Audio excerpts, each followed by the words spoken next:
Hello, hello, and welcome to the Voice of the Realm. We are here with your playoff bracket. We are in the lower brackets currently, where Beast Coast is facing against Thunder Predator, and we have a draft that we want to address immediately. So let's go right to it.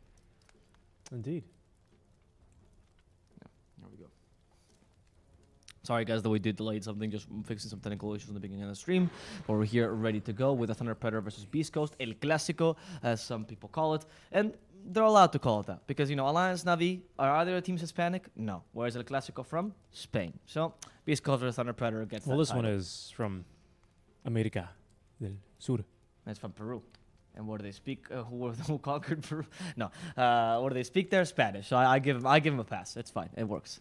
The only person that can decide what's called El Clásico and what's not is pretty much me because I'm from Barcelona. So I'm the only person in the scene with any authority over this, unfortunately. Let's see. Not any one of the single people from Peru. No, they don't have any. No. Oops. Yeah, those guys are just. What caste did you guys put them in back then? Right, you need a peninsular It to depends. do Is it? Are they mestizos or? you need a peninsular to tell them what to do. All right, let's see. So Beast Coast goes for this Spectre, Bat Rider, Tiny Snapfire as their 4 first picks. Thunder Predator, okay, the Pangolier from Seika, that's already looking scary. With the PA Tusk and Undying. Oof, Thunder Predator actually looking really strong early here. They have really solid lanes. They're going to start with Tusk plus Pango, which is a classic combo Thunder Predator likes running. Because Swashbuckle that way slows, because even though it doesn't apply the damage from tag team, it does apply the actual slow from it, which is nice. Sim works with Stifling Dagger, by the way, and also the Phantom Strike, and that also helps the PA crit more. So the tag team has a lot of synergy here in general. Does not work with the zombies, doesn't really matter. The Undying is just there to secure the lane. No, I didn't know it didn't work with zombies. No, it doesn't work with units. Makes sense. Yeah, otherwise that would be OP. I think there Wait, was a time at what? first. I thought it did. No, not player control units or any units in general. Huh? It used Have to you work. ever tried Chen? It Yeah, used, it used to work with Broodmother Spiderlings. for the first week. Yeah. I see. And they changed it I because can they were see like, why this they is- changed that. yeah. Does it work with Death Ward? I'm not certain. Shouldn't though. Okay. Might give you the animation still though, because there's a lot of animation bugs. Well, in that I'm guy's just kit. curious. But anyway, it doesn't matter. The point is, Thunder Predator has a really solid lineup for the lanes. Particularly, they're trying to play this as against Beast Coast because that's the best way to beat them. Try to just out tempo them. In the case of Beast Coast, I mean, the Bat Rider is kind of a threat right now for the PA. I'm assuming it's going to be Whisper's Bat Rider this game. It kind of has to be because you need to stop the PA. But with the Undying, especially with the Tiny as your second support, like the draft by East Coast is not good for the early game, whatever. The mid game is really solid. They have really good mid game team fight, good pickup potential to come back into the early mid game. It's not bad. But for this drafts to kind of work in the laning phase, you need to put Tiny mid, and you need to put the Snapfire into the off lane, pick a better 5 for Spectre. A lot of things you need to fix here. Yeah, at least the Bat Rider pick isn't super hard countered yet, though. Well, against That- an Undying and PA, though? I mean, yeah, but the issue we had before, I remember, where they had to run it in the 5 position because it was just against useless the whole game, though. At least it's not to that degree. But that game against Zoomers, though, there was a lot of utility towards the Bat Rider in the lanes because he was either countering Lifestealer, either countering a mid lane, or countering a Timbersaw. Here, you don't counter Pangolier, you do not counter PA, and Thunder Predator has last pick. That's what we said, though, but it didn't really end up being really much of anything, to I be watched honest. the replay afterwards. He stopped the Timbersaw's farm considerably. The Okay. Timbersaw was not very farmed in the early game. Okay. He recovered in the mid game. I know this for a fact because I was doing the replay analysis of that specific match yesterday, and the Bat Rider was pretty decent. He also got a couple kills, forced a lot of rotations. He was very useful at cutting lanes as well, which is something that Plus 5 Bat Rider can do. And that's why they won the game. In this game, unfortunately, I think the lanes are looking really scary, though, for the East Coast. I don't know how you fix this because you don't even have last pick. Yeah, I think it's Bat Rider mid, apparently. Okay, because, yeah, better pick against PA would be useful here, but what do you pick, though? That's a good Enigma ban, though, up from That's Thunder a very Predator. good Enigma ban, yeah. Yeah, it would have been a pretty mean Enigma game. You need a range laner that doesn't that's not a strength core either, so Undying can't counter him. Like, it is tough. I mean, I don't know, maybe the Snapfire is the offlaner here. Yeah, that's what I'm thinking. That's always a possibility. The Undying doesn't do too awful against her, though. Well, But Rider 5 is okay because he's always useful cutting lanes, and so you just kind of ignore that lane. What's pretty mid? Okay, we'll see what they put in the offlane position. That offlane is weak, so weak no matter what they put there. yeah, that's a bit of a concern.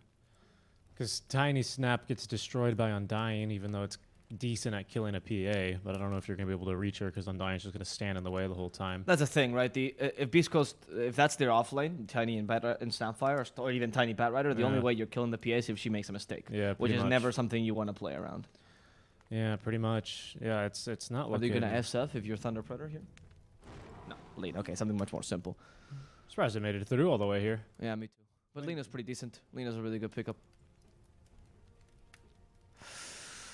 This is tough. This is a tough game for Beast Coast. Okay, Whisper Batrider. Still not great though. The kill potential is there somewhat, but it's really not an easy lane whatsoever. We played it yesterday, right? What? If I recall correctly. No. No? They played 5 Batrider. Ah, you're right. Yeah, they didn't play. They played on Stinger. The thing about Whisper is that he is a better player at cutting lanes in general, even more so than Stinger. He has really good map control. Like, you have a really good lane cutting team, right? Batrider, Tiny are both really good. Snapfire, to some degree, is also really good. Void Spirit's also really good, right? So they have a really good team to elongate this game in the way that Beast Coast likes to do, which is cutting lanes, ignoring team fights, good high ground defense, which is good. But the problem with these kind of lineups is that they require stable, equal, or slightly losing lanes at best, right, to actually work. If you completely get destroyed in the laning phase, then this lineup doesn't work because you don't have a Trim Protector or a Lich that can actually slow down push. It's going to be difficult. It's a tough game for Beast Coast. I'm very much siding with Thunder this game. Very much. I don't know. They have been winning more of their recent matchups together. At least they haven't lost with this new roster yet versus Beast Coast. No. They have drawn them twice among 2 different meetings in a best of 2. I forget what the other occasion was, but once in this tournament and then once in something prior. But now it's modo serio though. It's serious mode for Beast Coast. Yeah, serious mode. Let's see. Let's see if it changes. That's what I mean though. That's the thing. I'm not discounting them because I mean they played 2 games quite well overall. I would say. I think even to some degree surprising the Zoomers. I mean, if they can manage to pull this off, mind you, right, it just requires an incredible amount of skill to be able to pull this draft off. Not because the draft necessarily is bad, but because you're giving Thunder Predator the early laning phase. It's a hard draft. It's a hard draft. I understand. Yeah. Well, already, Alvaro is going to be going for Thunder Predator in game 1. Drop us a follow on Twitch so you can all have some fun.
Hello everyone and welcome back to day number 4 and our penultimate day of the playoffs. We have now our first match is going to be the lower bracket semi-finals, our match for 4th place, or a match to see who still could go on and win the entire tournament from the lower bracket. El Clasico, Beast Coast versus Thunder Predator. On the call here is Ava Plus and Seek and Strike Dota.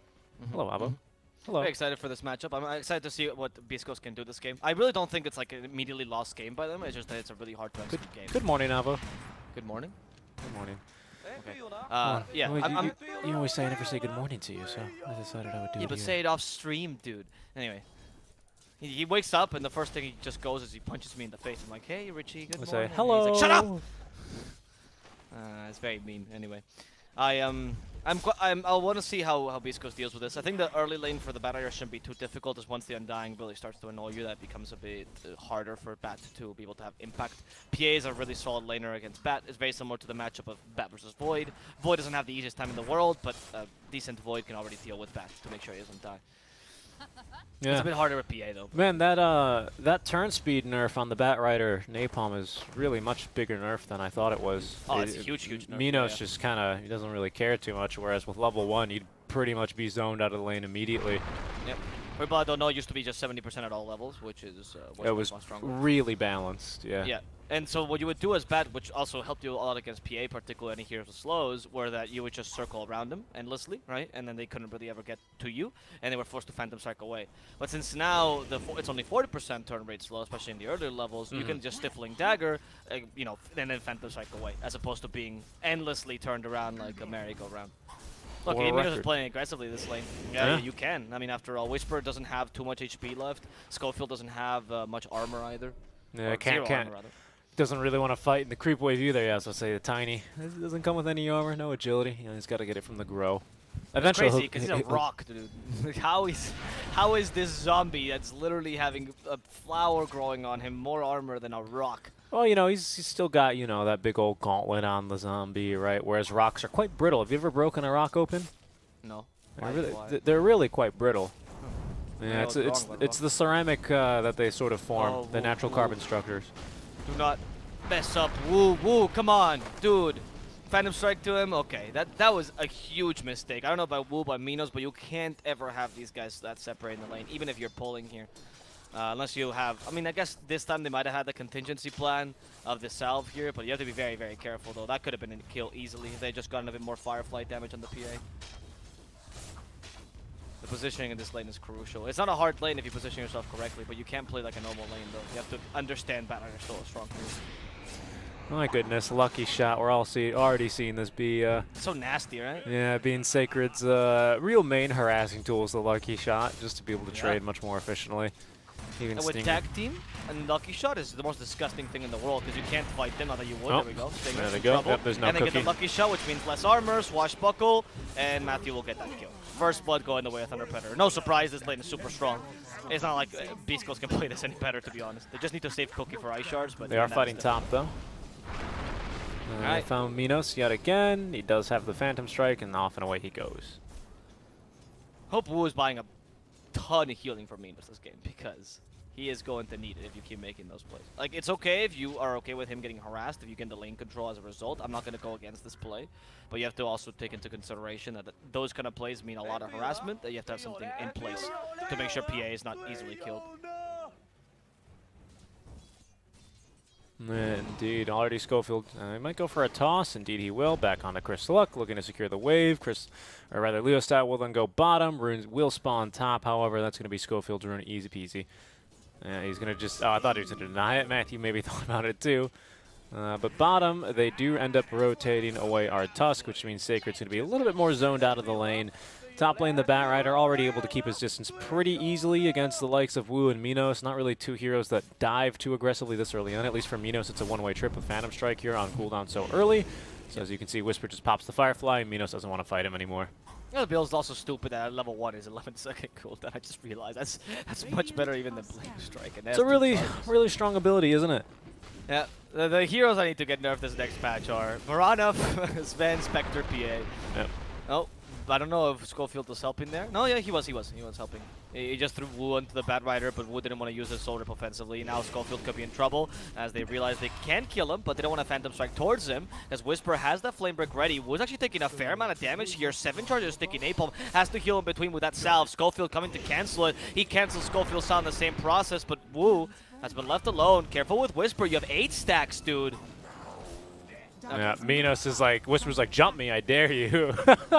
He's going to get tossed in. Maybe they're just going to go for this here. There's the 7 stacks. And there's no chance for crits this early on. They're eventually going to get the kill. I think the creep actually getting the killing blow, but it's finally going to be a 2 for 2. They will lose the Snapfire in the meantime down bottom. Oh, right. Yeah, technically. Okay, I see your point. So, all right. Why are you doing this, Thunder? You can play this lane so much safer than you are doing right now. These deaths did not have to happen. You have 6-7 sticky napalm stacks. It's the kind of thing where I think they're thinking to themselves, oh, this lane is easy, because it is if you play it well, but easy doesn't mean auto win. You still have to play the lane properly. Stinger in trouble. Tag team, and nice cookie. Ooh, really nice cookie, actually. Ice Shard will kill him. Not going to save him. That's unfortunate. Level 1 Ice Shards with that. That was beautiful Cookie though, so you know, Yeah. he takes that to his grave at least. Yes, he will. Spectre's DD still Rune farming well, top though. lane. I feel like I just heard a Laguna. There it is. It was on a Schofield, courtesy of Leo. TP might have messed him up. Chris Luck, can they turn this into a kill? They have 3 magic stick charges. They should have tossed now. Leo style gets a stun off. Not good enough as a double damage. Yep, top lane, they're also diving Woo. He's going to soul rip, but Whisper, ooh, doesn't yet have the damage. He tosses another sticky napalm. Oh my goodness, and actually he's going to be able to heal it back up. Even gets a bottle sip in between, and he'll be A-okay. Okay, I want to change my prediction because I'm looking at Beast Coast and they're playing serious mode right now. Who's gonna die? Oh my goodness, dude. They're getting so outplayed in this top lane by Whisper. His bad rider is something else. Oh, wow. Absolutely incredible Whisper. Credit where credit is due, right? Yeah, you can blame Thunder a bit, but Whisper is just incredible. Avatars, Schofield. Schofield makes this Tiny look like a great lane support. That's how good this guy is.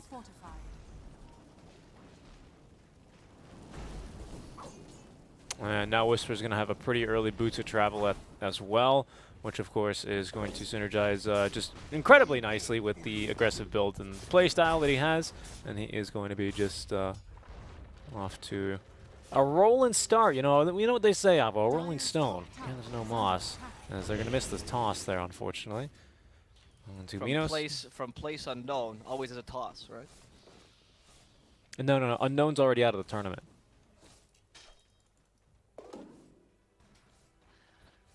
You know what's great is that the Ironwood tree neutral dropping kind of does sound like a hi-hat, you know? You know the little I forget what the drum hit is called after a stupid pun. Right. Yeah, exactly. Gotta say that, you know, I said it in the draft, if Beast Coast managed to equalize these lanes, this is not that hard of a game to them, and they've also managed to equalize, more importantly, the best lanes for them. The 2 Space Creators, Void Spirit, and Bad Rider have done really well. I mean, not like the middle lane should have gone too badly for you, but obviously Void Spirit can rotate a bit more effectively than Lina early. At bottom lane, Hector is just a god, honestly. He farmed ridiculously well this lane despite being harassed. Be dead. Top lane, Whisper's going to go for a bit of a dive. That will trigger 2 TPs, including Leo style, who will promptly Laguna Blade him in the face. Snowball now to try and close the gap as they get a crit onto Schofield. No one wants to join Matthew in the Snowball. Leo style doesn't need to. He's got way too much attack range anyway. Bottom, are they going for something instead? They were just looking to bully Sacred a bit here, of course, as they did see his support rotate top, so he still might be in some trouble. Ooh, especially if he uses a swashbuckle like that, but it's going to be okay. He's free to just walk away. Nope. That is, yeah, that was at least a good rotation, I would say, probably, for the Lina. You're having a bit more impact right now than Void Spirit, though he's trying to do the same down bottom. He even catches the Lina's courier, which is fantastic. Sacred, luckily, can be impactful without too much farm of the Pango, right? So you can also start to rotate himself. What are you trying to do right now? You know what the reschedule's about, actually. I just remembered, because it's actually quite relevant. And I believe we'll speak to this at more depth, but right now, while there's a short pause, there's currently open qualifiers for the BTS Pro Series Season 4 ongoing. Oh, yeah. Infamous have to go through opens there, right? So that's going to be a little bit of a thing there for their stamina as well. Oh, that's true. Hector in trouble in the bottom lane, does have a Haunt ready, so he's not going to be too bothered. Whisper, though, searching after Minos, who is now being burnt alive yet again. Chris Luck chasing after him. Minos is going to struggle a lot. Yeah, he's going to die and he's here. just going to give up his life. Yeah, well, he knew he was dead, had nothing to... I mean, I'm surprised. I mean, I guess Wu out of range, he probably knew best. I'm sure he was looking for him. I was just looking to catch up to Minos as he gets one last CS on the range creep before he goes. You cannot stop me from farming, he says. How's Hector off to, speaking of farming? He's already into the jungle, nearly completing the Blade Mail. Did go for the power treads before the naked Blade Mail, however. So that's going to be a slight diversion from what we normally see on the Spectres, to say the least. Yeah, that's true. Yeah, at least an Hector Spectre, right, where he likes to go for the big farming item first. But I think Blade Mail this game is just so valuable anyway against the PA. Whisper not going to be bothered too much. He still has Lasso, by the way, but Leo's not coming with a Haste Rune. Never mind, that does change things around. Whisper, however, avoids that Light Strike Array. Big miss by Leo. Do they want to turn this around? They're actually forcing Leo away despite his Haste Rune. And Hector actually joins in, going for the kill on Wook here. He sees the opportunity, but doesn't take it just yet, as Hector understands how dangerous this may be. Matthew nearby. Here comes Chris Luck as well. They want to fight at this tower. They know they're stronger. Leo style misses that Light Strike array a second time because the Simulate and Leo will fall with a Tombstone here dropped by the Undying. Chris Luck chasing after him as Hector deals with the Tombstone. Woo, where are you going, buddy? Where are you going? Your name is Undying, but Chris Luck's going to show you a whole new side of life. Let's see if he can take it. There we go. That's the final kill that we're looking for. It's not the side of life he wants to be on, at least not until he's got that 20 talent where he leaves a Tombstone on the way out. Yep. That's a good fight there for, of course, Hector and the rest of the Beast Coast boys, as they will. Does anyone ever call them the Beastie Boys? No. I didn't think so. But it's another good little fight for them there. They get Hector involved there with his first haunts. You know, Baby's first haunt kill. Very good job for Hector. Pretty soon he's going to be a monster and 1v5 in here at this rate. They're already up 2K here. Hector, the richest in the game, as Sacred and Wu. They want a return kill here onto Hector. He's in the pinball area here. They just need someone to bounce off of. There they go. And right into the swashbuckle. Well played from Sacred as he's able to find the control and the lockdown. He even went down the river. He went down the stairs rather instead of just jumping down the river. So you know you gotta be careful on your knees. You only get one set of knees on your life. You can't be afford to be jumping off of cliffs and everything like that. Chris Luck, careful. Yeah, very careful with your knees. Don't ski, by the way. Careful with your knees. Is that true? Yeah, it's very true. That does make a lot of sense. Will die. Relatively easy. Yeah, Whisper though, top lane. Oh, he He's does gonna find Minos. Does he have a haste route? No, that's just, wow, that's just travels. Just Boots of Travels. They actually fortified the wave. I didn't catch the kill mid lane because I was watching the one impending top because they saw the fortify coming in. And then, of course, Minos Phantom Strike to the creep to try and kill it, but they just fortified, and now Wu's going to die too. They will buy back on Minos? Okay, or rather, sorry, apology. Yeah, this is Minos as they're trying to defend the Tombstone, but there's 3 here. Whisper's quite low, as is Schofield, who doesn't actually have the mana. Only 3 stick charges will give enough for 1 spell at the very least, but he's going to have to choose. There's the Snowball to secure the kill, as Sacred as well coming on in to join the party. Stinger looking for the TP out. Oh, the Walrus Punch is a bit late, however, as that's just going to miss him by the breeze. He dies to a creep, so it's going to be split between the 2 heroes here, Sacred and Minos, with Matthew collecting a little bit of experience as well. But that was a buyback there to Minos. Okay, so this early game is completely dismantled for Thunder Predator. They need to find now pickups to regain control of the map. They need to find this tier 2 down bottom to ensure that they can I'll still play this into the late game right now, or to the mid game. PA versus Spectre, it is doable. Your matchup is definitely not bad whatsoever, at least for the first like 30-40 minutes. So it is still a free game, or a possible game for Thunder Predator, but they need to recover some space here. The PA is really underfarmed. We're still going for Battle Fury in this PA, but it's 14 minutes in, and she doesn't even have half of the Battle Fury complete. No, not quite. Not quite there. She's about to get the second nondescript sword. How do you stall Whisper Batrider as well? Like, seriously, right now, Whisper is just going around the whole map, creating space. Well, this is how, I guess, if you can kill him. Yeah, that's really good. Never mind, that's how you stop him. How can you stop this map? Oh, okay, there you go. Just punch him to the space.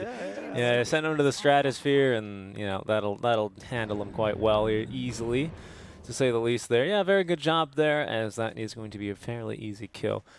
Then Whisper slightly out of position. Maybe thought it was safe to be farming there because the tier 1 was just knocked down. So I could see why he wanted to farm there. I think he's going to be going for the Blink Dagger next. He's nearly there as well. So I think that's going to be really, really terrifying here for the side of Thunder Predator in case they're not already scared of the Spat Rider. But overall, I do agree with you. Obviously, that's just funny timing, and of course, I'm going to poke fun at that. But they still have some pretty serious issues stopping the Bat Rider. There's usually you slow down the Bat Rider's game by drafting something like an Oracle or an ABBA, but this game you have neither. Nope, that's very true. Matthew is in trouble. The Simulate not even needed. Matthew's already dead. But Sacred coming in, trying to use his Rolling Thunder. However, it's stopped by the lasso. Sacred pulsating will still get the kill against Whisper. Hector's committed though for this initiation. Let's see if Sacred can turn this around. Hector just running away with that blade mail. They have 2 blade mails to make sure Sacred can't deal too much damage to them. The Simulate for Chris Luck to go to the low ground. He has the bottle ready. Do they have any stunts? No, his TP will complete. And they even killed Leo in the backlines, taking advantage of this high ground. Very well played, Piscos. I feel like Thunder did not communicate there. 2 people were going Sacred for Chris Luck. Sacred? What? Sacred wants to die? He has the he has shield crash for 27%. That's good. That's good. Never mind. The shield crash saved him completely from the Avatar's combo. They also messed it up a bit. He's going for the Schofield kill here. Schofield trying to juke him. Unfortunately, he's a bit too slow with the lucky shot, and he can't juke anything. Yeah. Yeah, because Leo was going, I don't know who Leo was going for exactly, but he was either going for the Snap Ector or the Tiny. And, well, it was going to be Sacred and someone else then going for Curse Luck instead, and they were unable to cancel his TP. They have Snowball, they have maybe Phantom Strike as well. Or no, it was Snowball and Swashbuckle that they try to chase him around with, but Curse Luck kind of just can run around them for days here with his mobility being superior. As a Spirit, generally, that's just kind of a true. Yeah. And then Leo style kind of just gets, I don't know, he walks up here, he doesn't find any teammates, he finds 3 enemies, and he's pretty easily dispatched of. So feel like they weren't quite communicating on who they wanted to go on there. Yeah, I can see your point. I agree, especially because of how the positioning was in that team fight. Right? Like, even if they're going for different people, if at least they're playing in the same area, okay, maybe, right? Like, you could have one controlling the area or whatever. That was really good by Leo. But they're going to catch Wu as a result, and Wu's like, okay, I guess I die for Leo's mistakes. Never mind, we'll kill Leo. Much more valuable. Beast Ghost has perfect communication to see who to go on. Matthew almost kills himself with a Walrus Punch, but don't worry, Void Spray will finish the job for you, Matthew. Oh, it'll be Whisper. And Wu also dies to Schofield. Wow. There it is. Yeah, Beast Coast, I mean, this game is just going excellent for them. They're fighting very nicely. They know when they're strong. They have all their ultis there, you know. Kiss is making one hell of a difference. I think I heard a Lasso as well against the Leo style. Yeah, it was Lasso against Leo. Yeah. I don't know if that was the fresh Blink reveal. It might have been. He's only got 600 gold in the bank. Well, now a lot more because he's going to farm this entire giant bottom wave and get him even closer to this BKB so he can keep this snowball rolling. Even though the Tussle's on the other team, Albo. It's really snowballing in favor of Beast Coast here. It's fireballing for this Fight Rider. Whisper's a god. I don't know what to say, dude. Like, this player literally broke the game for Thunder Predator. My analysis went out the window because of the existence of Whisper, and I don't know if Thunder was expecting this at all. I mean, no, I know they weren't expecting this because of the way they played the lane. They wouldn't have played so aggressively. I thought Whisper could come out with such an advantage here, and the PA could get crushed to this degree, right? Yeah, it was a pretty early Bat Rider pick, wasn't it? It was a pretty early Bat Rider pick. I mean, the PA got picked before him, though, so that should be mentioned.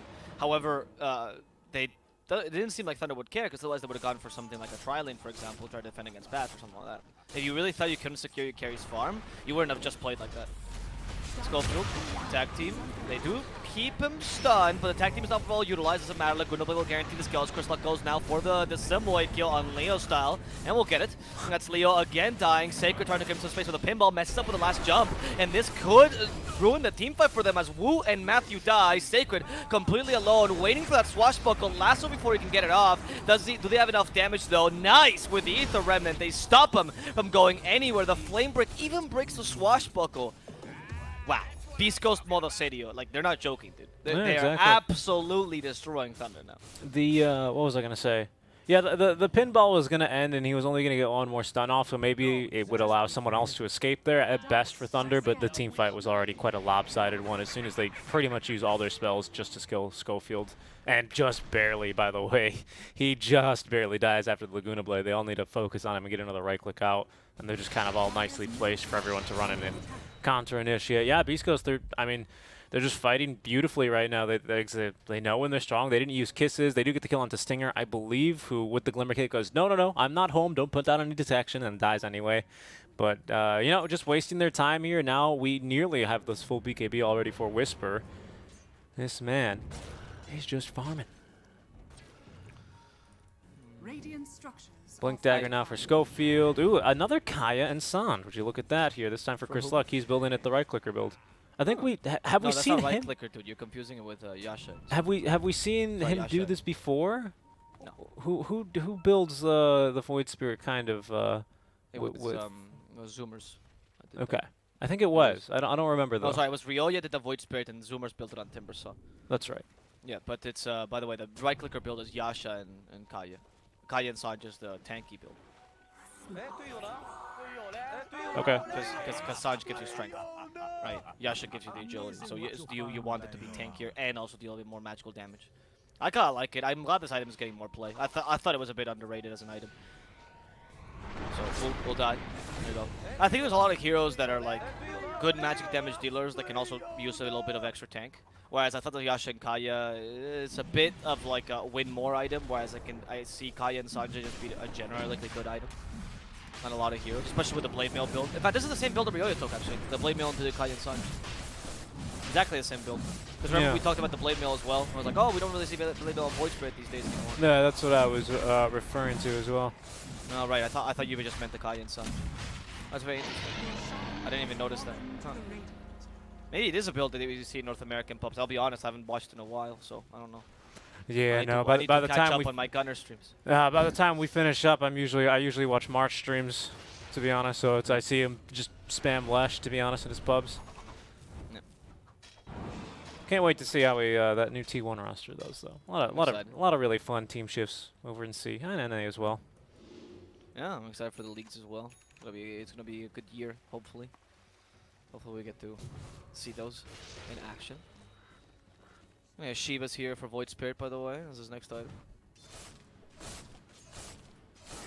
Hector almost already has the Scotty, to be honest with you. He's farming like a madman. He's going to have the second ultimate orb there for the stats, and then just needs the ultimate orb. And, wait, did I just call them both ultimate orbs? One of the point booster. He needs the second point booster and the second ultimate orb. I got the first one right, the second one wrong. Is the rest of Beast Coast, they know that, well, eventually Hector's going to have mana for a haunt. Currently he doesn't. Does have 5 stick charges, and he should be good to go. He's off in the fountain, regenning mana. Not really a great haunt target quite yet. They don't really need him to kill Wu. They don't really need him to kill Sacred. So it's just going to be Wu breaking the smoke and taking a death. Does end up dropping the Tombstone as well onto the high ground, but will allow the rest of his team to safely escape. Okay. So still a massive difference for Beast Coast, who also has the late game. At least Minos has managed to farm Battle Fury BKB, so maybe they can do something with this. But I would argue that Desolator and even Bash in this game might be necessary to be able to deal with the Spectre. The question I have here for the Phantom is, will you actually dare go for the Silver Edge build this game just to deal with Spectre? Because it is not a good item on... Like, as opposed to an item on Spectre, for example, or even like Troll, Sven, or whatever that can actually make use of it, Silver Edge on PA really sucks because it just doesn't. It's just blur plus, right? Shadowblade on Lina used to be a thing, but I don't know about Silver Edge now that it has an Echo Saber. That's the point, right? I would agree with that. Like, Shadowblade Lina's not bad at all. It was the Illidan build. For God, don't remember. Illidan made this carry Lina, and he would always go first item Shadowblade. His argumentation was that why build Yule Scepters? I could just set up with my Shadowblade. Yep. Because you're invis until you cast the spell, and by the time you cast it, you're good to go. Yep. Leo, he needs to cast the spell now. Haunt on the way in. BKB will be Pop Laguna again for Schofield, but he really just is walking us off all game. Minos looking for going to the backliners. He's going to pop his BKB as well. Good Ice Shards. Kind of trapped Sacred in, though. He can't manage to find his way out. That poor pinball. And as Chris Luck looking to try and escape, still has another Astral Step, but not even stunned up. And nice job there. They're going to burn through that Aegis. We've already used the Haunt, and right now it looks like they don't really want to re-engage, but there's going to be the second Astral Step out now of the pit. Blade Mail will catch Sacred as well with the Aether Remnant as Whisper pops his own. BKB gets the kill onto Matthew, who did buy back for this engagement. Hector now rejoining the fight here. Maybe didn't haunt in, maybe just wanted to go farm something else. Who knows with Hector, as now Wu will be left behind and killed. Leo going to be a little bit too fast, even with the Astral, or with the Spectral Dagger debuff. Minos has Blur active, so they don't see him, and he should be off and away safely. Not a terrible fight there for Thunder Predator. They don't unfortunately get the benefits of actually killing the Void Spirit besides getting rid of the Aegis, but they get 2 kills again onto the supports and only lose theirs. So when you're 15k down, you will take those trades. Yep, Exactly.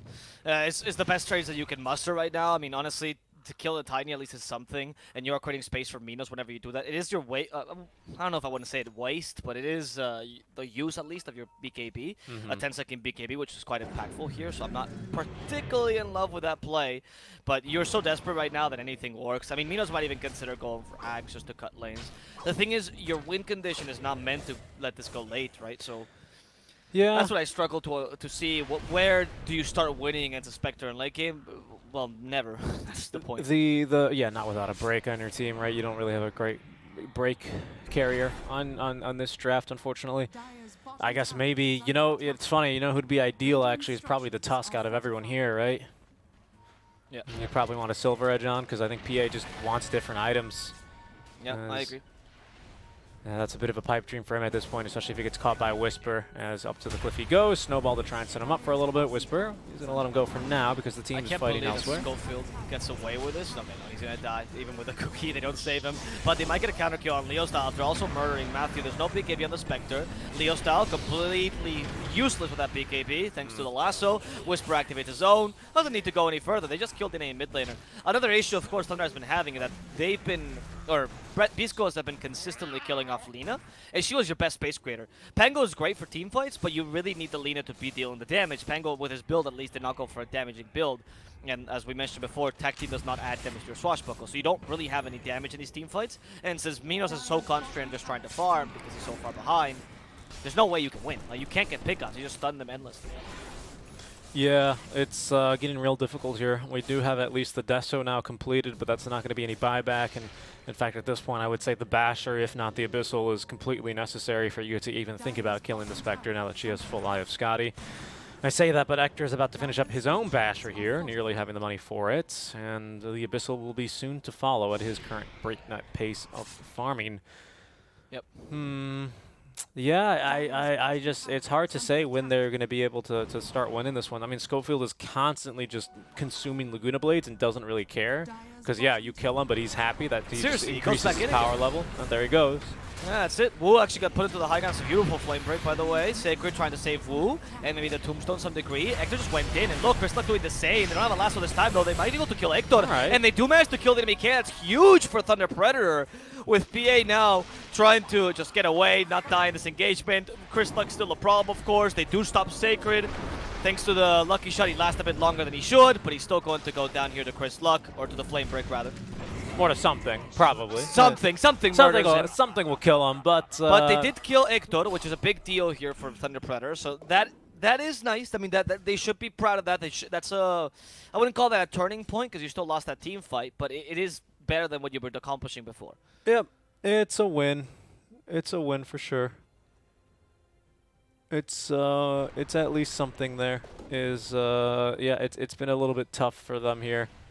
And for now, Thunder, they're going to get at least something under their belt to try and sustain them here for the next couple of minutes. Ector's farm is going to slow down a little bit here now. He does not even yet have the Basher. Of course, he still has a very impressive farm otherwise.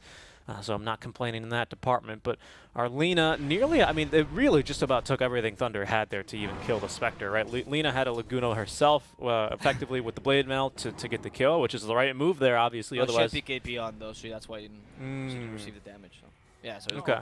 But you are right, though, that they had to use absolutely everything against them. Oh, good bait here. I don't know if they can catch Chris. Oh, not if you mistime it. Now you just might be dead, Leo. Oh, no. Leo. Yes, that BKB. Okay, he fights back, but careful with your positioning. Leo, there we go. He plays it safer. Instead, Matthew's going to play the unsafe role with the Rolling Thunder as well. Can they stop Chris Luck? A bit too difficult. Walrus Punch keeping him in place, but Matthew's still dead. And Sacred's committing for the skill, and he will get Chris Luck. Actually, really valuable here. If Sacred doesn't die, this would almost be a win, but unfortunately, Sacred doesn't have a say in that. He is going to fall to the immense amount of magical damage. Wu looking in the sidelines, and Tiny asks him to come dance. 3 kills there, all for Ector, is kind of the problem why you need to kill him in these team fights in case it's not obvious by this point in the game.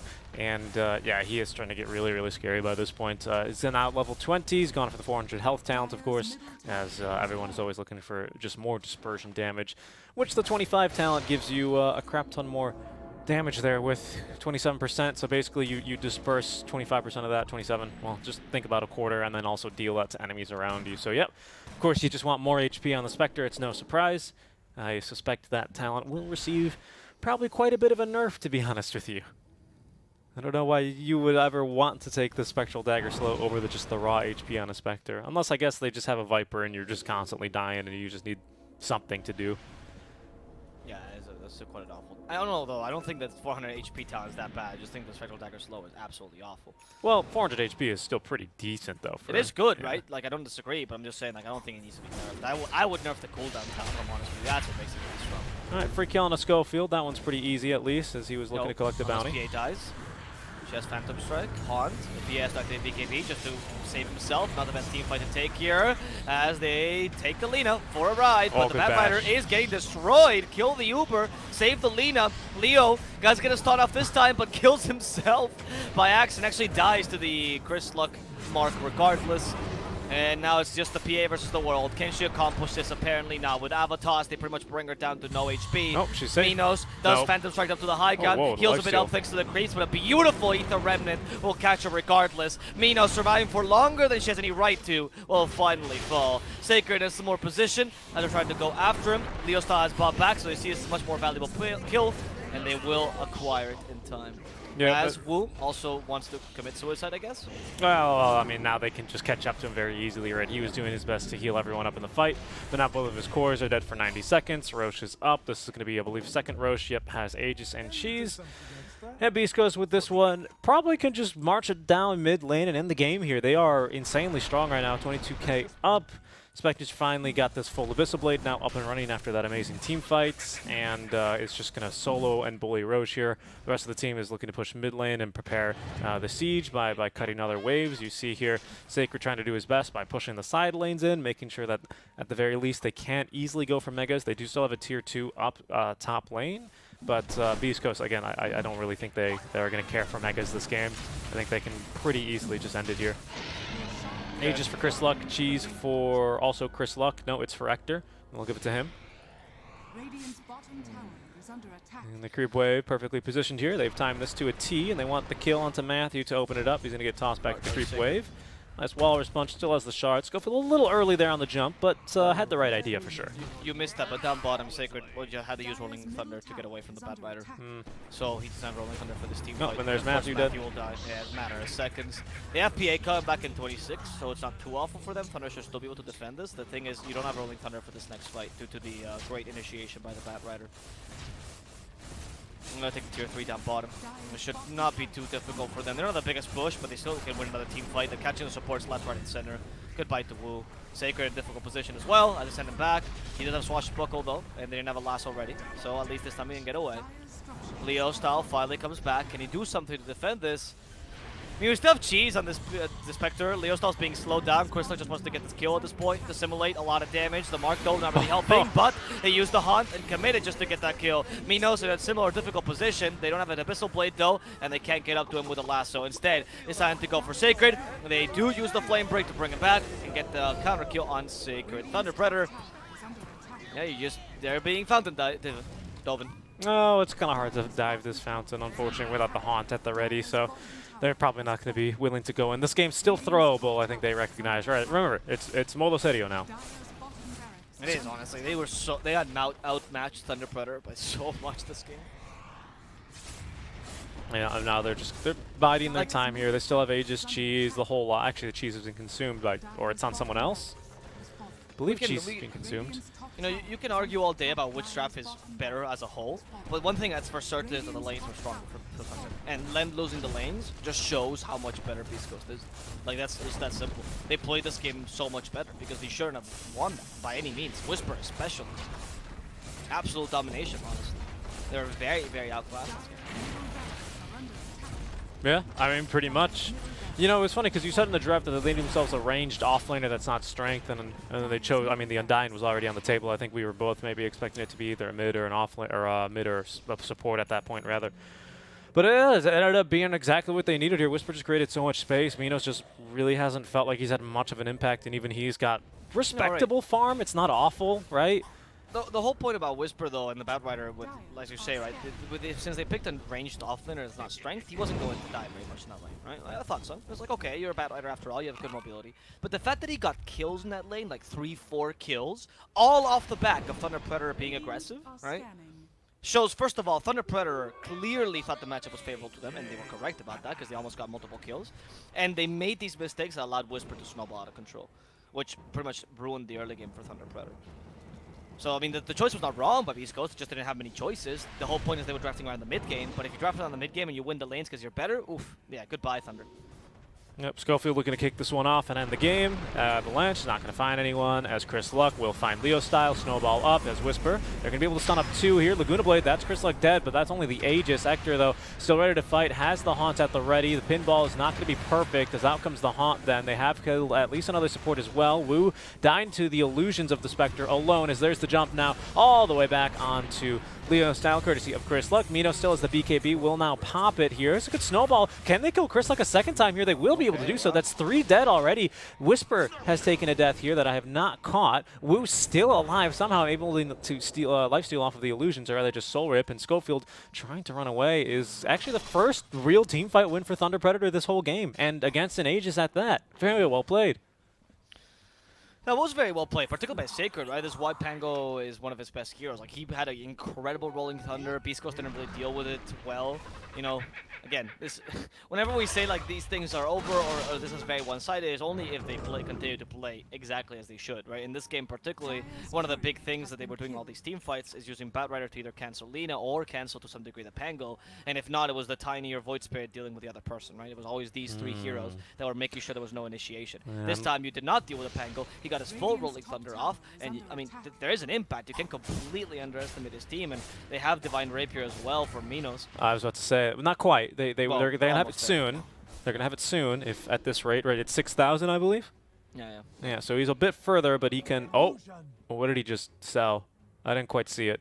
I think he just moved something into his backpack. I'm not sure. I'm really bad at this. Whenever something goes missing in their inventory all of a sudden, even if I'm clearly watching them, I don't know what they got rid of. But he's still 1,000 shy here, 900 to be more specific. But of course, the tripling stifling dagger, which, you know, honestly, it should have been nerfed to 2.175 stifling daggers. I'm not really sure why Ice Frog decided that one was okay. That's a joke, of course, because the 25% nerf to everything. Oh, okay. I was thinking for a second, do you think 20%, what do you think of 20% of 3 is? Oh, it is 20%. I forgot he didn't nerf it 25%. Well, in that case, it's what? It's 2.4 daggers.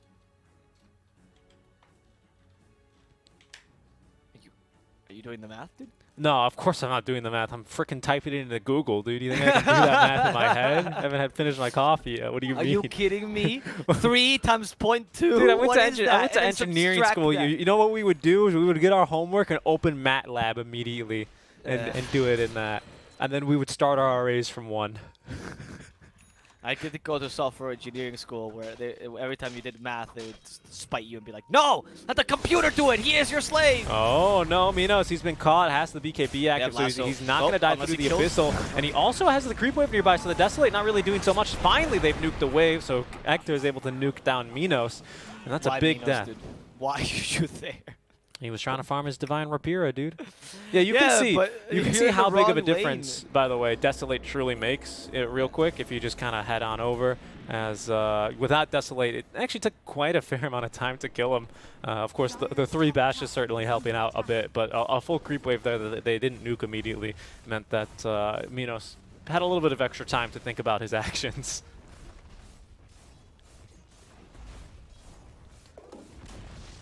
As we'll see here, Hector has gotten that tier 2 tower. Spell Prism. Oh no, Chris Luck. Ooh, my goodness, Matthew able to blink out just in time. That's actually both charges then of the Astral Stabs.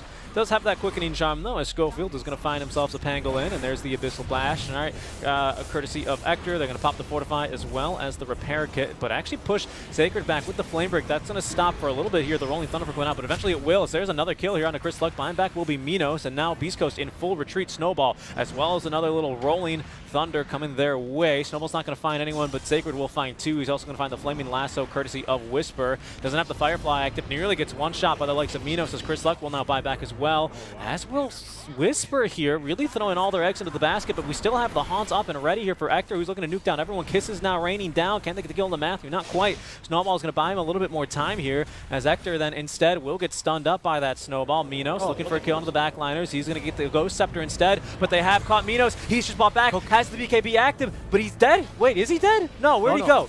He's there. He's there? He's now dead. He's now dead. Okay. I saw him disappear, and sometimes you never know if that means he blink across the screen, but it's not going to matter too much. Is he going to have to blink into the next game as the Beast Coast, Smola City, will take game number 1 of the series. I've never seen a caster get surprised by blur. Where'd he go? I didn't even see him. He blurred you. He actually just Phantom Strike in place and blurred. He blurred me, dude. He blurred you. Anyway, We're OP. I gotta say that I think Thunder might have been able to actually bring that back if Minos hadn't made that stupid mistake up top, right? Where he just died farming the wrong lane. But besides that, I think actually the late game team fights were played quite decently. They started to take advantage of Beast Coast's mistakes, but Beast Coast knew in the last fight, which is why they put all their eggs in the basket, that Minos had no buyback. So it was just killing Minos and the game was over, right? I don't know. I think that Beast Coast is clearly playing out of their mind, as per usual. I think Whisper is a god. I would like to canonize him if that would be possible. But Thunder is also not playing to their level either. I think that the games we saw against Ego Boys and the games we saw yesterday against, I mean, I guess Omega doesn't really count, but the Ego Boys for sure, and even the games we saw in group stages were pretty solid by Thunder. They had a bit of inconsistency in some games, but overall their lanes tend to be quite strong. And this game, they just kind of got dismantled by Beast Coast, right? So it's the same thing again. I think Beast Coast is a really solid team, though, and you have to be really careful of when you're fighting against them. You cannot give them any leeway as a team. You need to really crush them from the get-go, like Quincy crew did. Otherwise, you're gonna struggle. Yeah, it was a big old buff to Beast Coast here. DBC leagues get announced, and all of a sudden a plus 50% Molo Serio, right? Just wait till they're at a LAN again with DPC points on the line, and you'll see them in their true form. But already we see them. I mean, seriously, what a game. What a game out for them. Very few things to criticize on the side of Beast Coast. Thunder Predator didn't play too poorly either. It's just Beast Coast really executing on their drafts nicely. And that'll be game number 1, won't it, Avo? Yes, it will be. We'll see what happens in game number 2. I'm kind of hoping for a stronger Thunder Predator. First game of the day, maybe you're just waking up. It happens. Like this match got moved. It wasn't originally going to be at this time. It's true. Right? I don't know when they moved it, to be honest. They did not tell us, but it was because Infamous made it through the open qualifiers of the Pro Series, so they adapted to them, trying to make times work. So it could be that Thunder is just a bit sleepy. They needed the practice. They didn't get the scrim out. It doesn't really matter. I'm kind of hoping for a really solid game 2 by Thunder. Yeah, indeed, as am I. We'll see how it goes here, as we're only one game into the best-of-3 series, El Clásico. Do stick around, guys. You're watching Realms Collide 2 with Season Strike and Avo Plus, and we'll be back after a short break.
Hello and welcome back to The Voice of the Realm. We're here with the losers brackets match between Beast Coast and Thunder Predator.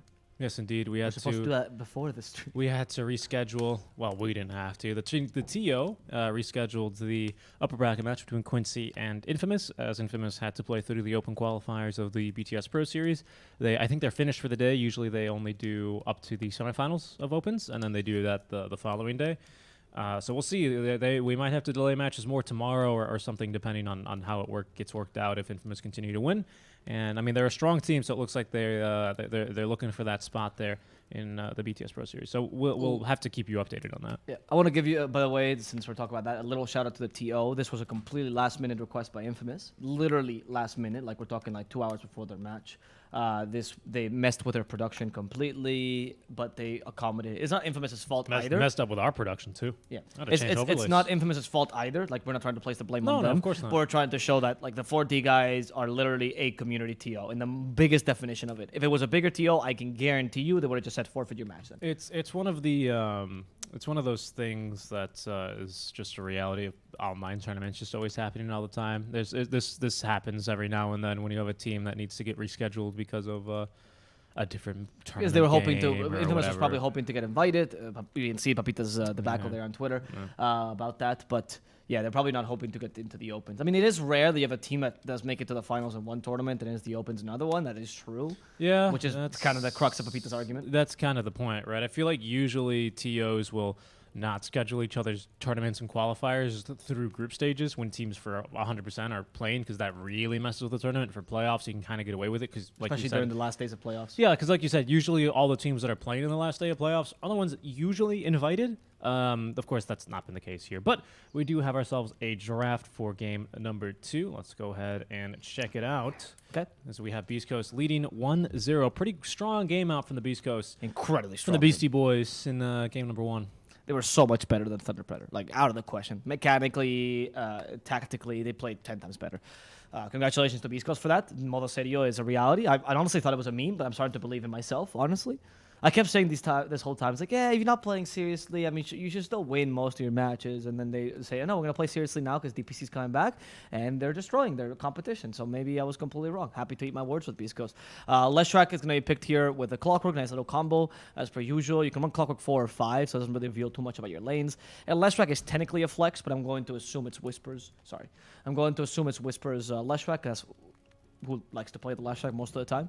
And if you run that lane is particularly powerful unless you have something to prevent it.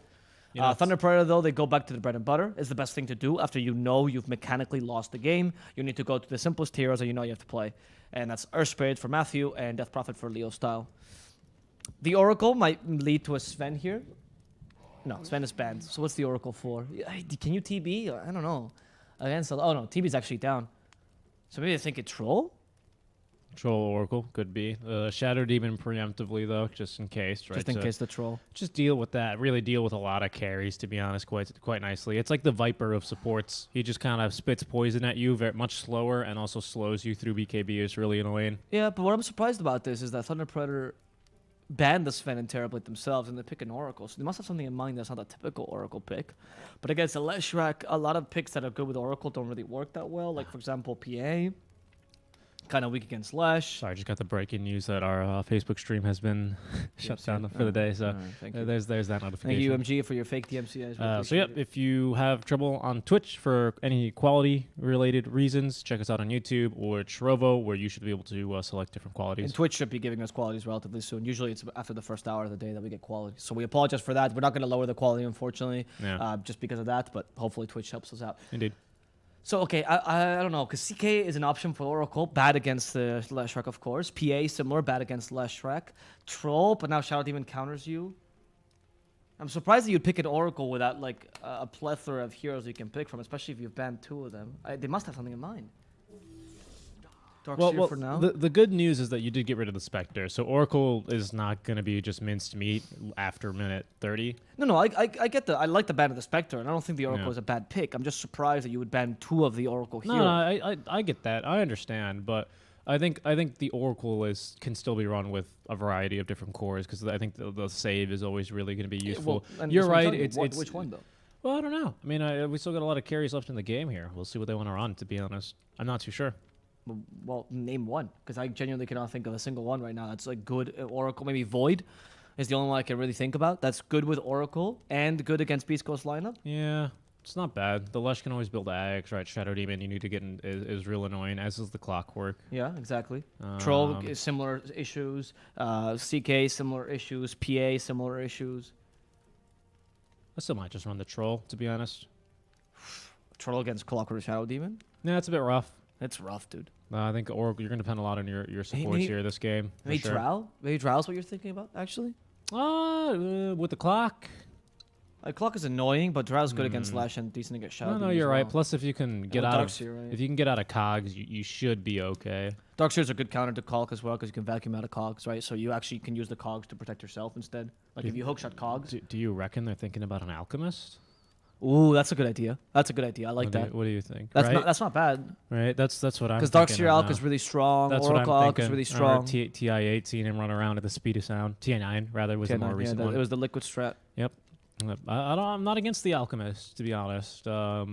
Especially because Beast Coast, it would be pretty difficult for them to fit an AA into the strat. Beast Coast, they're very flexible, don't get me wrong, but with already these 3 heroes out, it's a little hard. I mean, you can Whisper AA and Chris Luck Last Shark, but I agree with you. You know what I mean? I think you could probably do it, but I think it leaves your draft a little so exposed. they leave the flex on the Last Shark just in case, so they could fit an AA if needed be. Lifestealer is decent, though, because as you say, if Thunder Predator wants to play that quick, which it seems like they might want to, they seem to have a tempo around the early mid game with the DP, right? There's the Void Band, of course. That's the one of the more obvious ones, even if he does struggle a bit. But despite this, the point about it is that Thunder is... If they play this quick, Lifestealer will prevent that because you can just go Armlet. If they play this slower and go to the mid game, Lifestealer can go for the Midas or the Maelstrom build, and that works fine too. Yeah, Lifestealer Lifestealer is just like better Jug in this meta, isn't he? Yep. Where you can kind of build a variety of items. He's got a little bit of magic immunity built in. On that note, though, Jug is not bad here for Thunder. For Thunder? It's not bad. Because he has integrated healing, which synergizes with the Oracle. He's actually really good against Lifestealer. Ironically, Lifestealer is better Jug, but Jug beats Lifestealer as a core-to-core matchup because of the Omni Slash, of course. Yeah. He's actually quite decent against Lashrak as well. Not bothered by Shadow Demon. Well, Disruption... Disruption kind of wrecks you. If you go on single targets, Shadow Demon bothers you, right? But now Disruption doesn't disjoint your Omni Slash any longer. I think... I don't know. I don't know if you can really afford to go for the Jug. I just feel like the Jug's a bit weak. You don't really have anything to buff him. I mean, the Surge is decent, right? I mean, I like the Alchemore, but it's no mag. Yeah, I like the Alchemore too. They will have last pick, so they get to decide here at the very least. PA and Void. See, but even Beast is banning heroes that are like, sure, PA is good against Lifestealer. That's what I mean, though. I feel like they could... I don't know if they could afford to let it fix Void in, but I feel like the PA here is especially weak, in my opinion. Yeah, with the Lashrak particularly, especially if you go like Blade Mail and Lash, Lifestealer against PA. That is a bad matchup for Lifestealer, though, so maybe that's why. Okay, so they suspect a mid laner from Beast Coast. I wonder what they're going to pick here. I think so, yeah. I think Beast Coast should pick a consistent mid laner. Void Spirit's in the pool. He's pretty decent. So is Ember, honestly. Storm available. Even Storm. Storm is pretty good. All three spirits are in the pool, and they're good. No, I don't like the Storm because you could vacuum out of the thing. And the problem as well with the Storm is Storm against DP. Yeah. They're going to try it. Okay. It's a little risky because you can absolutely vacuum out. This is something I've been building up all tournament. It's a funny interaction. It's finally going to happen. It's finally going to happen, Alvaro. It's a good pick, though, Storm. Like, he cuts the lanes. He cuts the back lines, can deal with the Oracle. You have a high tempo carry. But that's the thing. He can't do that this game without preemptively using his BKB. Because you're going to have Darkseer in between. Yeah, but if Darkseer uses the vacuum on the Storm himself, then he's dead. Storm is dead, but Darkseer has no use. Oh, you're right. You can still put a wall down in between as the AM instead. Not bad. So it makes Chris like a walking bomb. Once you see the Storm Spirit, the Anti-Mage makes much more sense than the Alk, of course. I mean, because who else do you need to kill, right? Because no one else really reaches your backline too easily except for the clock. Yeah, I didn't really consider the AM, if I'm honest with you, as a pick, I guess, because I don't like Minos AM. I know it's one of his better heroes, according to him. Not according to his results, though. Is that so? Yeah. Minos calls himself a pretty good AM, but if you look at Thunder Predator playing AM, they struggle. Because the problem with Minos is opposed Okay. to the better AMs in the region. Okay, so go ahead. You were explaining it. Yeah, This is my question. Yeah. The problem with Minos as opposed to the better AMs in the region is that Minos does not fight as early as he should sometimes, and he sometimes just lets the game go, thinking I'm gonna hard carry it. Like it's a pub. Mingate or even sometimes Ector will Yes, join early like it's a fights. pub, right? And you can't play like a pub in competitive. You watch Timado, for example, playing it, or Timado's a even good one. you can actually see that Timado will fight around his points of inflection. Even Hector will do something similar, but on Minos, he sometimes over farms because he goes, as they say, emo mode. And yeah, that's one of the only issues I see with him. Actually, though, it's a really good pickup for this matchup. It is. He's great against Lesh, great against Storm Spirit. Deals Lifestealer fine. They don't have much catch for him. He's a really, really good pickup. Yeah, the counter spell is really amazing in this game as well for the Shadow Demon, right? For everything for the Shadow Demon, actually. Yeah. Anything you reflect, you're going to be really happy to do so, which is not that hard, also not that easy because Not that hard against Shadow Demon, though, particularly. Yeah, because he's got some really big cast animations. He's got to like really move his hands to get everything going. So it's not impossible for them to potentially still actually be able to make this work. If there's a game where Minos is going to win with AM, it's 100% this one. I think I'm going to go with Thunder. I was going to do it. I mean, so am I, to be honest. I really do like this draft here. Oh, I need a 100% prediction. No, because you can't do this to me. I've been sucking, oh, Darkseer, you can suck the Storm Spirit now. Darkseer, you can do this Yeah, but now. the AM fixed it. The vacuum. Okay, Yeah. fine. You can go for Thunder, too. Will it be Thunder Predator able to win game 2 with the vacuum? Follow us on Twitch as we'll be able to find out soon.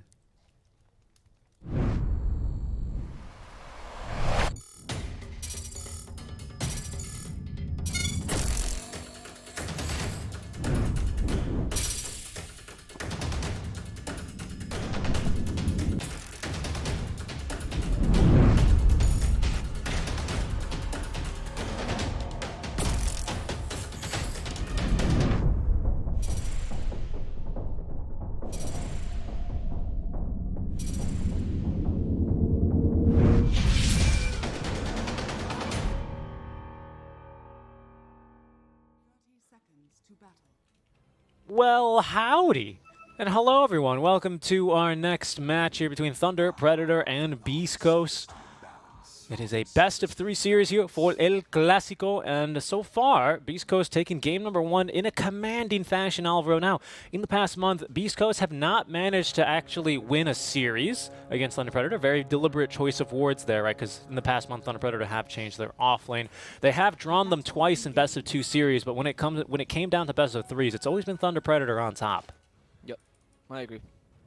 Well, I'm glad you agree, because those are facts. Yep, those are facts and logics. Huh? But another fact is that AM is not a good. It's not a hero that Thunder does too well statistically. Is that so? Engagements, yeah. I was checking his stats with Okay. AM when I was making the replay. Do I In the need to buy more time for you here to look up some additional like actual stats? Well, it was just more that the past 3 engagements they tried to pick an AM, they've lost all of them. Okay.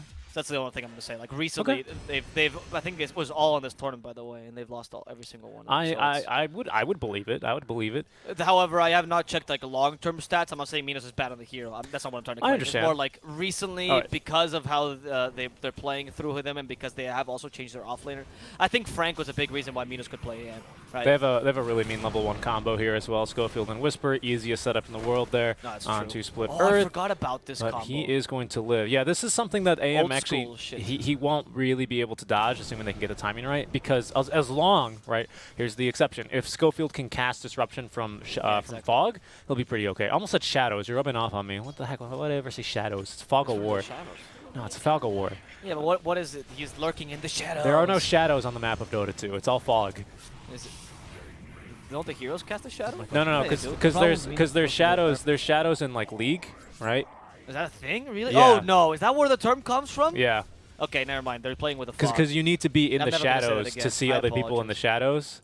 I right? apologize so much. I did not know that was a term. In That's League. I've the never played thing. that You game. know how like they have the grass and you need to be in the grass and yeah, it's like it's a little I don't know what silly. that is at all. I thought the grass was for Pokemon. Doesn't matter. The point is, I will never use that term again. I'm very sorry. I apologize to our audience for trying to bring like, some checkers into this game analysis. Well, Hector. Sacred. They're still gonna kill though. That's a nice vacuum. Yep. And Hector might just die here. Do we have more Venom? We do not on Matthew, which actually guarantees that Hector can survive here. But still though, well played by Sacred.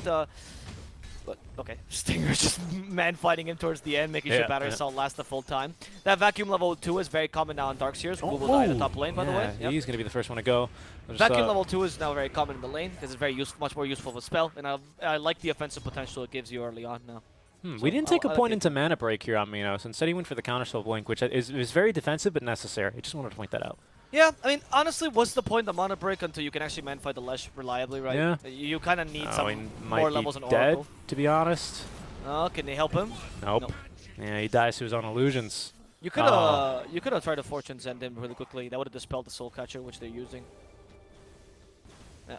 Leo is just diving at tier 1, having a nice time here versus Chris Luck, but ends up taking a lot of damage. Doesn't yet have the bottle compared to Chris Luck, who does have the full bottle at the ready. But, yeah, and at that, he's going to get a refill, because, again, dying on supports is OP. And now Leo Style really needs this bottle. In fact, he needs regen so bad. He needs to stay in this lane. He's actually going to call a salve over first, which is going to delay the bottle. It's I would say, a pretty bad start for Leo. We do need to see a rotation from Thunder here to try and amend this. Luckily, they have an Earth Spirit, right? Against the Storm early on, that brother is going to do a lot better. Your rhyme was so awful that our Twitch stream cut. They gave us qualities. We came back. Yeah, I don't know. I even turned on disconnect protection because I noticed that wasn't on. So hopefully it's all in one VOD for today. No. But what happened is that I can now tell it's every single time they give us qualities. Twitch doesn't have a way to give us qualities without cutting our stream. Yep. That's. I apologize, I mean, guys. okay, let's be honest. How long have we been able to stream for? Like maybe like a year, half a year. This technology is completely new. Twitch will fix it, right? Like Twitch has only existed for like maybe 6 months. Twitch is a small indie company as well. Exactly. Yeah. You know, so they I'm sure they'll be needing a little bit of work. Okay, so here's the rotation that I'm talking about. But Schofield is already prepared here to go on in. He's going to be able to get a disruption. Matthew needs a little bit more damage. They do have a Crypt Swarm, but the auto attack alone is going to be enough from Leo Style. Very good rotation. Nicely done here. That was desperately needed. I cannot be more serious about that. That was desperately needed. One thing that Thunder does really well when they play with the AM, particularly, is that because they know that Minos is not going to be able to be useful for like half the game, they play around Leo Style much more, and they try to secure his lane much more. And we've already seen that Leo Style is a much more reliable pillar to play, especially the first 20-30 minutes, than Minos is for this team. And so I like these rotations a bit better. They acknowledge the strength of Leo. Darkseer will be useful no matter what happens in this lane, because it's a Darkseer, but you need the Death Prophet to have a bit more impact. I think I know the reason, by the way, why Minos has not put a single point into the mana break yet. My opinion for the disruption. Is the disruption illusions, which of course can remove his mana. AM actually quite mana dependent. That's why he needs power treads to be blinking around between waves, and that's why the Battle Fury is so good on him for the mana regen it provides. But also not only for him, right, for Oracle, because if Oracle's standing near the AM and it gets disrupted, he's gonna lose all of his mana, and Oracle's absolutely useless without mana. He does no. I mean, he's got decent right clicks, right, but like as far as his range goes, but his damage is pretty low. His attack speed's pretty low. Yeah, but your point is really good, actually. You're totally right. Regardless of what they're trying to take away the mana from, like just giving the extra mana break to those illusions is an unnecessary win for the Shadow Demon. It's more damage on the illusions, too. Yeah, and let's be honest. Are you going to harass the Leshrac out of lane? No. You're an anti-mage, right? He has so much mana. Nice. They get the kill there. Level 1 Vacuum is... And Chris might still die. It's kind of hard to leave. Oh, missed the Crypt Storm. Has to get closer. Disruption. That's going to divide some of the damage. Whisper's here. Can he get the stun off? No, he has the Bulk Edict. Leo Style still fighting this. Oh, wow, he really is. Nice root. They will stun him up. Schofield, though, will still die to the ghost, but Leo, down he goes as well as Whisper just catching him there with the Split Earth.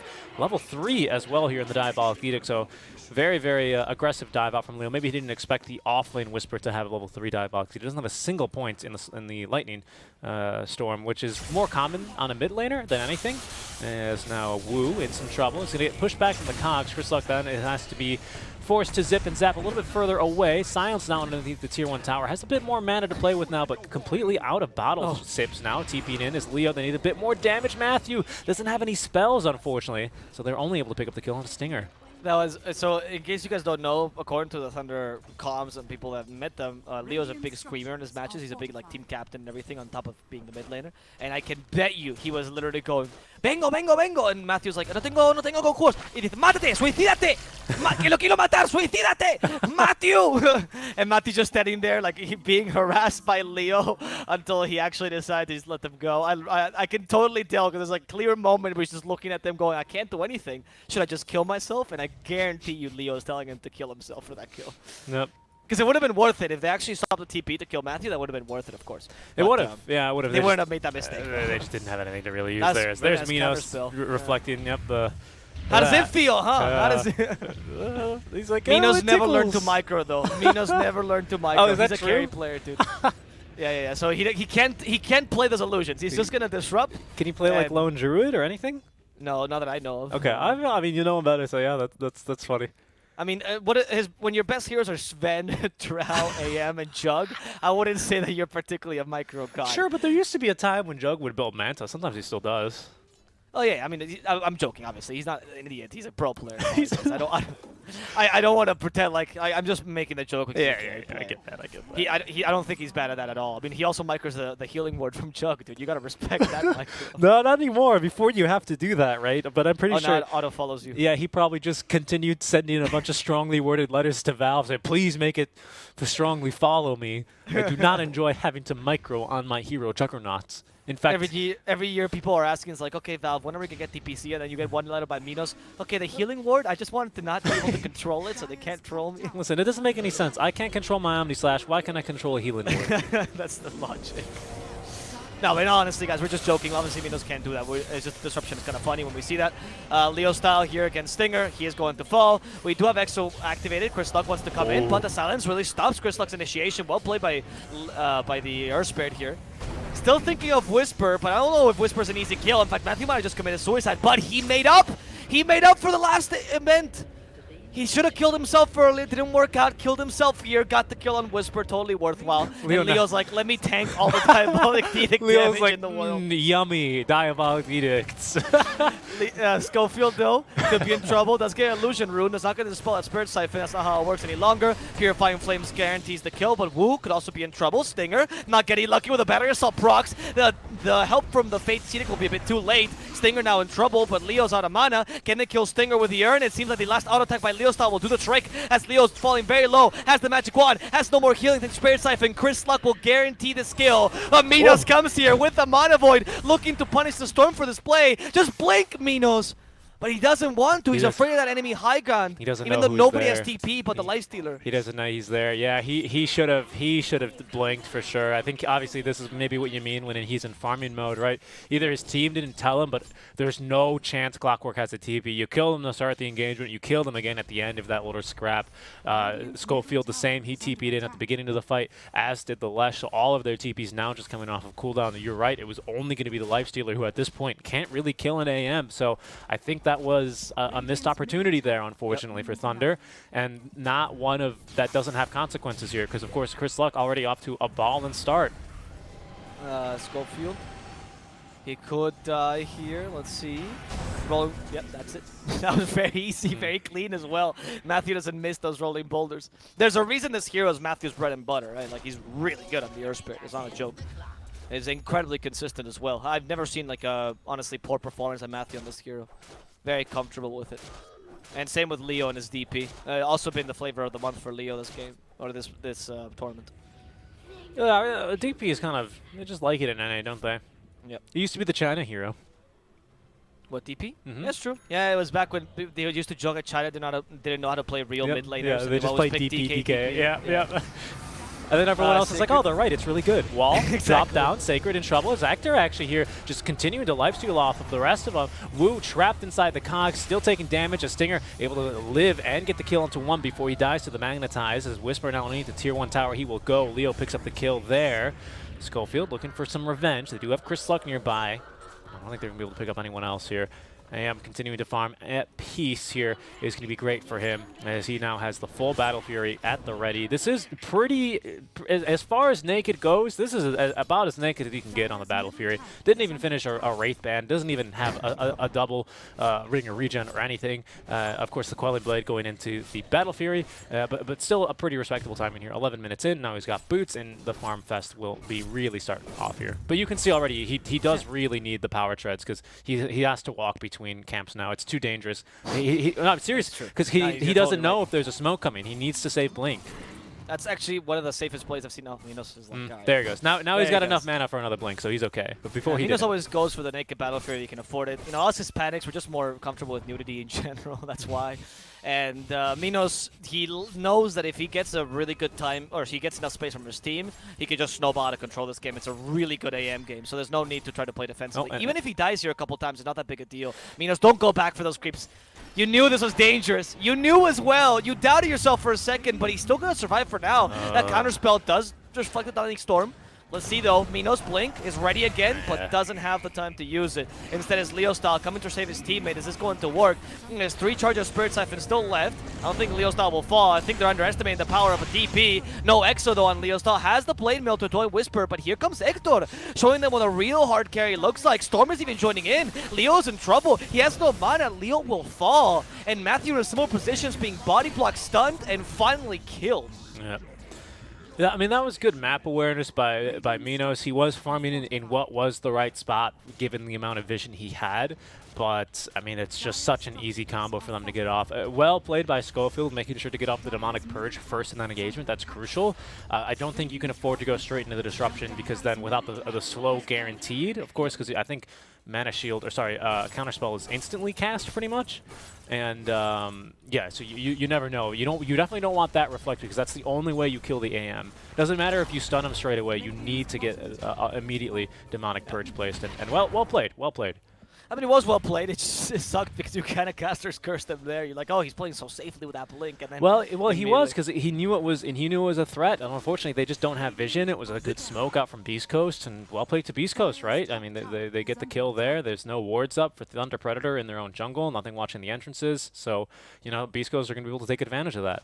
This is just the most dangerous camp to farm as an anti-mage, because they can take you from the high ground and you can't use counterspell effectively. So you really, as an anti-mage, should be very wary of farming that camp unless you've completely warded your jungle or completely warded your jungle, right? Even if you've warded your jungle, is dangerous because of the smokes, but he didn't have any vision there. He didn't have any security. So farming that camp twice in a row was a bit dangerous. Whisper in the middle lane in trouble. We have Silence ready as well. Not that it's needed because they're using Blade Mill against them, and that means that Whisper won't be able to use that pulse number 2 effectively. They actually silence him so he can't turn it off, actually. Leo, though, has Exo here. Chris Luck is coming in, but Wood, they use false promise on himself. Leo Styles committing for the Schofield kill. Disruption saves Schofield as Chris Luck is destroying the rest of his team. Sacred cannot tank this too much. Stinger finally falls as Leo Styles now chasing after the Storm, but he has a haste room, which means that they need Ball Lightning to get away. Darkseer, though, will be able to TP in time. So ends up being a favorable trade for Thunder Predator. They did use the Exorcism level 1 for this kill, but it's fine. You'll have level 2 relatively soon. I don't think it's that big a deal. You have an AM this game. Yeah, it hurts though. That's why I want to see you have Exo level 2 before you use it when you're level 11, because you have an AM on your team, right? We'll see here. I mean, it's going to be on cooldown then for another minute and a half, just about, as Minos already finished up the power treads, going into the Yasha next. Matthew is not farming too poorly. I wonder what he's going to go for here. It's not particularly a very good Vessel game. Probably Force Staff next versus the Clockwork is going to be the move, I would imagine. Maybe even this game you consider a Glimmer Cape for all the early magic damage they bring to the table. I think there's a few good outcomes there that you might consider. Whisper, though, with another great itemization here on the offlane Lesh. I think it's one of his best heroes. I don't know if it's just because of the meta. I don't know if he really likes playing Lesh.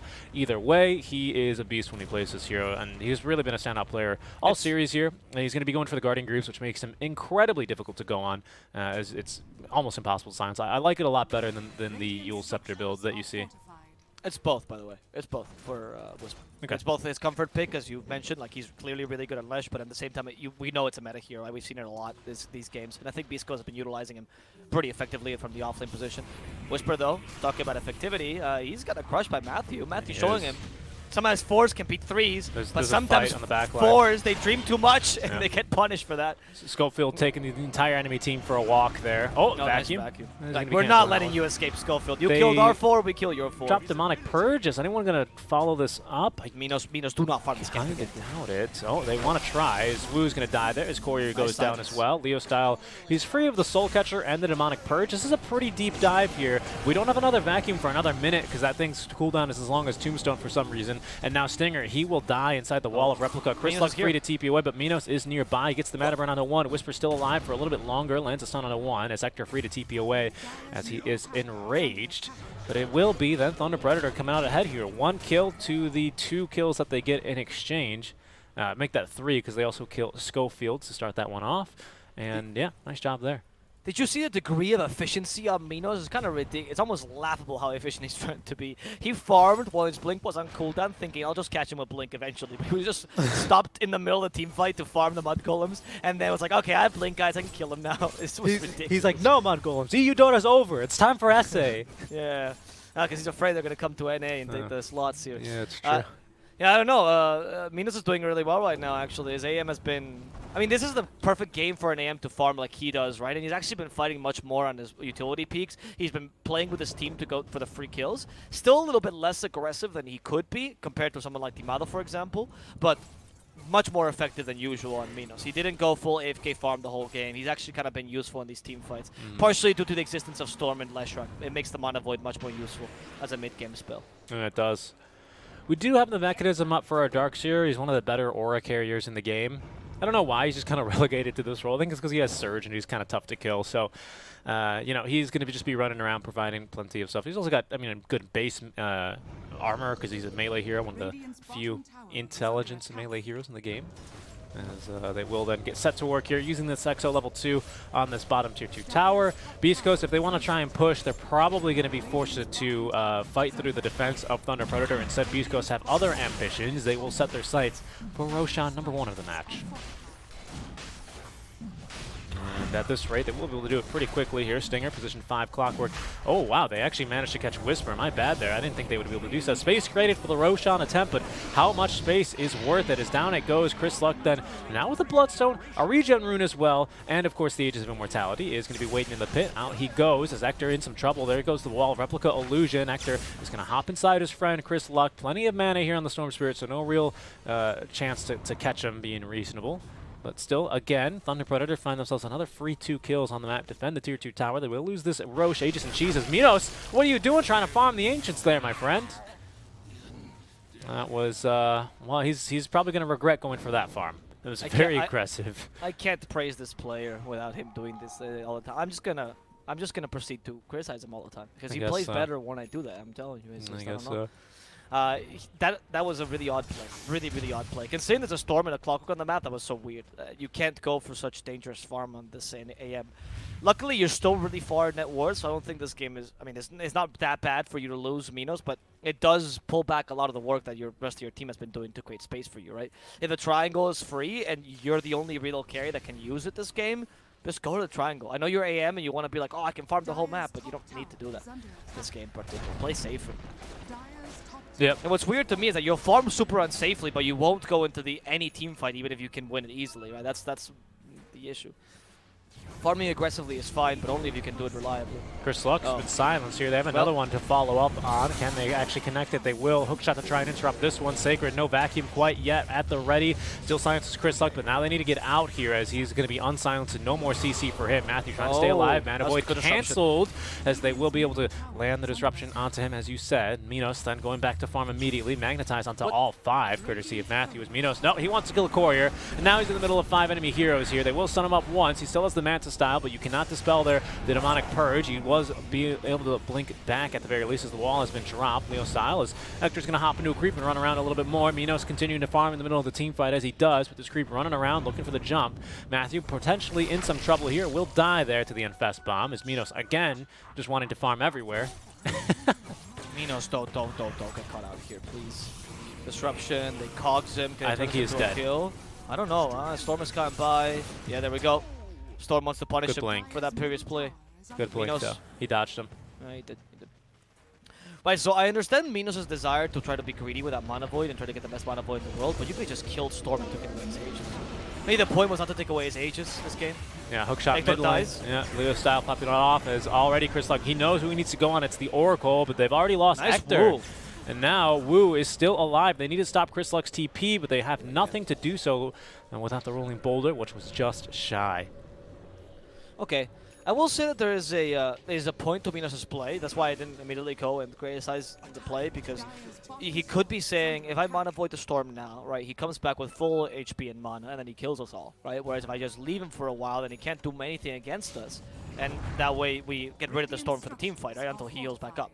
Which is a valid idea here from Minos, which is maybe the logic behind I'm not going to mana void him. Even if he would have gotten the Aegis out of it, they knew that taking that Aegis was like a trap per se. So, yeah, I think that was not the wrong play by Minos. I'd rather they played that it's safer here. It's a good point. That's always something I've been saying throughout the tournament, because Storm's a popular pick, and of course Roche always so relevant. good on him. It's really good. Aegis is so good on him. It's kind of busted compared to most heroes. Maybe, yeah, I don't know. I think it's just something that's cool about Storm. I don't think they need to adjust it, but it's something that you need to keep in mind if you're ever playing with him or against him. Especially because in the meta, a lot of heroes actually have a very weak Aegis, because a lot of heroes, things like, DP, for example, terrible Aegis, because you lose the Exo, Terrorblade, semi-deal with Metamorphosis, Sven, you lose God's Strength, right? So he does stand out as one of the few heroes in the meta that can utilize an Aegis very effectively. That's a good point. That's a really good point. Yeah, you're totally right about that. You're totally right. Minos here is going to be going next for the Basher, as he will look to farm the top way. By the way, do you see anything wrong with Matthew's inventory here? Or anything out of the ordinary? Just take a look. I feel like he has missing boots, friend. That's right, he does. No brown boots on this guy. No boots of what speed. do you need? You roll all over. You know what? You kind of do, but the problem is it's very expensive on your mana. As you can see, he's half mana, and to cast all 4 of his spells, he requires Tree Fitty mana, which he's always kind of just sitting at, just barely. So that is a point to be considered here, as they have dropped a wall. Oh, Hector's dead. Okay, they're going to catch him. Oh my goodness, a great mana void as well. He's going to absolutely nuke down Whisper. Minos ready to fight, wants to go for Stinger here, but I think his team will be able to finish that one off without really him needing to do much. Nope, he's going to get the right click. Kill secured. Okay. I think this is starting to be really good for Thunder, because we're starting to see Beast Coast go into a bit of panic mode of, oh no, they have an AM. Oh no, they have an AM. What do we do? What do we do? We can't let this go late, right? Because the Storm. The build on Storm as well, going for Lincolns right now as opposed to the BKB, is good against Mana Void, but does give a lot of counterplay options. Thunder, especially with the Oracle in existence, Purifying Flames is really good for countering that Lincoln Sphere. And Yule Scepter, to be honest, also pretty good for doing that. You already have one in the game. We're going to see the Kai and Sanj, by the way, for Death Prophet as well. Interesting. Yep, I was gonna point that out. Yeah, same build, same build. Seems to be quite the popular combo now. I like it. I got nothing against this build. I think it's pretty smart, especially for a DP. I see DP being one of the better users of it, right? Because you heal more with Spirit Siphon. Also, the Exo heals you more. And on top of that, you deal more damage. Yeah, seems great, dude. Yeah, I think it makes sense. Like it that this is the build that Americans have decided to take us around. I'd like to see Ags over the Octarine first, maybe. That's just me. Silence. Who knows? Stopping the Storm. And do root him down. Leo style has the haste rune. The Blade Mill is not helping him too much. There's the False Promise to save his life. With the Vacuum, they have any more follow-up. The Yule set to keep the Storm rooted, and they set up for the Fortune Zen. That was perfectly played by Thunder. Killing the Storm in time, maintaining him perma-stunned there, with not many to use, by the way, and Leo's going for more, trying to kill off Whisper. Essence Ring might save Whisper, but Leo style does not care. He's diving deep, he wants the kill, and he'll get it. Hector in the backlines, though, does murder Matthew, as they force the buyback from Chrislock, trying to kill off Leo as well, but Lifestealer has no help here, has to armlet toggle to save himself. Now finally the Rage, Leo style trying to get away here. Instead, the Leaf Sacred to die, and Minos, without any mana, has to get away as soon as possible before Chrislock realizes this. There's the Rocket Flare, Minos in trouble, loses his mana completely. The Fortune's End might help him out a bit, but I don't know if Minos can make out of here alive. Without mana, he's so as weak close. as a Storm. He was so close. He tread swapped, but he forgot to swap the Vambrace. Oh, that's a good forgot point. to swap the Vambrace. Oh, I didn't notice the Vambrace. I was going, hey, brother, tread swap. And I was like, oh, I don't know if that would have given him enough mana. I'm going to shut up. But he didn't also swap the Vambrace on over, which I think would have given, it would have given him, I don't know. To be honest, I can't do that math because it's percentage based on when you increase. So obviously he wanted to stay strength as long as he could to try and live. But yeah, I didn't see him swap the Vambrace Tread over. swap is more impactful, actually. I just calculated. That's okay, is it? Yeah, because look at Vambrace attributes. You only get 5 of the extra attribute you're turning into, so it's intelligence, whereas the power treads gives you 10. Right, because obviously you're changing completely one attribute to another. Yeah, so but if you changed both, maybe 15, that should have been enough to get it. But he already got it with the tread swap anyway. Well, he had it a little bit later though. He tread swapped right when he did have it. That he probably knew about what that looked like, and maybe just didn't take the what's it called into consideration. I think that's fine. I mean, you know, it's whatever. It's not really a big deal. It woulda, coulda, shoulda. Maybe one day. Maybe it wouldn't even have saved him. Maybe that's something to test in the demo mode here. But very, very good fight from Beast Coast. They do have to buy back on Chris Luck for that, however, as that'll set him back on his BKB for a bit. Good control in that team fight, as you were talking about, onto Chris Luck. I did, however, hear a slight misplay. I don't know. I heard Stinger hookshot, and honestly, from the sounds of it, I'm pretty sure he hookshotted Hector. Either he hookshotted to Hector to get to the fight faster, or Hector got in the way and hookshotted him. I'm not sure which came first. I didn't catch it. I believe you, but I didn't see it, so I really don't want to comment, right? Because, you know. No, neither do I. I'm just saying there was not a hook shot in that fight because either he had to use it to get closer or it was messed up. AM is being beat by his own illusions. Like, no, guys, they know my weakness. They just need to clone me. They hurt. He did go for the all stats build anyway, right? So which is giving Disruption Illusions a lot of damage here. I think that you might even. He went for the cast range talent. I mean, they deal 75% damage. It's not bad at all. It's no joke. Plus, you know, on mana break, it hurts as well, right? Because it does 50% of the damage by 64, so it does 32 damage, or it does half of that, yeah, but then so you have to 16. get the 4% of the max mana, which is much more, though, so it's still very, very useful. I mean, it's technically saying, like, pretty much saying it's 32 plus 2% of the max mana, right? Oh, I was just, no, it's 32 mana broken, but it's 16 extra damage every time, like Desolate. Right. Mana break. Oh, right, because right, sorry. Yeah. I mean, you're totally 50% of the damage. Yeah, it's 50% of the 50% that you do. It's a little confusion. I realize now. I was having a bit of a brain. I don't worry about it. Don't worry. It's still early. But of course, breaking the mana is huge. They broke the smoke here, and the Storm is like, should I kill my brother? Yeah. The brothers have a little standoff. But the AM is nearby. He's just waiting for the Storm to literally zoom in and murder him. Do not go for the haste. Minos! God damn it! I knew this was going to happen. Okay, he got they have to use promise. false promise against him, but now this team fight is really difficult for you. Death Prophet walks in. She has the blade. No, now with the Mana Void plus the Vacuum, that works out, and they actually can turn this team fight around. Hector's BKB is doing a lot of work here, though, as Sacred could be in trouble. Good kick. Hector will fall towards the end, and that was a beautiful engagement. Do not listen to me, Minos. You're a god. That was the best bait I've ever watched. Minos is like, hey, stream? I want it. I mean, you can't let the Storm take that. Thank God the Oracle exists. And such a strong fight as well. I mean, I don't know if they weren't expecting Leo style to approach from the angle wheels because it seems like they were really caught off guard. They were still smoked, actually. By they even found, actually, look at this, they found Storm. If they kill Chris Luck here, it's massive, and there's the silence. He'd bop back. They're going to kick him a little bit further away, but it's not going to matter. Minos is going to be able to blink onto him and secure the kill. He's dead for a whole minute and a half. At the 29-minute mark, all of a sudden, Thunder Predator up 11 kills already here. Find themselves up for the first time in the game in terms of net worth, at least for the first time since that little last fight here. As now, with Aegis and Cheese, they should be looking pretty strong from here on out, Avo. I really thought he was going to die. I thought he was going to die, too. I thought he was going to die. I love, by the way, the boulder smash towards the end of Matthew. Matthew's like, hey, Minos, do you have blink? Yeah, why? Push him away. Okay, I guess. Does Matthew have boots yet? Nope. It's not just Minos, by the way. This whole game, it's been Thunder Predator has managed to control the Storm twice in the same manner, just by setting up the Yols, like using the Yols from... Who has the Yols from their team, by the way? I'm checking. Who is the Yols? It's Matthew. Yep. Yeah, so Yols by Matthew into the Fortune's End is really good combo and very difficult to pull off consistently. So incredibly well played by Thunder. Yep. Can they check Stinger now? They can. Minos is not afraid. He has Scotty, so he's just going for the backline, trying to kill Whisper. Whisper deals as much area damage as he can. He prevents the Mana Void. Minos took a lot of damage from Soul Catcher. Still has the Aegis, though. Mana Void for Whisper, maybe not enough damage. Minos might lose his first life, but there's a false promise to save him. They want to push Hector to the low ground, but Boulder Smash wasn't available just yet. He gets a lucky bash right into the rolling boulder, where Matthew just kicks him away a second time. Bootless Earth Spirit, the way to go. As they catch the AM, thanks to Disruption. He lived through the false promise. He did. And the help from Beast Coast. Can they turn this into a fight? Leo Stock takes last bit of mana to use the Exorcism. Push the enemy team away. AM is back. Schofield will finally die. Stop copying me, says Storm's Minos. alive now. As they're finding Stinger as well. Fortune's End will dispel that Glimmer Cape. Leo Style is here with a full stacks of Exo to make sure Clock cannot survive. Chris Lupp still wants to initiate this. Hector is going in as well. They might kill Matthew. The Glimmer Cape saving him. Minos instead looking to fight this till the end. He still has the Aegis. They know they can fight this longer, and they keep Hector perma-stunned to make sure that Minos doesn't even lose his Aegis. Leo even went into the enemy tier 3. The GG is called. Beast Coast cannot deal with this AM.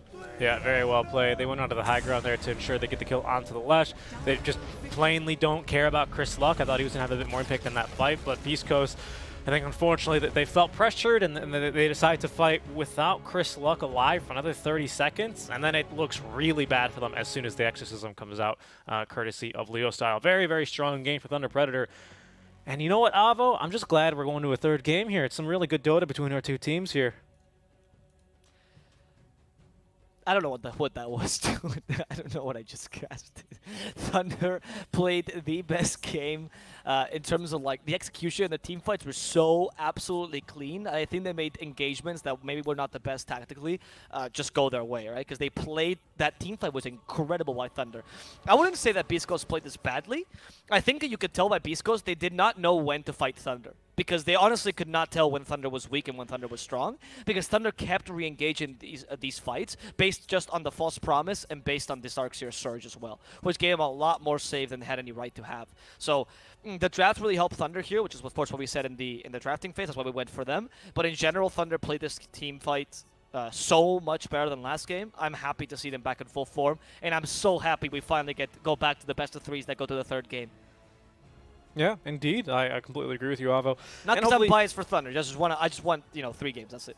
Me too. That's all I wanted for Christmas, in addition to my 2 front teeth. And here we are, El I asked Leo, Clasico delivering. I think almost all of their best of threes have gone to game number 3 before, with Thunder always winning them, at least in the past 5 months. I think sample size of only 2 or 3, though. So we'll see here if Beast Coast can chalk up their first victory, actually, overall against this brand new Thunder Predator lineup. Well, not brand new, with this new Thunder Predator lineup now with Sacred in the mix. We'll see you guys. You're watching Realms Collide 2 with Super Dragon Novel Plus. We'll be back after a short break with our draft for game number 3. We'll see you then.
hello, and welcome back to. Yeah, so that was very That close. was a little close. Sorry. Hello. Hello, and There it welcome is. back to The Voice of the Realm. We are your nightly podcast slash radio show slash stream production, which brings you the best NASA Dota we can muster. And what a match we've gotten. The Yeah, Classico yeah. is delivering. It is equal parts skill, equal parts throw, equal parts. What the fuck am I watching? Yeah, it's a lot of fun too as well. I think that's That's what Dota's about, dude. I mean, and that's I in my opinion the not the biggest draw of SA Dota, but I think it is One of those draws. it is a big draw to me personally. I always love seeing this. C as well sometimes will fall into the same category, especially if it's like I don't know, like a like especially if it's like a boom versus versus I don't know, like Motivate, Boom versus like a bunch of the tier 2, 496 versus another one. Once you start getting to the levels of the Fnatic and the I would old say geek Boom is a buff fans. Fnatic, if I'm honest with you, but I agree with Well, you. I mean, but you know what I'm saying, right? Some of the teams that don't quite have the international experience, even though they are strong because of this coronavirus period, they have been playing more online tournaments and mostly regional stuff, right? Whenever Ice Ice plays, it's also like that. Like, it's just a game for him. You can really tell. 'Cause he will do that- things that- like, for example, bait you with his TP, which was one of my favorite plays I ever watched the man do. Daryl's a troll.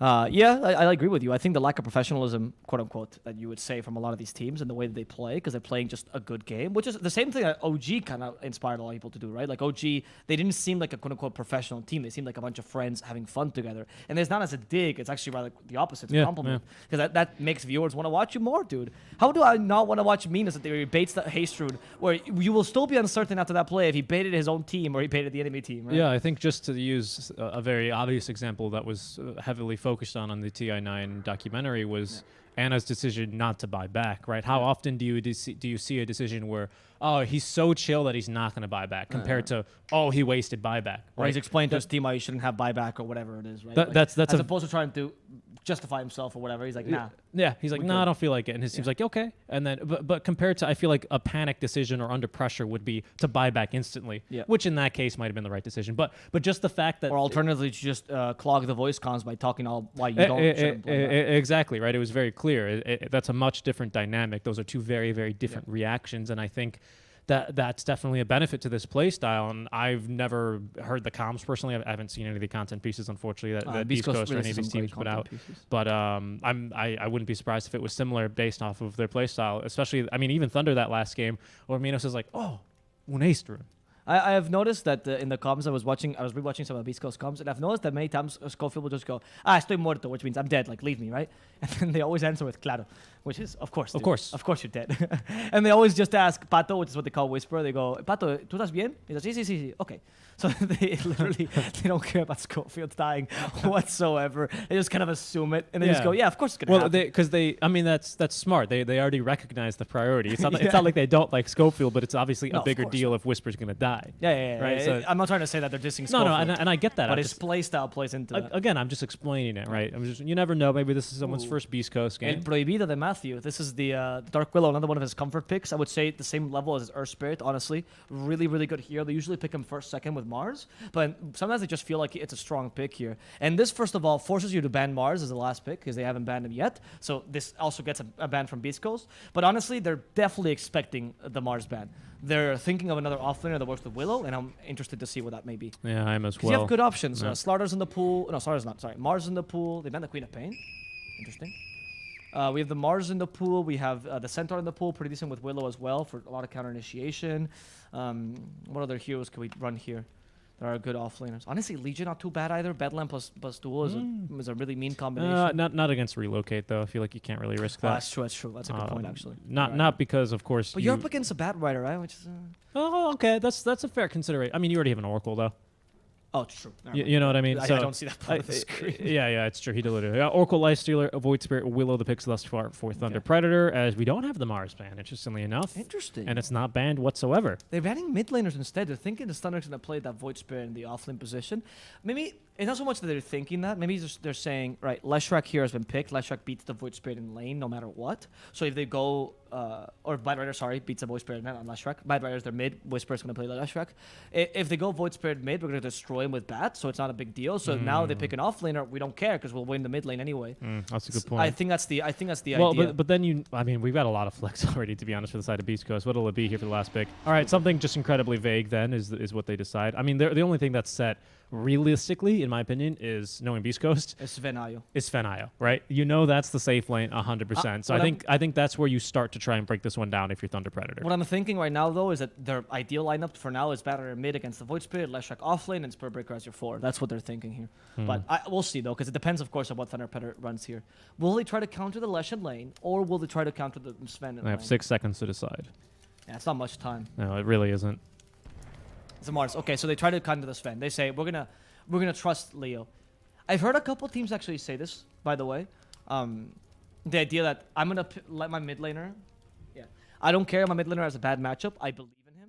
And Panda said that for Dark Malo. It's like, I don't care if Dark Malo has a bad matchup. I really don't care. I was on point this time. I don't care if Dark Malo has a bad matchup. I'm just gonna trust him to do okay in the lane. And Thunder Predator, when I talked to Wu, the only time I got to actually talk to them when I was coaching them, you could say. Wu did strike me as that kind of person as well. He had a lot of trust in Leo and in Leo's playstyle. They're very open as well to a lot of like a huge variety of picks. And I think here they have a strategy for this. Oracle can always TP mid and save your Void Spirit from Bad Rider jumping you, right? Because if you just fortune's enemy immediately. Well, not only that, right? Oracle's going to die a bunch in this lane. It's pretty mean. Lash and Spirit Breaker is a pretty easy combo.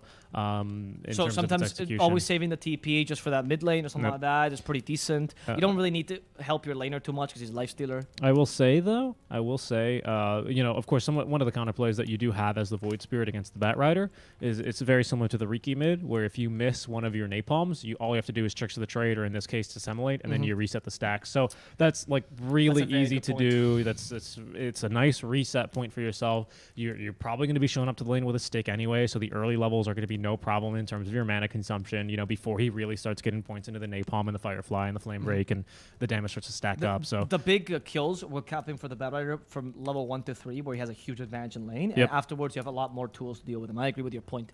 Also, point about the Simulate, you don't have to turn to use it. You can just use it as you're looking at him and still go back. It's true. Which is a rarity in all these escape skills. So it is, especially on a spirit. Usually that's the quote-unquote balance to the spirits, is that they have to face whichever direction. And when you throw an Aether Remnant... well, an Astral Step. Yeah, and for Aether Remnant, whenever you toss an Aether Remnant, you got to look in its direction. But not to Simulate. Not to Simulate. So, okay. I would say I'm still slightly favoring Beast Coast. I think they have a stronger lineup in terms of draft alone. But I don't think this is by any means like an out draft. I think it's actually pretty even. Okay. Who are you favoring before we go to the run? I think just Beast Coast overall. Okay. It's really hard to say. I think the mid lane Bat Rider is going to be a little bit too strong, and Sven Io is kind of insane. Not to mention the amount of global presence you have here, right? You're going to have Boots of Travel at least on the Bat Rider with Relocate and a Spirit Breaker. I think it's going to be a bit too much. I don't know how Thunder, if they lose the lanes, which are pretty strong for Beast Coast, I don't know how they're going to recover. So,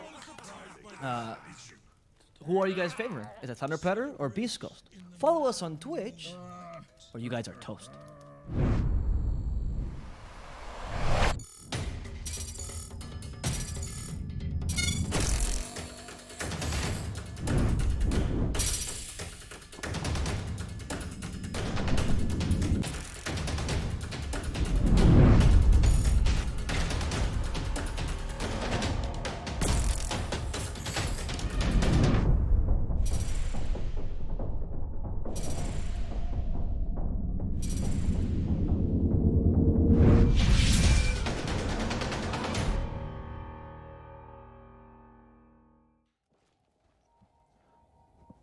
Welcome back, everyone. Before we could even sit down in our chairs here to cast this game, blood already spilled here in favor of Beast Coast. That's right, first blood here is going to be for their mid laner, the Bat Rider, where we have the fight recap. Split Earth, Charge, and Stormhammer allows really just plenty of damage. It was a 5-man rotation, and they wanted first blood, and they got it. Will we have another kill here, however? Sacred taking a fair bit of damage. Again, with the Wisp bonus move speed, it's no joke. Where is Wu going, dude? You're an Oracle. What is your plan here? There's no way he's getting out of this one alive. Nope. Split Earth to set up for the kill. He does dispel all those charges sticking napalm, but one more hit will do the trick. Chris Luck. Oh, he missed uphill. Whisper misses uphill. Whisper still chasing. Oh my goodness. Woo, you god!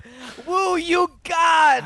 I mean, it's pretty good, but now he has to run all the way back home. And he used a salve and a tango for that. He doesn't really get much mana usage either out of Whisper. You know, it's not like that was TB popping his meta to try and get a first blood, right? Then I could see how that's really, really worth it. But he just goes to lane anyway. He's going to miss maybe 1 or 2 CS for versus Minos.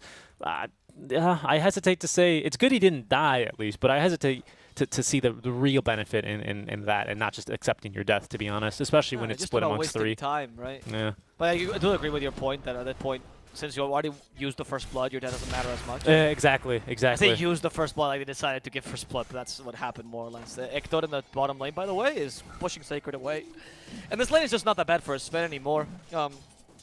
He's one of the tankier heroes, and mostly what Willow and Mars do is harass you until you're low enough that they can calm you down.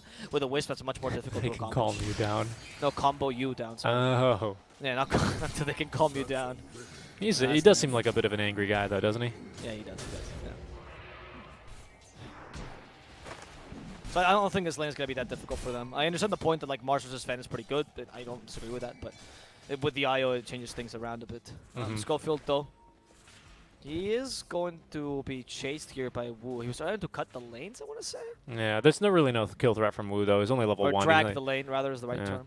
But nice of Wu to bully him away, right? You can't really sustain too much damage out from an Oracle for free. It adds up over time. Good attack range, so at least that is going to be the benefit. But they can really close the gap very easily as we see another charge onto Minos. That one will not be as successful, even though they do land a stun to follow it up. And Schofield, he really does not want to be chilling in lane versus Minos, because Minos right-clicks him once, and at current level, I think he gets like, it's probably 40 HP or something with the single poison feast. It's a very, very tanky hero, this Spirit Breaker. This is the thing. This is the hard counter, though. You know, Thunder Predator, they're known for Team Spirit, and you just draft Team Spirit Breaker against them. They're fighting bottom, though, quite a bit. Hector, again, just going to be healed up by the likes of Stinger, and they even give him another shared tango to make sure they're being as efficient as possible. Mid lane, though, I'd be curious as to how this one is looking thus far. 11-3 compared to the 12-3. So thus far, Leo actually doing slightly better than the Batrider. Level 4 as well, so he's got a little bit of an advantage. So they actually almost kill Matthew down bottom. Again, just the harass is pretty intense coming out from both sides this lane. Same Leo's thing with playing this- Schofield. He needs to leave. Leo's playing this lane really well, and the threat of the Oracle makes it so that Chris Luck can't really dive him like usually would in a Batrider, because if you dive and you miss time to dive, you're just going to die, right? Like, into the tower. You don't have that much armor as a Batrider. You're not like a Night Stalker that can dive reliably in the tower, like Bounty Hunter. So because of that, Leo just waits until the sticky napalm is done. He's playing this lineup so patiently, and he knows Bat has difficulties actually pushing the lane and taking advantage of the enemy mid laner not being there. All you can really do is use Firefly and try to push it. That's not really useful enough, unfortunately. Matthew's going to get bullied away from bottom at the very least, so it's going to be Mars alone versus these two for a little while. But we can start to see now Batrider with level 2 in the Napalm, 6 stacks now onto Leo style. It's a little bit sketchy for Leo to be this close. You can see that much damage from every single right-click courtesy of the Batrider. Leo doesn't really mind eating them. 8 stacks now, really does need to be careful, but that means he can't realistically contest and might even die here to the dive out from Schofield. 9th stack to refresh it. Does have the Dissemblate ready, but a TP as well from Matthew, as Chris Luck will be easily then able to secure the Illusion Rune. But he gets a salve out from Matthew. Cancelled, not cancelled, I apologize. Of course, Sticky Napalm doesn't do any damage. Yes, exactly. I mean, he'll be fine. Leo, I think, considering the help with the lane you have, you really can't ask for much. Wu in the top lane, though, can't ask for a save. Minos comes here to divide and have all allocated damage. Look at this Minos. He cares about his support's life. In fact, he might even be able to eat some steak here. Let's see if they can finish off this cow. Schofield, yep, Purifying Flames will do the trick. And that works out nicely for Thunder in the top lane. It does indeed. Well played. That's going to be them coming out on top. Again, Open Wounds just healing up Minos to full HP here, basically to capacity every single time. So he's actually able to stay in lane a bit versus Whisper. Whisper opting for the Split Earth as well as the Diabolic Edict build here. So no points in the Lightning Storm whatsoever as of this point. We'll see if he decides to change that around. There's a Cursed Crown on a Stinger down bottom. They're going to be okay, especially with the Warcry. There's a gank coming bot for Sacred, though. The charge, courtesy of Spirit Breaker. He's going to cancel that. Just look for the Bounty Runes. Well played. And Minos, by the way, can still fight against Whisper. The Diabolic got a lot of confidence here, but Whisper, remember your range. You don't have that Stout Shield nice ingrained. dodge. That's a really good Fortune Zen as well, by the way. Oh, And good Whisper, body blocks. I think he's going to die. Minos is Yeah. playing this so well. Oh my god. Modo Sadios is Minos. He's ready to show off the world what he's all about as well. He is. Charge Matthew's going good. bottom for Matthew. Can He they has kill the him? Shadow Realm. I don't know. It's a bit difficult, actually. They get rid of the Sven for now. Matthew's fine. Never mind. Matthew's invulnerable. He's God. Well played, and this is probably the best start Minos has had thus far in the series. He is completely at ease. Does need to pick it up a little bit in terms of the CS, especially compared to the Sven. I mean, Sven Io, though, how are you going to really contest this one reasonably, right? Of course, Overcharge being so useful now early on. But, yeah, I'm not really sure if even with this start it'll be enough. I think this Beast Coast roster is going to be starting to look really scary here, especially mid lane, right? Leo Style is beginning to suffer now. You can see the CS difference now currently at 6, now make that 7, but most importantly, 12 denies onto the Batrider. Leo Style does have level 6 DD Rune and a gank coming courtesy of both of his supports, so they're going to try for this kill onto the Batrider, and they will secure it quite easily indeed. Takes about all the mana that they had in that mid lane. 3 intelligence heroes ganking the mid lane, but they will get the job done eventually. And that's a very big kill for them here. They need to slow down this Batrider as much as they can, and with the Oracle, as well as getting early kills on him, that's going to be a very effective way of doing exactly that. Bot lane, Sacred's getting dove in, however, Scope will another charge underneath the tower. Will not be able to really net the kill there. Whisper in the top lane also is in trouble as Wu is coming in here with a combo. Fortune Zen to use the Infest to get this kill. Well played, Minos. My goodness. He's honestly back on top. This lane he's been playing so well. Lesh is not a good matchup against Lifestealer, of course, but it's not too awful either. Usually played a bit more defensively, though. And it's actually like a turn of the first game where Whisper destroyed that offlane. This time it's Minos destroying the enemy offlaner, despite the matchup not being honestly that awful. Whisper's just trying to put a bit of pressure, which is what you should be doing against enemy carry, but he is overextending a bit, and he's been left alone a lot by the Spur Breaker, who can't really help him in lane. Yeah, no, I mean, yeah, like it's not feasible for the Spirit Breaker to do much here, right? Because he just heals Minos. That's it. Even if he bashes him every single time, Lifestealer probably still gets in a hit every so often, which is just going to reduce all that damage to basically 0. Schofield is trying his best, though, looking for charges in the mid lane, looking to be as annoying as possible, threatening Leo Style here, who, again, does now have enough mana at least for one. Oh, maybe not anymore. Okay, he does. He's going to be able to get away safely. Chris Sluck going to be slowed down. Instead, they're going to charge Matthew, but straight into the Bramble Maze goes Schofield instead. Is perhaps in some trouble is Chris Sluck now. There's Wu rotating on over. They need a little bit more damage, and they have vision because of the Flame Break throwing the creep up there, so he's actually going to die. I think he was going to be okay, actually, there. If he didn't Flame Break the creep up with him. They provided the vision, I believe, for just that additional damage, especially the Purifying Flames, namely, to nuke him down. And getting down the Batrider is important, as he's going to be your main space creator here for Beast Coast, as Whisper has been completely cancelled. His lane did not go as well as they expected it to, as the Void Spirit, as we can see, is only 100 gold away from his net worth. So that's incredibly impressive by Leo, though credit should be given to the supports on Thunder Predator, who have been making sure this mid lane has been much easier for Leo than it should be. Let's see if they can kill him down bottom, by the way. They do have the Arena Blood. They're doing this as the lane swap is happening. But because the lanes are pushed, they don't know the Lifestealer is here. With Chris Luck, he can't leave in time. He's going to use the lasso to prevent the Spear of Fart. That's preventing a big chunk of damage. Schofield is coming here for help, but the stun will still hit, and that will guarantee the kill on Chris Luck. Schofield cannot charge through the arena, unfortunately, because it reduces your move speed to 0. Yep. That's kind of how that arena works. It's basically 100% move slow. That actually is 100%. Same thing actually with Disruptor Kinetic Field, which is why there used to be a bug where if you Hurricane Piked, you can actually move outside because the slow only applied, much like accelerated bunny hopping, backwards bunny hopping. If you've ever watched a Source 1 game be spedrun, namely Half-Life 2 or Portal, where you can actually, it's the same bug actually because it's a Source game, right? They're both, it's the same engine, so the bug still exists. So you can actually break these sort of things by moving in backwards, which Hurricane Pike was the only thing to allow you to do that. But Schofield, unfortunately, reduced to 0 there. Nothing he could do just to watch his comrade die in the arena. So yeah, in that middle lane, in that, sorry, in the top lane, I see Wu. We have Whisper coming by. I think Whisper's just going to die. Can't even take the tower in the process. Denied. Well, I mean, at least you get the tower control. Middle lane Hector is also trying to increase his map control by taking this tower. Not too awful. Let's not forget that Thunder's doing a lot in this early game, but they still are not beating Bisco in terms of farm, because Hector's still getting a really good farm, and you just need to kind of outfarm the Lifestealer and wait this out long enough, essentially. That's kind of how you have to play when you're Sven versus Lifestealer. Because in the beginning, Lifestealer beats you due to his healing, but later you just out-damage him. And that's kind of the trick you're going for on Sven, usually. Such a limited imagination. Leo Style just doing a little bit of a taunt because he was able to secure the... Oh no, the DD rune got denied, I believe, by Stinger. That's why he's taunting. Sven, though, I mean, Hector is just farming like a madman, of course, as he always does. This time he has a Wisp, which will slow down his experience gain, because Wisp almost always tie it at the hip with him, at least when Overcharge is ready. But overall, Hector's farm is going to benefit quite a bit from this, to say the least. Going for the Echo Saber now, has the Quarterstaff, just needs now the Sage's Mask and the Robes, and then he'll be able to complete that second farming item, and then into the BKB. This is one of the standard Hector Sven builds that he enjoys going for, and it's incredibly effective at scaling. This game, though, they are down 6 kills. Doesn't really mean much, but Thunder Predator have taken a pretty firm hold of this early game. Thunder is going to go for a gank now in the enemy triangle, trying to find Ecto. That's what a lot of teams fail, by the way, against Beast Ghost, but this time they're not defending the triangle as safely, and they know this because they have the information. Wow. That is why they can kill Ector so easily.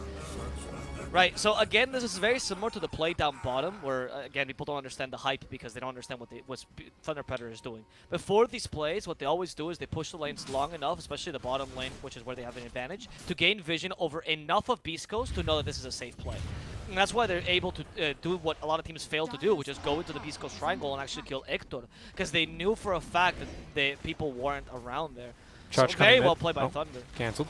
I like the Schofield on the position 4. Of course, necessary when you have a Wisp. That's not going to give you the lockdown you're looking for in a 4. And therefore, Schofield is going to be building up the 4 components of the Aghanim Scepter. He's already actually got the point booster already, so pretty decent farm. And this Ags is kind of a game changer for the way Spirit Breaker is played, especially in a lineup like this. So that'll be really excited to see. He's pretty hard countered by the arena, at least without a BKB. So there is that to take note of. But overall, I think it's going to be a fantastic item here for Schofield if he can farm it. Yeah, The problem is he doesn't farm like creeps, he farms heroes, so he needs to try and get something done here. Of course, he is involved in the only kill his team's gotten, which was First Blood 12 minutes ago. Yeah, I'm very... Yeah, I think this is the difficulty that Beast Ghost is facing right now. Who's your space creator? Who are you playing around as your win condition, right? I mean, Sven Ayo can't really be your win condition this early. So then, if you don't have a or you don't have someone to play around because Batrider has been cancelled, so has the Leshrek, then what do you do with Ferber? Yep, top line. I mean, look, this kill is actually a pretty decent one if they can just get it, but the arena blood completely cancelled, and Hector will at least kill Sacred. Can they turn this around? They think twice about it. Chris Luck has used his lasso, sorry. The charge is still coming in for Minos. We have Warcry. Let's see, with Astral Step, can Leo style cold and get close? Here comes the charge. A fair amount of damage. They stopped the charge completely. Schofield, they didn't completely finish it, which means that then they can kill Hector. And with a Bedlam, they destroy Schofield as well. That Bramble Maze by Matthew was really close. Bramble Maze. They even stopped the Nether Strike from coming out there with the Fortune's End. That was very sad, unfortunately, because you do end up getting moved with Nether Strike. If you're rooted, you can't cast it. If you're stunned, you can't cast. I mean, that spell is just needs a little bit of love, I would say. But Schofield trying his darndest there to at least get something done. Didn't want to charge directly into the Terrorize, but very difficult game thus far here for Beast Coast. They do at least get a kill onto the Mars. They're going to look to try and defend this tower now with Schofield TPing in, immediately going for the charge. That's going to be cancelled. But he does force out at least the Bramble Maze and the Cursed Crown.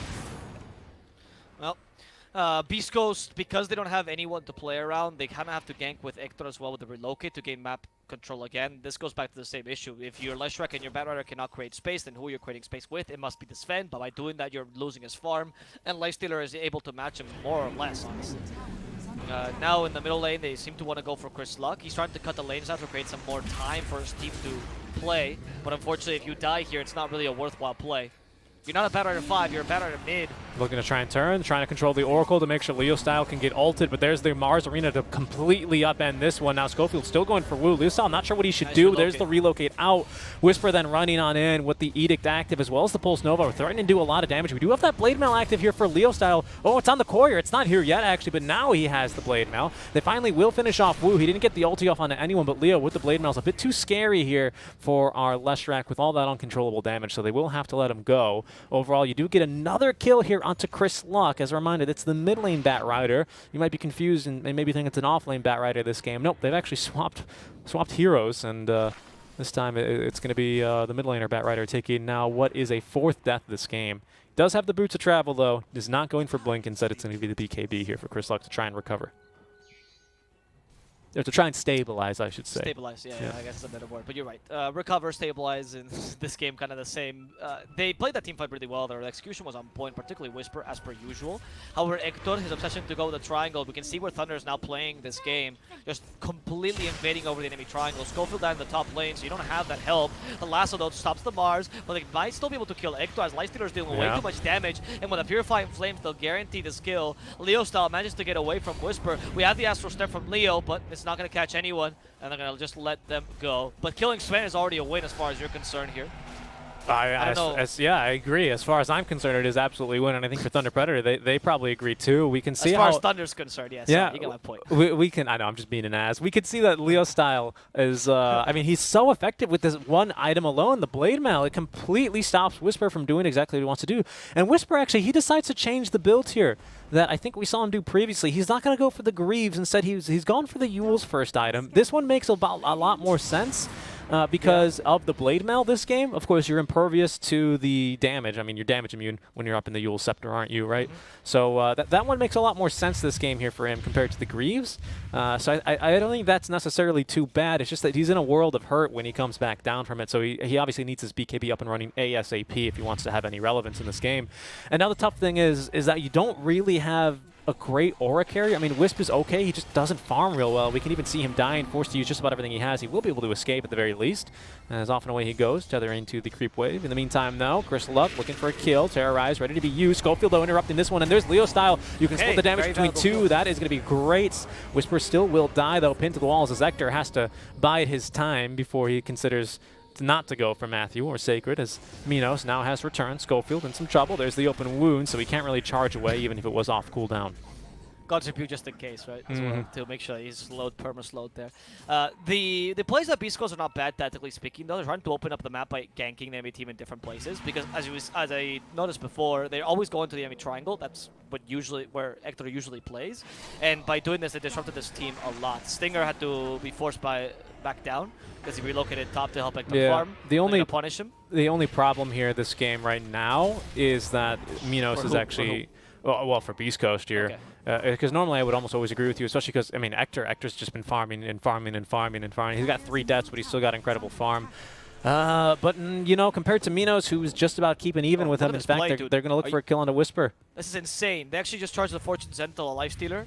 Oh, here it comes. Oh my goodness, this is going to come. Is this going to hit him? Is this going to work? Oh, it was onto Matthew.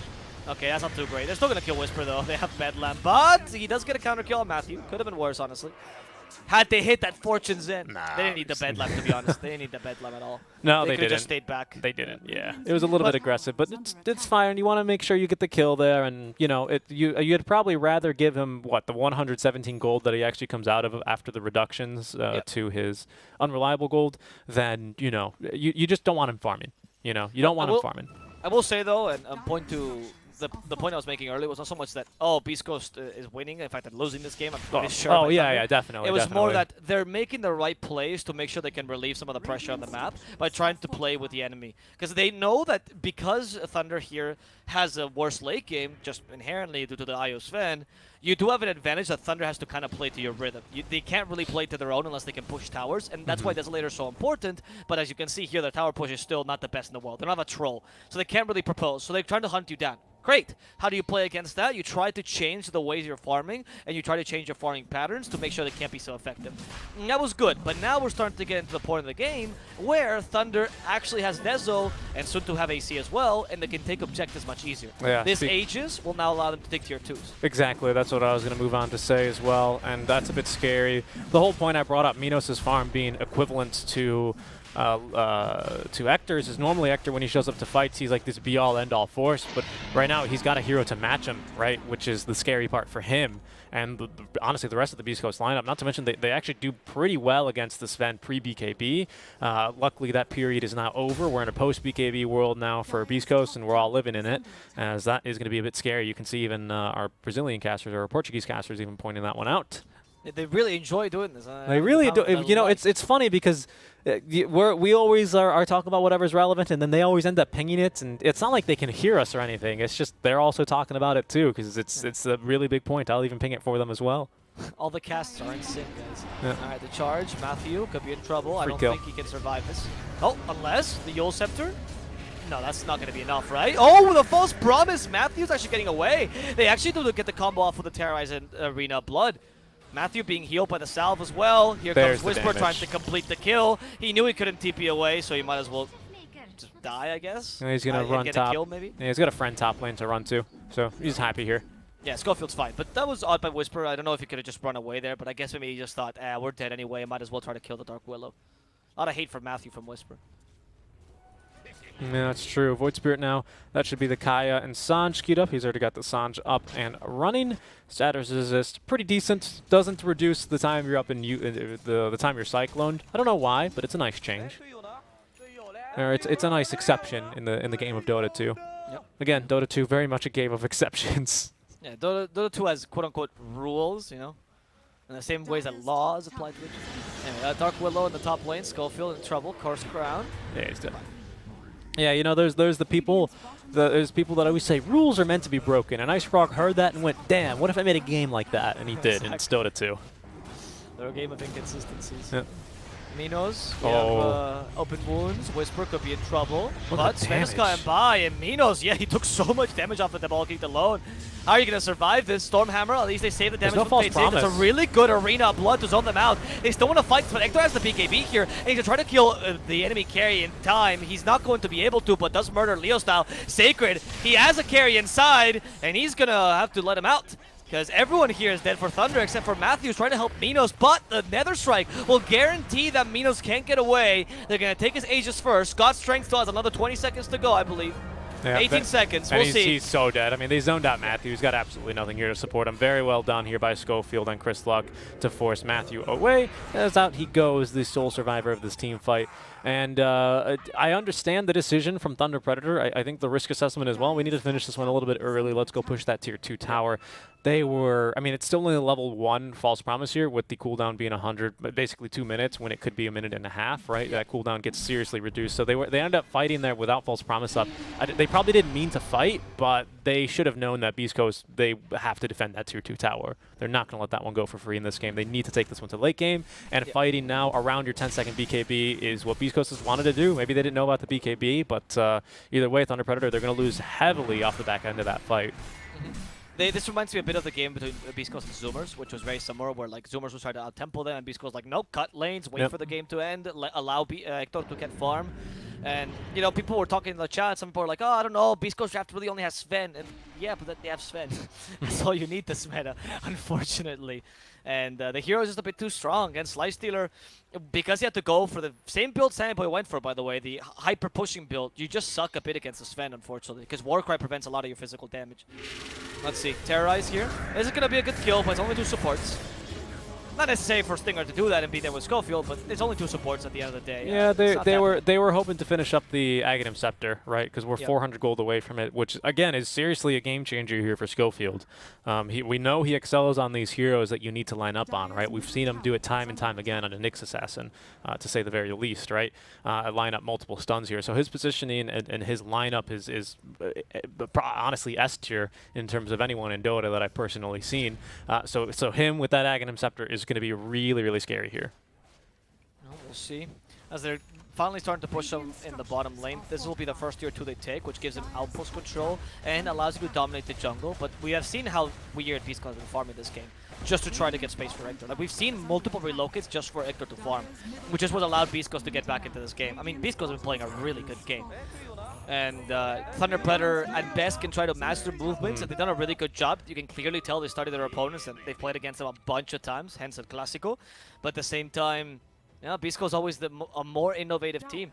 And the problem here is that you have to match their movements. They don't have to match yours. And this is always a fear. I will say a win for Thunder, right? Because of that last fight, Beast Coast kind of baited them in because they tried for the kill into the Lesh, and then the Fortify came out. It's Chris Luck. Yeah, he's got a BKB to leave. Another big win for them. 9 seconds there is going to be put on cooldown there. Of course, he does have the Arcane Rune, so he's going to have that up relatively soon again.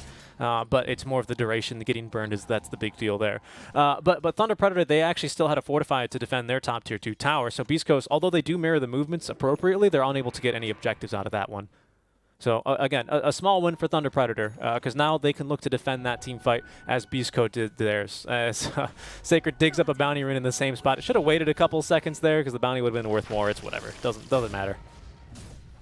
Doesn't matter. He's still going to get a bounty rune, free gold, no one's going to complain, and Thunder sure aren't, as they are going to need all that little bit of gold they can get here. They're going to refresh the fortify by knocking down this tier 1 top lane, but it's the next objective to get here on the list, as they're going to look to take a little bit more map control away from Beast Coast.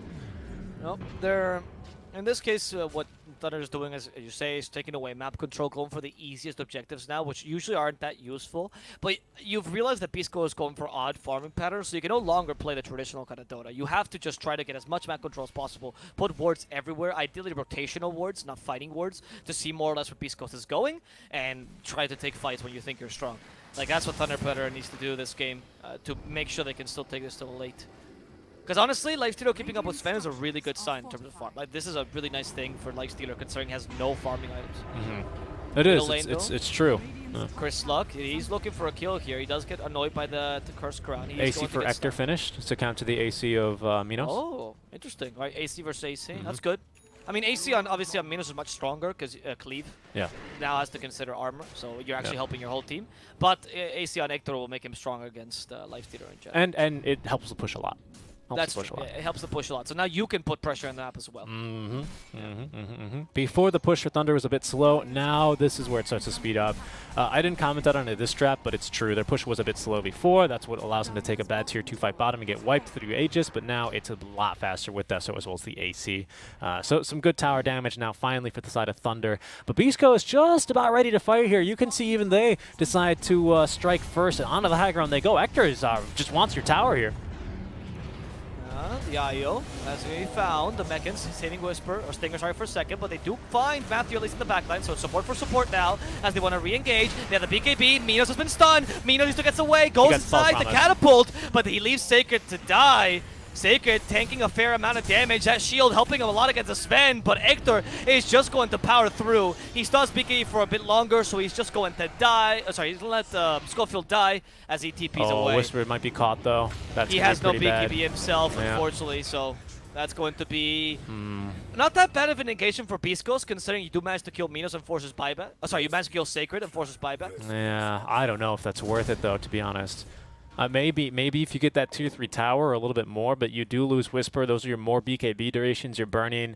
Not early into this game, especially because this is when Thunder Predator is really strong, but they're still pretty strong for, I would say, even stronger than Beast Coast for another maybe 5 or so minutes here. Then I think it's going to be comfortably Beast Coast, in command here, or at least taking the wheel, right? Maybe not the gas pedal. I think it's still going to be up to Thunder to decide when and where they are going to accelerate this game. But Beast Coast here, I think they're doing well. I agree. It was not that bad, but especially because they live with Ector as well as Chris Luck. But I think it's starting to maybe look, I don't know. I'm conflicted, in case you can't tell. It's hard to tell because right now in that team fight, you're nearing the end of your opportunity, of the window opportunity for Thunder Yes, Predator, exactly. right? So giving them any sort of leeway is very dangerous here because they can just turn this into a game because they have nothing to lose right now. This goes for 20 more minutes, they're going to lose this game. So they need to try doing something Schofield's charging in. He's got vision. Right. Okay, let's see. Schofield. Nice. Nope. Bramble Bramble. Maze calculates exactly where it's coming from, by the way. Perfectly on point. Schofield, Schofield's what dead. are you doing? Oh, you're going to die? Okay. Chris and Luck's they BKB, he gets get bashed. an immediate bash onto Chris Luck, and they get a second He's one. Chris dead. Luck is going to die to the God's Rebuke. That was not a good play by Chris Luck. Oh, I think no. the charge was fine. That was a very bad play by Chris Luck. Yeah, nice job, Matthew, there with the Bramble Maze. They're going to catch Stinger at this rate as well. Are they? Yeah. Stinger's going to relocate back. Oh, yeah, good call. Good call. You're right. Bye-bye. They set up Bramble Maze, Ether Remnant. I didn't see the Bramble because it was covered. Sorry, I didn't see the Relo as it was covered by the Bramble. Matthew's got a friend inside of him, but he is going to miss out on the Ector Sven, who was going to stop pushing that top lane. Hector looking for a basher as well for himself here, just to be able to fight versus Minos. But again, it's really, really difficult here. As I said, basically this Aegis, Thunder Predator are still in definite command of this game. After this Aegis, we'll see Beast Coast probably take the wheel, as I said. But for now, it's all Thunder. Yeah, the BKB is available on Hector. They start chunking Minos. Remember, he doesn't have the Aegis, so all they have to do is wait this out. The BKB will eventually end. We have Arena of Blood in 10 seconds. That's the BKB done. Heaven's Halberd used. Hector in trouble as they're all going forward for him. They kill Whisper in the process as well as Hector dies. Whisper in a similar bad position. Has the Essence Ring to get back in. There's no buyback on Hector though, so you're lacking the damage. Chris Luck walks in trying to kill Matthew, but now the arena's ready. And nothing Chris Luck and Schofield can do to defend this. Whisper still chasing after the Oracle. But unfortunately, that's not going to do anything. And Thunder Predator, the window opportunity is closing, but it's still there for them. It is. And they take this really valuable team fight that might end the game. The conductor is asking for tickets and doing his checks, but Thunder, I think they're going to be able to catch it here. Wu, Dota 2 is a god in that team fight. He gets the initial false promise onto Minos, which kind of gets Beast Coast to slightly overcommit. It's always safer to overcommit on the false promise, especially when the target has Aegis, because you don't want them to live and then have to kill them again and then have to kill them one more time, right? You want to make sure he's dead for good. But that means, as well as Wu, by the way, beautiful Fate's Edict there onto Sacred, which allows him to live and get the arena off at the end. And my goodness, they might be able to finish here. They're having issues in communication. Yeah, they are. Like, destroy this! And like, no, we're destroying tier 4s. At least they took 2 lanes of racks to be safe, maybe. Okay, they get the Fortify out. They should be happy with that, I reckon. Again, they did lose Aegis, but they're still quite strong, especially after that team fight. Buildings give you a crap ton of gold here. I just looked it up on the wiki. It says they give you a crap ton. Okay. And, yeah, they're looking in a really good position here. Matthew might even catch Schofield yet again, and it's looking all but certain here that he is going to take another death. Yeah, and this is unnecessary death as well by Schofield. Well, he's picking up bounties, but yeah. That Wu was completely right about taking the racks there because he identified that they couldn't finish the game, and then he just walks out like, "¿Qué os dije, pendejos?" Yeah. Barracas. Anyway, Wu making that call is the right one. Now there's still much more pressure in the lanes. Sven is one of the few heroes that I wouldn't completely discount against Mega Creeps though. Like he is a pretty decent hero against Mega Creeps, but still not a good position to be in. That's true. That's true, but that's not how you want to be playing as the Sven, right? Yeah. Especially, well, actually, these days, he's not even going for the Ag. Speaking of the Aghanim Scepter, it's not going to be there for the Sven. So I guess, actually, with this build, he doesn't mind as much because he's actually really tanky compared to the Aghanim Sven who wants to be flying at you and just, stunning you and dealing all the damage, right? This Sven, actually, with the AC build rather than straight into the Ags, is going to be a lot more comfortable. Even with the Basher, he's going to be a lot more comfortable if you initiate on him. He still obviously wouldn't like that. No real hero likes to be engaged on except for, like, I don't know, maybe a Wraith King, maybe a Mars, a couple of offlaners probably don't mind. An Abba for sure is up there. But with this build, at least, Hector should be able to stand his ground a little bit stronger if Megas do end up coming, which is looking like it might be in the cards here for Beast Coast.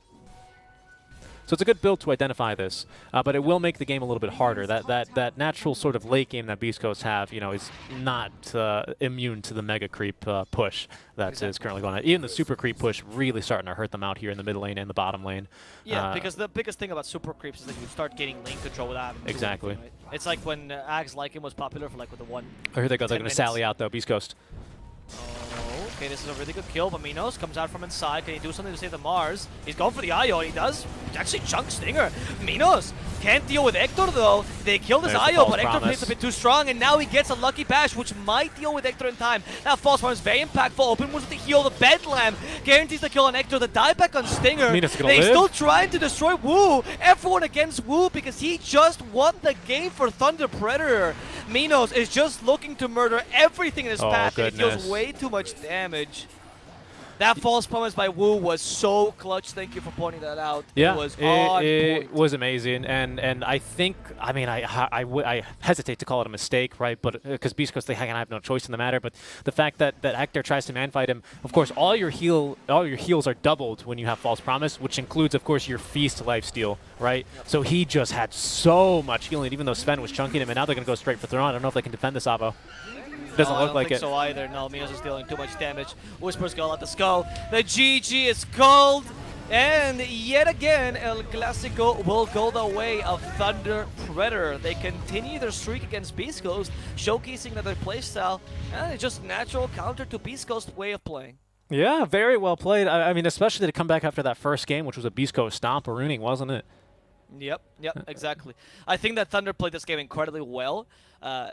People are commenting about the drafts. Honestly, yeah, I can see the points as to why Thunder's draft was stronger, but it was also a lot how the lanes went. The Bad Rider did not manage to get the dominating lane against this Void Spirit whatsoever. That was Leshrac huge. Also, That's yeah, huge, that was by huge. the way. Because of Spurtbreaker having to leave the lane, Whisper also got sacked a bit in the top lane, which didn't work too well for them. And he continued to play aggressively, which was understandable, but in hindsight clearly nullified him the half the game, giving a lot more kills, a lot more feeding to the lifesteal than he should have. A lot of mistakes as well in the mid game where Chris Luck was cutting lanes, even though he shouldn't have been because he's a mid laner, and Spurtbreaker and Io didn't really do much this game, frankly. So yeah, there are things to look at, right? I don't think this was a perfect execution by Beast Coast by any means, but Thunder Predator really standout performance. They played really well. I just want to give a quick shout out to Wu, who is my MVP of, Wu is the MVP that to me match too. of the series. I mean, look at his build here. Goes for the Glimmer first, obviously, but the Blink Dagger, just because he recognizes his positioning is almost above all this game. That allows him to take so many team fits in the end. I mean, the healing from Purifying Flames looks a little bit deceptive, but you have to remember, you basically only get one per fight, right? And look how effective. Oh, sorry, I should say False Promise. Where is it? Yeah. There it is. Yeah, he healed 9,000 during, or only 3,000 during False Promise. So you can see, maybe we saw like 2 or 3 False Promises onto Minos, but even he healed for like almost 3,000 alone during that. That's incredible. Very, very well played series to Thunder Predator, who will move on. That will be Beast Coast then getting 4th place. I have to point out as well that the last Spurtbreaker pick, in addition to, of course, TI to some degree, part of the reason was of these picks is let's try to catch the Oracle, right? Because they would kept trying to do that. But without its Spectre and that reliable catch, it actually requires a bit of skill for you to get up to that Oracle. Not a diss to Beast Coast. No, more you're saying right. You're right. Thunder Predator has ways of preventing this, which made it much more difficult for them to kill Oracle in the team fights. And I was actually flabbergasted by how often it would happen that Oracle would actually not die halfway through the team fight, even though they kept having 3 or 4 heroes onto him. Chris Luck was hell-bent on killing him, and he never managed to do so in the team. Yeah, I mean, if you want to talk about a lack of deaths, he only died twice in the game, right? Probably in the laning stage, if I had to guess here. Just a really, really strong game. I mean, he knew he was just absolutely crucial this game. Beast Coast, they do have ways of naturally countering him, relocate, Bat Rider, of course, not only that, but the Spirit Breaker, but that just proves how much harder it is to do when Spectre can just press R and kill him, right? It's honestly that easy on the Spectre. Yeah, exactly. Still, congratulations to their Predator. I mean, they're playing really, really well. They're drafting well as well. They're back to full form, which we saw at the end of the group stages a bit as well. So I'm really excited to see who Thunder Predator gets to face, if it's Infamous or Quincy Crew. Complete low bracket run from these guys, huh? Yeah, seriously. Coming through from the lower bracket, they don't need no upper bracket. As Liquid would say, upper bracket are for bitches. We shall see here. Wow, as we now have the upper bracket match. Speaking of that, it's going to be between Quincy Crew and Infamous, as you just said. Do stick around, guys. That match will be beginning in about 10-15 minutes here. We're going to go for a little bit of a short break to give the admin some rest, and then we'll be getting started with our upper bracket finals. Best of 3 series here to determine which team will be first into the grand finals and which team will drop down to play Thunder Predator. You're watching Realms Collide 2 here with Avo Plus and Seek and Strike Dota. Do stick around, guys. We'll be back soon.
Hello, and welcome back to The Voice of the Realm. We are your nightly, now daily, podcast/radio show that brings you the best NA Dota that we can muster. And right now, appropriately following this intro, we have an NA versus SA match where Infamous will have to duke it out against Quincy Crew to see who can make it to the grand final of Realms Collide 2, The Burning Darkness. The darkness burns, indeed. It's a really hot darkness. It is. It's very hot. You can even hear it's so hot the fire's behind us. That's the burning darkness right behind us. But we've had a draft underway already. The Ench Spectre for Quincy. Yawar has been, I think, probably one of his better heroes, the Spectre, in the tournament. It's, sometimes we see him on the Drow, sometimes on the Sven, and then the Spectre here now. But the Wisp and Skyrath Mage then are going to be the opening picks for Infamous, as they already ban out the Pugna, which is pretty wise with the Skyrath, of course. But I'd be curious to see. Yep, there's the Sven ban. What other Sven counters you want to ban? Maybe you ban the Tusk? No, there's no way. Oh, but Tusk 3 is a possibility, though. Maybe you do ban it. Yeah, the Tusk is a consideration here, especially because Infamous was one of the first people to do the Tusk 3, right? So it wouldn't be surprised they tried to run it again. It is actually kind of decent against the Spectre, but the Enchantress is a good way to deal with it. Yeah. Because usually the Tusk IO is combined to deal with Undying particularly because he's very weak. Any sort of melee laner is really weak against that. Enchantress can help out with the enchant. Usually not good enough though. Okay, so they're going to ban the Lifestealer. They're not too concerned. I wouldn't be super concerned either. Spectre can just play around the Spectral Dagger a little bit. Oh no, you lose that lane of Spectre very hard. The real question in that lane is what's your support. If it's not a melee support, you can deal with it somewhat. Ogres, Undyings, that's where you start to really suck. Or Crystal Maiden, because Crystal Maiden exists. There's going to be Lelis's Viper. Quinn wants to not be spit on, he said in our interview, but he wants Lelis to keep spitting on people. That was what Eagle Boys used to do as well, right? You don't ban the Viper because you hate that pick, so you just pick it yourselves, you put it in the off lane, wins most lanes. Yeah, we'll see. Infamous, they got an idea. It's going to be the Centaur then against the Spectre Ench lane. Okay, that's a bit more like reliable and safe in that lane because you're not trying to destroy them in the early game. You know that Quincy is a really good laning team, so you're going to respect that and try to play a bit safer in the lanes. You're going for a lot of consistent laners. With the Centaur Skyrath, you also have a burst magical damage, which is great against Enchantress. But to be honest, this is not a combo that deals too well neither against the Spectre nor against the Viper. They're good against Spectre early mid, but they're bad against Spectre late game because he tanks too much. The good thing, though, is Stampede does save you from Haunt very often. So It does. It's really easy. The Haunt illusions are actually faster than what normally Spectre's move speed is. Yes. So having Stampede to disengage or to all group up and hug yourselves and make sure no one dies to Desolate can be really useful, so especially for some of the supports here like the Skyrath and the Wisp. And we'll see here whether they decide to run that for Quincy. We're probably going to see the position 4 here, if I had to guess. That with last pick, I think you probably want to last pick your mid laner for Quinn. Just guarantee yourselves at least a somewhat decent matchup. Especially because the carries, there's a lot of carries already out of the pool. Yeah, it's a good idea. Or sorry. There's the only thing that's left for are the Spirits or the Storm, but Storm against Skyrath is always a bit difficult to run. He's good against Io though, so you might still consider it. But Quinn can just go for something safer here. Kunkka is actually kind of decent. So is the Lush. Yep, I think Pango's not bad. It's still a little bit Pango's early. pretty solid. Pango's. Yeah. The only issue with Pango's against Skyrath, same thing, right? The insta silence is kind of an annoyance. It is, but maybe then you go for the Yule Scepter build or something like that, right, to try and prevent Wait, that. oh, they have last pick though. Okay. That's what I mean, though. I think they're picking a support right now for Yeah. Quincy Crew, but just take in some consideration. I like that. I wonder if against they the IO. randomed it. Anyway, he's going to be the Spirit Breaker. It's been a really good pick here for Quincy. A lot of global presence already here with the Spectre and the Spirit Breaker. I think Lelis, does he build Boots of Travel on Viper? Yes, he does. Okay. Sometimes. He goes for Spirit Vessel always, but sometimes he'll build Boots of Travel. Sometimes it depends on the game. I like that. I But mean, he has done that a couple times. It'd be. That's why I was like, I feel like I remember Particularly with seeing. Spirit Breaker, they do it very often. Right? Okay, that's what I mean, right? Because that's the strength that I definitely see in this draft, and they're going to steal the Storm away from Quinn before he can pick it up.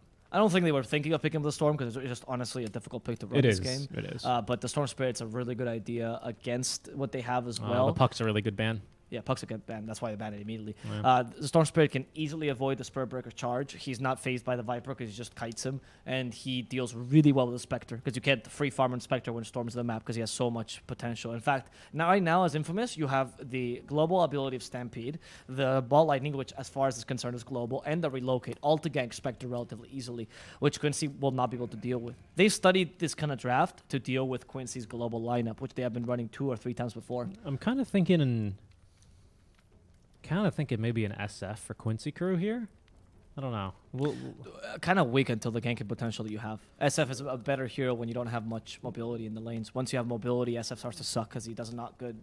No, I agree. I just think Not do well. in I those think you locations. can. I think it's the fear is really good from the Requiem. A Yule's builder, even if it's kind of a meme build, but it's pretty strong in this game as well. I wouldn't personally love the SF. I think it's a bit too much of a risky pick here. I think you'd want to go for something safer. I like the Pango pick, even with the Skyreth Mage existence, because you can easily disrupt team fights. Pango's not bad. That's true. That's still a viable option here. You can just go Greaves on Pango. We'll see. For Infamous, yeah, that's a good point. You could just go Greaves. That's right. the Faces Lifestealer Void away. Band. PA is still in the pool, which is one of the more, I guess, popular picks. Yeah, versus the Viper, it's a little bit dicey, but you're not too concerned with it. Just They have because of the Morphling Nether actually Toxin. as well. Morphling is not bad, but the Vipers go for Spirit Vessel. Yeah. It is a Pakaz hero, though. I mean, they could. Some teams have styled the Juggernaut against this kind of lineup, which is not awful because he's relatively quick, but I don't love it this game. Oh, TB. Oh, TB, right, against the I didn't Spectre. really notice that he was in the pool. Yeah, I didn't notice he was in the pool either, to be honest. I kind of just assumed he was banned, but no, he sneaks on through, so now Quincy, they need themselves a mid laner here. Shit, this is tough because against TB, like, I mean, Lena's not available. Like, we can consider Zeus, but he's super vulnerable to ganks this game as well. Yeah, he is. Now the SF actually does look a bit better because you need the magical damage made from something. That's what I'm looking for, especially the fear against TB can actually really wreck him if he just gets hit by even just some of the follow-up damage from the souls. A lot of risky picks, though. Oh, they don't have a whole lot of time to think about it. They're going to go with the Darks here. Okay, so maybe it's a Viper mid then. Yeah, you're right. You need magical damage mid, but you also need a mid laner that can't be ganked easily. Viper is probably one of the few ones that I can think of. Sure, you did... Like, the Viper lane is not great against TB, but unlike Darkseer destroys TB either, is kind of even as well. Because he just needs to farm properly. You have Axel to help you out a lot, so Darkseer's kind of weak against Io. Because you don't actually kill something, you just offer harassment, which Io does not care about. Mm-hmm.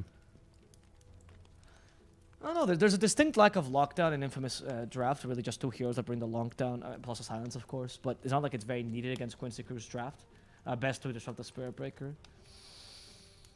I almost like Infamous draft better. I think they've responded really well to the global lineup. I don't know if I agree with your point, though. You kind of do need lockdown. You got a lot of mobile heroes, and of course, Lella's always able to provide the buff as well. Yeah, but you do as well.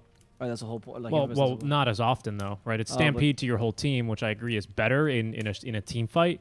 But in terms of actually locking people down and chasing them down, Mr. Jeans, I have a feeling he might be forced to overcommit quite a few times, which can be very easily punished by this Quincy Crew lineup. That's true. That's my concern. I wouldn't be too worried about that, though, because the core-to-core is so good for you. So I don't think Storm needs to be a win condition this game. I think Storm can just be much more utility, which you're right about. That's a fair point. No, you're right.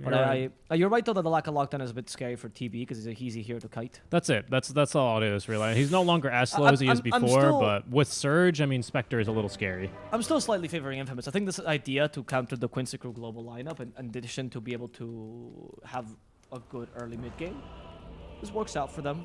But it's all up to the mechanics for Quincy Crew. I'm excited to see CCNC on the Viper as well. Yeah, me too. Calm, cool, and collected, and spitting at people. Look at that. He wants to. Quinn wants to make the spit. Why don't you follow us on Twitch? Stop this rhyme. That's it. There it is. Perfect.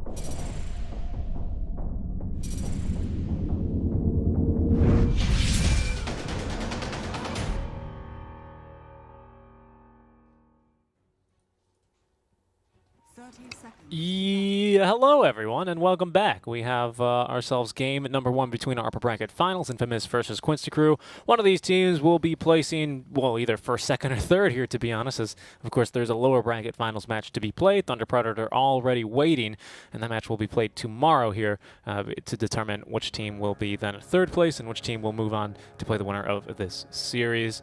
Both teams, of course, they got a chance. Quincy Crew, NA's last hope in this tournament, and has been since the start of the day today, as both Zoomers and For Fun were both eliminated very early on, actually, in terms of their playoff standings. especially considering the group stages. Yeah, no, Infamous is really happy with what they ended up. Honestly, they made it to like playoffs literally on a whim. You know, the upper bracket like just with the last match against Midas, which was a free point, quite literally.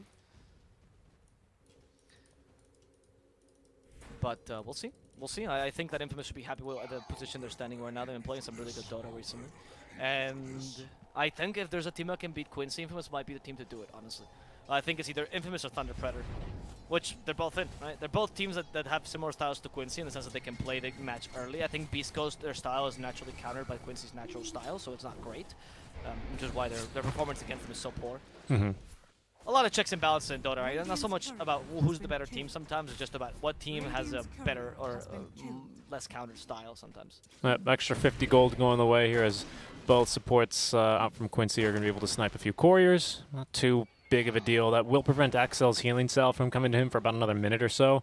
So that might be a difference maker. Just keep that in mind, as we do have meta now running out. So Lelis and MSS can actually start doing some damage. And this is a pretty mean offlane here in terms of their actual right-click damage. So they will definitely have a nice advantage here going into the cooldown of Metamorphosis. Yep, now we see Lelis moving in. He's going to get his first 4 last hits and then continue on into the rest of his build here. Storm Spirit Quinn, of course, he's just going to spit a bunch on Mr. Jeans. He's going to have this natural level advantage, of course. Didn't actually take the point in Nether Toxin, interestingly enough. So I think just really looking to maximize the amount of pressure here onto Senor Pantalones. It's going to be like when you drop some bleach on your jeans. You ever do that? No? Yeah, I did that once before. It's real annoying. Your jeans are just ruined. I can imagine. I've never dropped bleached on anything except for like children, but that's, you know, for fun, right? I see. I see. I see, indeed. What do you answer to that, right? Anyway, bottom lane for TP is a bit of a struggle because of the nice combo. I mean, this is a good lane. It's a classic lane, the Darkseer plus Spirit Breaker, which is it's good. But this lane is not good enough against the TP. Like I said, the Darkseer just doesn't do too well against Io due to the constant healing. So what do you do here? You just kind of harass a bit. You hope that they make a mistake, and you punish them. That's it.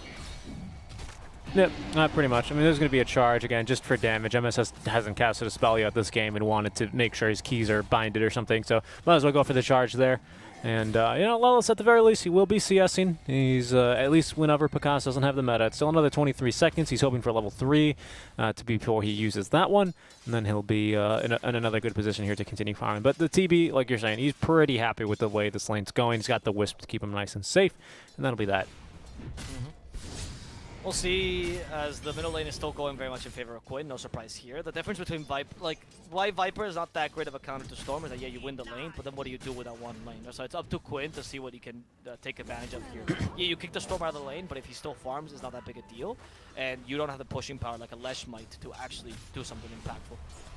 In the top lane, by the way, Papita sees an opportunity for Yawar. He has doubled edge with 2 points in it. Yawar might just die. He faces through Papita. Spectral Dagger a bit too annoying. Michelle coming by. Almost killing Yawar. The Arcane Bolt not enough. Papita gonna heal thanks to the salve and will survive. Yeah, but now he's got to go home no matter what because he doesn't have the healing salve. Yeah, he does live. At least it's not first blood, so it's pretty worth it for Papita, but now he has to run all the way home and TP back in. So at least he'll have the TP, but Yawar is going to live as well. He has his own healing salve. This one does not get cancelled by the Enchantress because, well, the Enchantress is on his team. And with the double ring of regen, he's going to be up to full HP in no time. So a little bit tough start to the top lane there, at least for Pepita, but we shall see here how he begins to recover. Middle lane, Quinn's going to bottle up the first rune of the game, power rune, I should say, as it is going to be the regeneration rune into the bottle. We have Mr. Jeans then, is currently being scouted by MSS, who places down a very aggressive inter-tower observer ward. As we see Axel, not the program, into the mid lane here to absorb some XP. They know that for some, they know not for some reason, they know that the Mr. Jeans then has left the lane, as here goes Quinn, just continuing to steal his farm and being a bit of a meanie to him, but MSS is nearby in case they can pick up a kill. Bot lane's pretty easy here for Prakaz now. He can actually threaten to kill Darkseer if he's a little bit silly with his Surge or Vacuum, so that always exists, that possibility, but for the most part, both these heroes are just going to hit creeps for a while. And we'll see. We have a 5-minute runes now spawning. Let's see who takes them. For now, they could deny. No, the Harpy's not fast enough. They're finding SVG in the top lane. The Hope Stop not going to hit. And yeah, for now, bounties just get divided more or less evenly. Mm-hmm. They even give one to Mr. Jeans to refill his bottle. They actually made him stacks in the jungle. Not too bad for Storm to recover.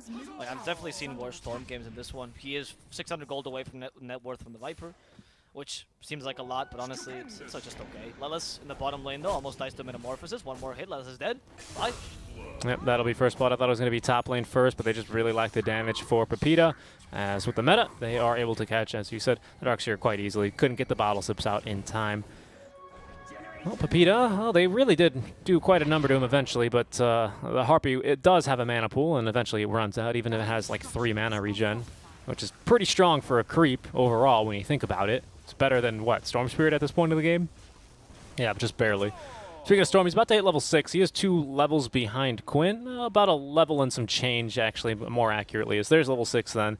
And we'll see here is we do have XL rotating on over. Charge on the way over from MSS, courtesy from the bottom lane. Might actually bit Mr. Jeans here to the power rune. He will, as Quinn gets a very easy kill onto XL in the meantime. Michel rotating over from the river as Mr. Jeans looking for the TP out. He will be able to survive, but that's the DD rune then stolen by MSS, and they're looking for more.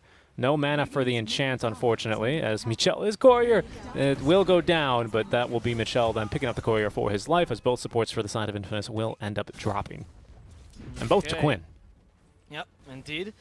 We'll see now, because this is the kind of rotation I was talking about, the Viper trying to be impactful earlier. Right now he has the catapult in his lane. Oh no, sorry, he already lost that. But he still pushed the lane a fair amount, and he might be able to take this tier 1 as effectively as Leshrac. Yeah, which Pepita's is in trouble. ideal. And he gets rooted by Nice stomp, though. the hill troll, and he is going to die. He extends that bash. I think the tier 1 tower is actually going to fall here. I mean, Quinn is even farming efficiently. Storm coming by. No, okay. He's going to play this a bit safer.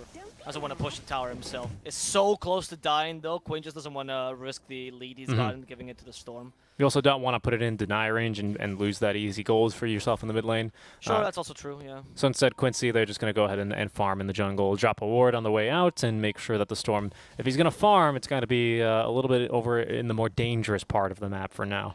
Jungle's still relatively safe, but not against this lineup. As we can see now, Michel is going to venture in. Pakas as well, hoping to farm here. Has the Mask of Madness already with the Metamorphosis. That's an easy kill into SVG. MSS, in the meantime, is going to be in some trouble, as XL will complete the rotation. 4 heroes, maybe nearly all of Infamous, actually, up here to try and make sure that they can maintain control of their triangle. Some decent wards have been placed down, though. Really good wards. There goes the first one being dewarded, but they're probably not going to catch all of them. Nope. The score is 3-4, not too bad for Quincy as it stands right now, but they were hoping for a bit better coming out of these lanes, right? I'm questioning now how they start to get the lead on, because the thing is, you pick up Spectre, but you have a bad core-to-core matchup for Spectre. TP just poops on Spectre, as someone said in the chat. And what do you do now? You have to play fast with Spectre? That feels a bit unnatural and awkward, so I'm kind of questioning where Quincy's going to find kills. You do have a Surge plus Charge combo, which is a nice way to get kills early. Let's see if we can take advantage of it. That's true. Lots of bonus damage there, granted by Greater Bash. It's a pretty fun combo, especially if you get drums. And I remember a couple mates and I really tried to do that in turbo mode. It's not as good, but you know the bonus damage is certainly not to be ignored. It's not as good as the cookie combo, of course. No, they deny the mid lane tower, which honestly, not that much of a win, I would say, for Infamous, because you still lose that map control, but it seems like they're quite comfortable. What happens when you lose your mid lane tower, though, before you lose your tier 1, means that Quincy crew cannot reliably go and invade your jungle. They can invade some near camps, but that's it. And that's why it's very important to take your tier 1 to safe. A side tower tier 1, right? Yeah, that's okay. safe with tier 1. Okay. There's Yawar in some trouble. The Stampede to nearly kill him. Pepita nearly dead. The poison being spat on him is not going to kill him. Mr. Jeans, though, gets spat on with the Viper Strike charge coming his way. That's not going to matter. He's going to die to the damage alone. They will be able to get Pepita off and away to safety using the teleport. We have a reload at the ready, but most important, the tether. But MSS, with the global range on charge, is going to run him down. Bulldoze active just to make sure he's able to leave safely. And that's about that. SVG tickling Pakas in the mid lane. Pakas is like, just you wait till I have Metamorphosis and you're dead. He went for Mask of Madness, by the way, Pakas this game, which is a good idea to recover farm on the TP. Not too bad, by the way, for fighting early if need be, but they know that Quincy crew is going to try to force engagement as soon as possible once the Spectre has like enough farm. Honestly, even with Blade Mail, you just go with Hunt and you try to get an engagement out. That's the best way to play this game. So instead, what they're trying to do here is confront them if need be. Mr. Jeans is going for Gaia, instead directly for Bloodstone. No Orchid this game, no point in it, honestly. Michel in trouble, really bad positioning, gets caught up by the charge, and will be finished off. He didn't know he was being charged, though, so At least that's a saving grace. Jeans, can you get away? You will be able to... No, he has no TP actually, never mind. Yeah, he got relocated in. So he's going to 12 have a seconds, 5 TP TP. relatively soon. Here comes the Wisp with the Fountain regen. Should be able to heal him up just to about full HP.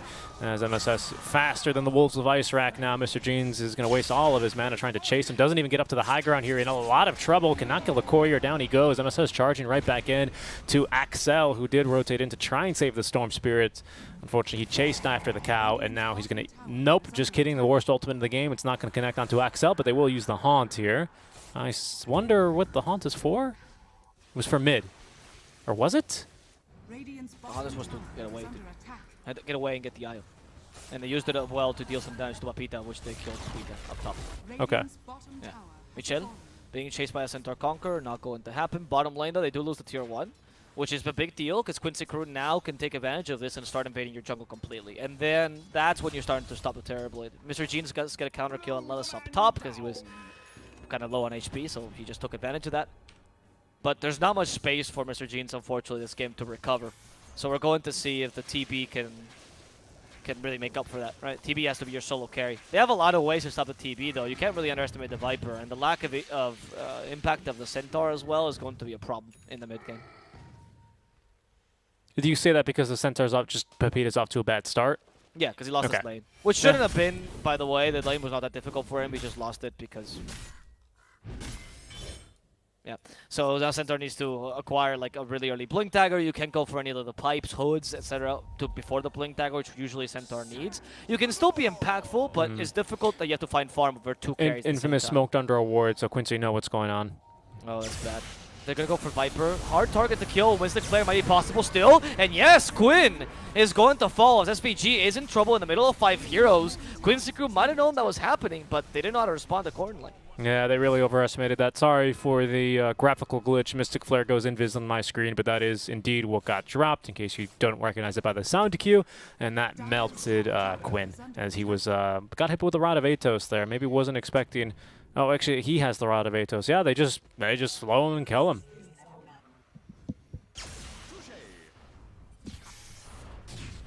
So we have now Mr. Jeans then continuing his farm, nearly having enough for that Kaya recipe.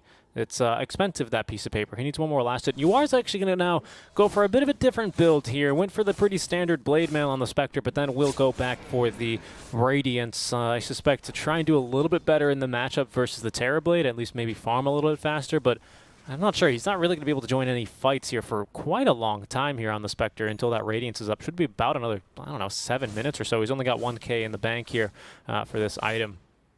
Quite expensive at that.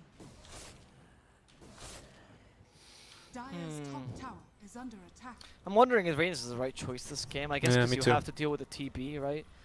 I can see the point, but it's gonna slow down your game by so much. You are careful, Blade Mill, Electric Vortex. Oh, Mystic Flare misses though. Not really well played there on Michel. Maybe it was on purpose so he didn't kill himself because he was about to die. Yawar's quite tanky, but maybe not tanky enough. They just need one more jump. They lost Mr. Jeans though early. He killed himself to Good Nether Dispersion. Strike. And Michel also will fall thanks to Nether Strike. Papita will be the 3rd victim of this engagement as they manage to kill off the poor offlaner. Maybe not with a hoof stomp. They have one more hit. Yeah. All right, get him. That play is an interesting play, but doesn't work because hoof stomp doesn't. It should be 3-second stun, not 2.6. Mm-hmm. And a very good charge there instead. I think Spirit Breaker's attack speed too slow. He probably would have been able to leave, to be honest with you. Yep. So 3 kills there. They're going to kill Mr. Jeans. He's going to be he's going to be respawning rather with his Kaya, however. And again, they do continue to slow down the farm of Yawar. Kills now, since he is going to be going, oh, just a free TP scroll. Don't mind if I do, he says. Kills now are going to be more impactful onto the Spectre because if you can kill her while she's farming up the Radiance as compared to immediately after, it's going to really slow down her farm here. The later you can force them to get their farming items generally, you know, the slower their farm is going to accelerate. As you can imagine. MSS nearby with Lelis. Lelis with the full mechanism there. Not enough to save him, but they are going to be relocated in because they have seen Quinn. They're going to be able to heal him up quite a bit. However, still alive for now. Mr. Jeans looking to finish him off. Will be able to do so. Gets rooted onto the high ground, but Pakaz with the Metamorphosis activated. Just fighting everyone. Doesn't have the Sunder. Already used it, actually, and he's still going to go down as Michel will die to the likes of Yawar. Pepita left in a very bad spot here as the Wisp already has disengaged from this fight. Relocated back to the top lane where I believe he was farming. And now Pepita, he might be able to live here. As there's an enchant in another second. He's hoping to TP out. No vacuum, and they lack the damage, so off and away he goes. Good TP there. So overall, I would say that Infamous play that fight best they can. They understand that they really couldn't fight right now because Mr. Jeans is so far behind. He is full recovery mode here, Jeans. But what they do accomplish, which is not bad, is killing the Viper. Thanks to the Mask of Madness plus the Metamorphosis, it was a good Sunder in general. Not too terrible for them, but of course Quincy Crew still dominating. Now the real question here is how useful will this Radiance be? Now, this Radiance going to be able to elongate the lifespan for Quincy Crew. If this is the case, they still can take this game quite easily.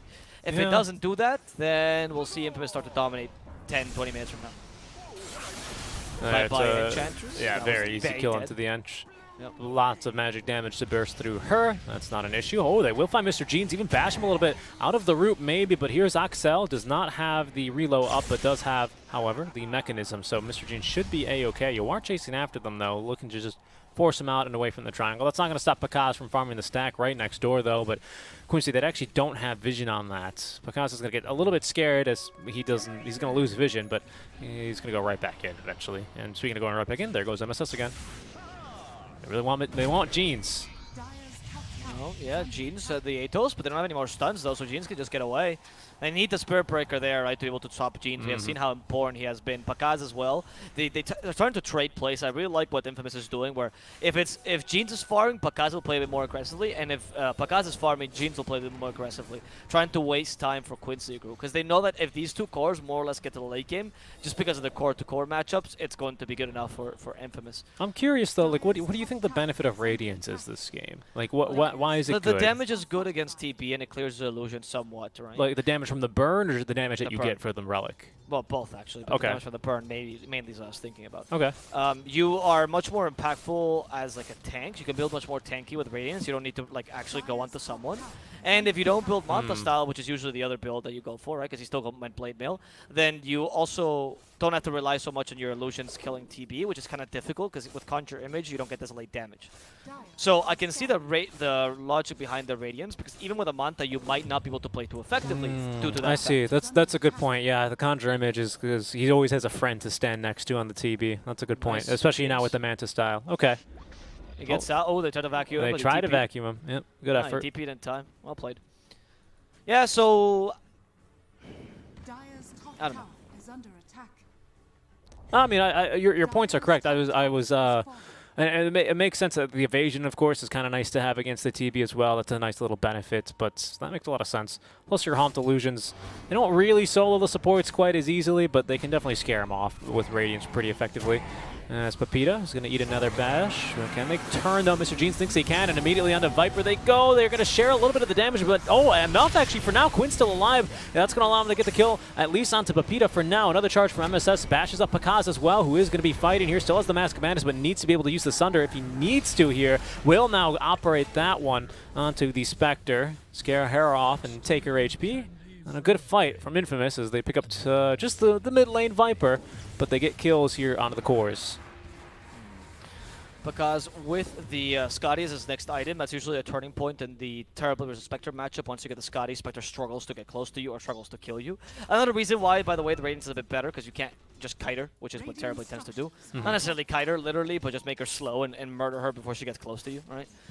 And that's a little small point extra for the Radiance. But the fact that they've gone for Radiance, though, the issue is that Yawar has been useless for the past like 10-20 minutes, right? Mr. Jeans just rolling on in. Yawar has not been able to do absolutely anything for the past 10-20 minutes. That was a good enchant, by the way. SBG thought he just took the illusion away. Yeah, it's mine now. Apparently, you get tethered to illusion has been enchanted, which is fascinating. I did not know that. So you keep the tether out. You tether to the illusion, right? And then if they enchant it, you still keep the tether over. Do you still heal it? I'm not really sure. No, I would have to try that. Because you can heal enemies with like Oracle, so I know it's like possible, but I don't know if that's like a specific spell interaction that they had to make for that. No clue. Well, we'll try and take note of it next time, I suppose. Quinn here is one part into the BKB recipe. Needs another 2,500 gold for it, though, so that's going to be a bit further away. And Pakaz is still incredibly farmed. Already has one of the ultimate orbs finished. Needs a second one, and then the Scotty will be almost done. MSS the items. Yeah, he is as well going to be going for the Aghanim Scepter. Again, a fantastic item for the Barathams, or the Spirit Breakers. In general, reduces the charge cooldown to 7 seconds. What did the old one used to do? It applied Nether Bash or Nether Strike in an AoE? Reduced Nether Strike to 20 seconds and applied it in an AoE. Yeah, that was hilarious. Well, yeah, if Nether Strike was not the worst ultimate in the game, then yeah, it would be kind of useful, actually. I even thought it was actually kind of decent at some point. At some metas, right? Because it was actually a pretty nice counter-initiation technique. But then as ultimates became stronger and stronger, and you question, why is my ultimate so bad? Yeah. Why does the charge up take so long? And why do I still need to channel Epi when it's one of the worst ultimates in the game? I feel like as well the Nether Strike, you know, a lot of there's It's like the same that as Epicenter, where it used to be really good, and now Mr. it's Jeans. not. We Now tap we ball have lightning. vacuum. He should be able to get away. Yeah. Has the Bloodstone to heal as well. He can actually re-engage if the Enchantress is a bit too cocky. Now SBG just takes the courier and walks off. The Papita's trying to go in. Stampede has been committed. They find Yawar. It's not a bad kill. Yawar, Blade Mail's been activated in time. TB goes with the meta. There's the Mystic Flares. Sky's been just happy to kill himself as long as they can kill the Spectre. But they stop this initiation completely. MSS, really good charge here, making sure that Spectre, the Terrorblade cannot kill Spectre. Sunder has not been used, it's just been the mechanism for Pakaz. Wisp is dead, but he's though. lost the Wisp, exactly. Needs to Sunder something. Why is he going Great to Sunder? charge. Manta Style does not dodge the charge. And that's going to allow Quincy Crew to win this engagement single-handedly, Good even taking vacuum, down yep. Mitchell.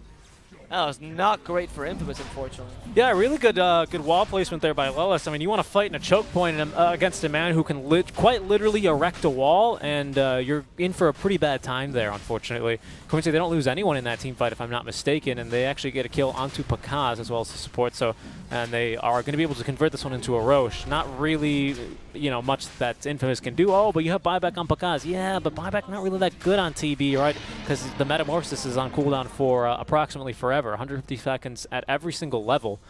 So that thing's no joke. I think Haunt even has a shorter cooldown than that. Yeah, barely, by 10 seconds at max. But that's how you can kind of estimate when something's up or when something's not. If Haunt's up, then and they're using Haunt whenever they use meta, which is generally the case, then you can kind of use that as a guess for both. That's how I like to keep track of it anyway in my games. Yeah, you're totally right, actually. The Hunt is a great way to deal with the Metamorphosis as well in the middle of a team fight. Just need to destroy the IO to make sure that the TB, cannot fight you alone. And that way you just go around the illusions. They're killing IO, by the way. Just reality around the illusions, and TB just can't hit you, right? So it's really useful. That's particularly as well what Radiance is nice, because Radiance doesn't require you to hit anything. It's going to be useful no matter what, even if the illusions do deal with less damage. That's true. I would really like to see, I don't know really, but I might have considerations this game for Pakaz for an Aghanim Scepter here for the Fear. I feel like that might be really strong. Does it cancel charge? Is the Fear cancel charge? I believe it does. Yes, it does. It does cancel charge. So yeah, that's actually not a bad idea at all. I like the Fear a lot, because it also would affect all the illusions, of course, so make Hunt useless. Yeah, it's a good idea to disengage. I think you probably need a BKB first, but... We're going for a couple of useful items, though, in terms of the team fight department. Oh. Nice ball lightning to avoid the charge. Yeah, you have to charge to it first. Or ball lightning to it first. He's going for Ags on the Storm, by the way, which is what I was going to comment about. So we're already seeing some ways of dealing with the Haunt and to some degree the Quincy Crew lineup. It leaves him without BKB, though. Well, at least immediately, right? True, but there's a distinct lack of stuns from Quincy Crew. You know, the few that you actually have are the Nether Strike and the Charge, right? So I mean, Charge is never going to hit Storm, and the Nether Strike, I guess Storm wants to be hit if you get hit by that, right? But it does go through BKB. Yeah, that's a point to be made, right? You can always get vacuumed out of your ball lightning, though, as can be a concern. We've yet to see it, but I swear you can do it. I know, you've mentioned it so many times. You better be so certain. You must have tried it in practice about once every night. I can actually hear him in his room. I just hear, like, vacuum ball, vacuum ball, vacuum ball. No, at first I thought it was just... No, that's something else. What is it? What else could that possibly Oh, well, no, okay. I understood. That is terrible. That is awful. You're disgusting. I hate that. You're the one putting the cup to my door, apparently. I have to live vicariously through you. Okay. All right, Yawar's going to be able to get this tower completely uncontested. He nearly has enough money now for the full Manta style, so it still is nice. Of course, the Desolate is no joke. He's going to be, I guess, rocking a best of both worlds. What was the item you said?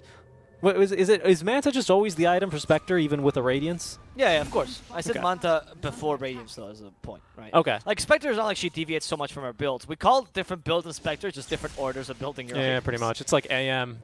Well, yeah, I mean, not like AM sometimes even. Oh, 'cause wow, he- that is the coolest Spectral Dagger effect. Look at that. Look at that Spectral Dagger. Oh, hold It's- on. XL, though, in trouble. He's just dead. And there's Look, the the Spectral Dagger's I- going to last I see longer. it, and It's it going to actually- last It longer hits Michelle than and Pepita. Naxxon. Yeah, no, that's huge, actually, because now they have vision. Quincy, they just got vision on that because they know. I didn't know that was how it worked, dude. Oh my god. That's lasted so long that half the path is faded away already. Yeah, it's like when you play ET and then you put your spirit down in the bot lane and you TP top and he just runs, Papa! He comes in for his hug all the way across the map. Gives you Yeah. vision the whole way. That's true, that's true. Yeah. I like the, there's also the whole missile, some idea with the whole missile, where you yeah. charge it, and eventually you're like starting a team fight, all of a sudden, boom! You hear What the else? plunk. Fortune's End, Cookie sometimes can chase people down. He's hilarious. There's a couple of them that'll do that, right? I always love seeing those interactions. Oh, the Necrophos Death Oh, Pulse, that one is in this meta, completely disjointable. in this meta, Sven, you know, he's just chasing you around, just all of Sven. Yeah, but you can't disjoint that Stormhammer. It Yeah, actually used to be sometimes. back in Dota 1 one of the few disjointable, undisjointable stunts. So the Stormhammer would follow you across the whole map. No matter what Okay, you did. Boomer. I'm just saying, dude. Okay, Boomer. Okay. I'm just. What was Sven's name in Dota 1, huh? Well, no, Sven was his name. His each hero in Dota has a name and a title, right? So he was Sven the Rogue Knight. Why is he a rogue? He doesn't really. Because he's He's- a Rogue Knight, because he fights alone, dude. But he screams when he ults. Rogues are like stealthy. No, you're thinking of like that kind of like Rogue, more like like Star Wars Rogue Battalion, right? Where they're rebels, more like that. Not Rogue like Assassin Rogue. You mean like Han Solo? He's a rogue. Yeah, exactly. Yes, exactly. Just like I Han see. Solo. I Just see. like Han Solo. I hate Okay. that I have to explain this term to you, you Okay. absolute Okay. twat. We're gonna have Ags on Mr. Jeans. It's a smoke from Infamous. There's a good smoke. The Ags is not yet here, sorry. SPG's just standing. SPG's hand off the Killed the keyboard. Enchantress first. That was a good charge, though. Enchantress still alive. Now they're finally finishing her off. Mr. Jeans Quick's did got force the BKB. big game from Quinn. Pakaz still has the Sunder. Lost the IO, though, as per usual. Pakaz doesn't want to get surrounded. He needs to get away from this. Mask of Madness for extra movement speed. Has the Sunder finally used on the Spectre, but it's the illusion, not the real one. Papita needs Good to give stomp. Pakaz more space, but they're perma-stunning this poor Pakaz. And Papita will also fall. Quincy crew is dealing with a TP simply with the Spirit Breaker. And they even stop a Storm. Oh my goodness, I've never seen a Spirit Breaker be so useful. Yeah, really. I mean, really only Pakaz doing damage as well in that team fight. Everyone else kind of just doing damage on the way out by accident. And my I love that goodness. MSS has been left alone. He's like, you died to Storm because you chose to go for him. Oh, Oh, he actually Oh, took away all he's- his mana, though, so Mr. Jeans can't defend this yeah, and like he's a just Storm usually continuing the does. charge bottom. We'll just hope that Spirit Breaker doesn't kill himself on the creep accidentally. But the mid lane of Barracks have been destroyed, left in shambles. They might even consider going for bottom without Metamorphosis. I mean, I would be feeling pretty strong. There's also no Stampede. Yeah, I mean, look at Yawar underneath the tier 4 tower. He goes. He's got his own dust. He's a killing machine.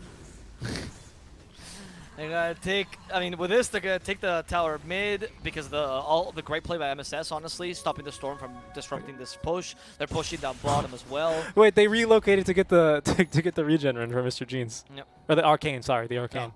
Well, I mean, I don't know. That's really worth it. But I Well, guess, he's doing a bit of farming as well, right? Yeah, sure. I mean, you took one camp, half a camp rather.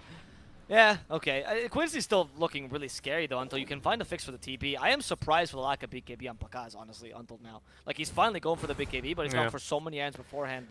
Any of this game at big KB would have been really useful, because they're just perma-stunning him and ignoring him. Yeah, they're going to try for the Divine after, I suppose, but I really think maybe you ought to put some consideration to the Aghanim Scepter. It's a bit cheaper, the build-up's a little bit better. If you need to, you can turn it into a different item as well, as they will be catching a free kill there onto the dope. Peta might have to pay for it, or at least pay for it with the Stampede, but they have a root from. Look at the damage Uar is doing now. My goodness. Has the Basher now completed. MSS charging on in. Who has he got eyes for? Currently nobody. 12k for 13k, sorry, lead for Quincy crew, which is making much more difficult for the team matchup to work. But honestly, the biggest issue is that Storm has fallen behind by so much, right? Quinn was so impactful on this Viper, and he's playing him like a pseudo carry, which is working nicely this game. Like someone between a tank and a carry. And we went for the Viper Strike DPS. Not going for the Ags, though, which is usually the build when you go for that talent. But Scythe of Bice is so great this game. I actually love the organization. We have 2, by the way, Aghanim Scepters up in play now. MSS has had his since the last team fight, but I believe Lalis's might be a bit newer. So, of course, that's going to reduce the vacuum cooldown to 12 seconds. And also increases, it makes your wall really long. I don't know why Valve was like, I mean, long yeah, the wall is more of a meme than anything, but the reduced cooldown on vacuum is huge. It's a big And deal, yeah. Maybe we finally get to see the interaction you've been gunning for. I hope so. I'm going to scream when I see it. I know you will. I know you will, dude. I am proud of you. You're finally getting to see this thing. You made a narrative for an interaction that I've never heard before. Really? You've never heard about that interaction? No, I did hear about this interaction. Oh. I've just never heard of a narrative being made for a specific interaction. The narratives are usually around the teams and players, but you're like, watch this, Darkseer. This new vacuum into the ball lightning is a huge thing. I think it's a cool change. I think it's a cool change, especially because this game, I mean, right, Quincy, they're gearing up for Roche. Let's build it up even more. 2 minutes until Roche respawns, however. It's a bit of a long one here.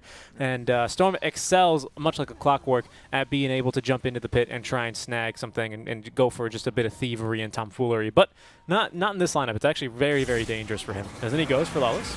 See the Barnabatos, the Darkseer in trouble. Here comes the Haunt, though. And the Haunt manages to catch Axel again. They're actually destroying Axel completely thanks to MSS. Quinn is forced to TP. He wants to ignore Pakaz, but Quinn realizes his TP. What? He cancelled it to die instead. He did.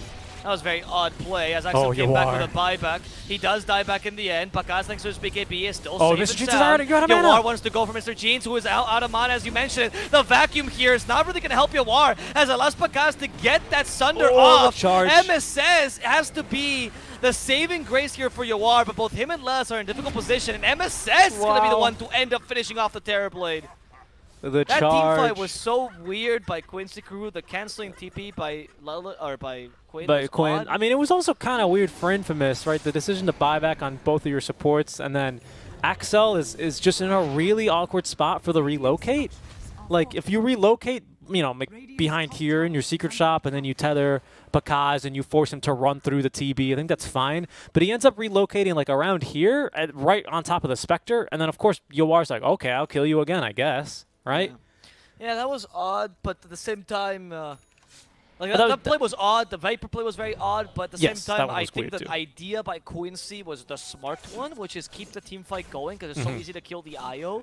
And the Spirit Breaker continues to be a problem, mainly, honestly, for this TP, as we saw there. He can tank him quite decently, has the Ags to make sure that he's perma-stunning him as well. And even if when he got the Sunder off, it was just not enough damage. At this point, I don't know what he needs, because it's not really Yawar beating him. Like, the actual counter to TP is the Spirit Breaker. Radiant are scanning. Why does it say TB took 3,700 damage from himself? The Sunder. But he sundered and got HP. Yeah, He's- but maybe because oh, from the Darkseer illusion. Holy moly. from the Darkseer illusion. Okay. That makes sense. Wow. It's a lot of That's pretty damage. interesting. Yeah, that's why you have the super long wall, right? That's what the super long wall is That's for. the super long wall Okay, is for. now we have a super big charge, however, for Pepita. It's going to provide 40% damage mitigation for all sources, so that does include Desolate, that does include Impetus, so that is going to be really those two, namely pure damage, which is why I named them. But that's going to be absolutely massive. I think it's the only thing in the game that'll reduce pure damage, isn't it? Sorry, you. Is Centaur Eggs the only thing? Oh my goodness, MSS continue chase. Is Centaur Eggs the only thing that reduces pure? I'm trying to remember.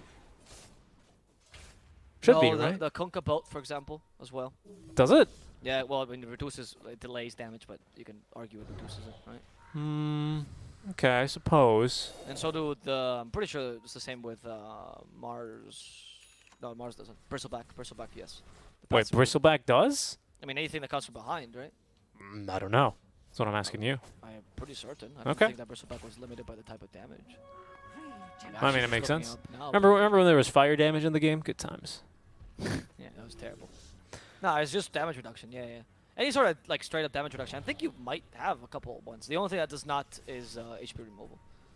So I guess Bristle and Mars are in the same pool. Well, either way. I don't know if is Mars from all types. I thought Mars was just physical though. Good point. Actually, good point. Yeah, Yeah, Bristle, it's physical. It's physical. he's got all those spikes in his back, you know, so he blocks everything, including, you know, magic damage and the fear of being alone, blocked by his back, right? Yeah, sure. 'Cause that's why what he's Spectre sassy. does. That's why he gives his back to everyone, because he's just not afraid of being alone, right? He's got a very cold shoulder indeed. Spectre, by the way, farming up top. Yep. And pushing, Not stopped, but but also farming. farming, yeah. Yeah, farming and pushing, though. I should mention that part of the reason why I kept saying that Storm needs to get online this game is that part of the reason you pick Storm against Spectre is to stop him from doing these things where you just farm whatever you want and can't get caught out by anyone. TB's terrible at doing this because rotational speed is that of a turtle. So, not the Viper turtle, it's a normal turtle.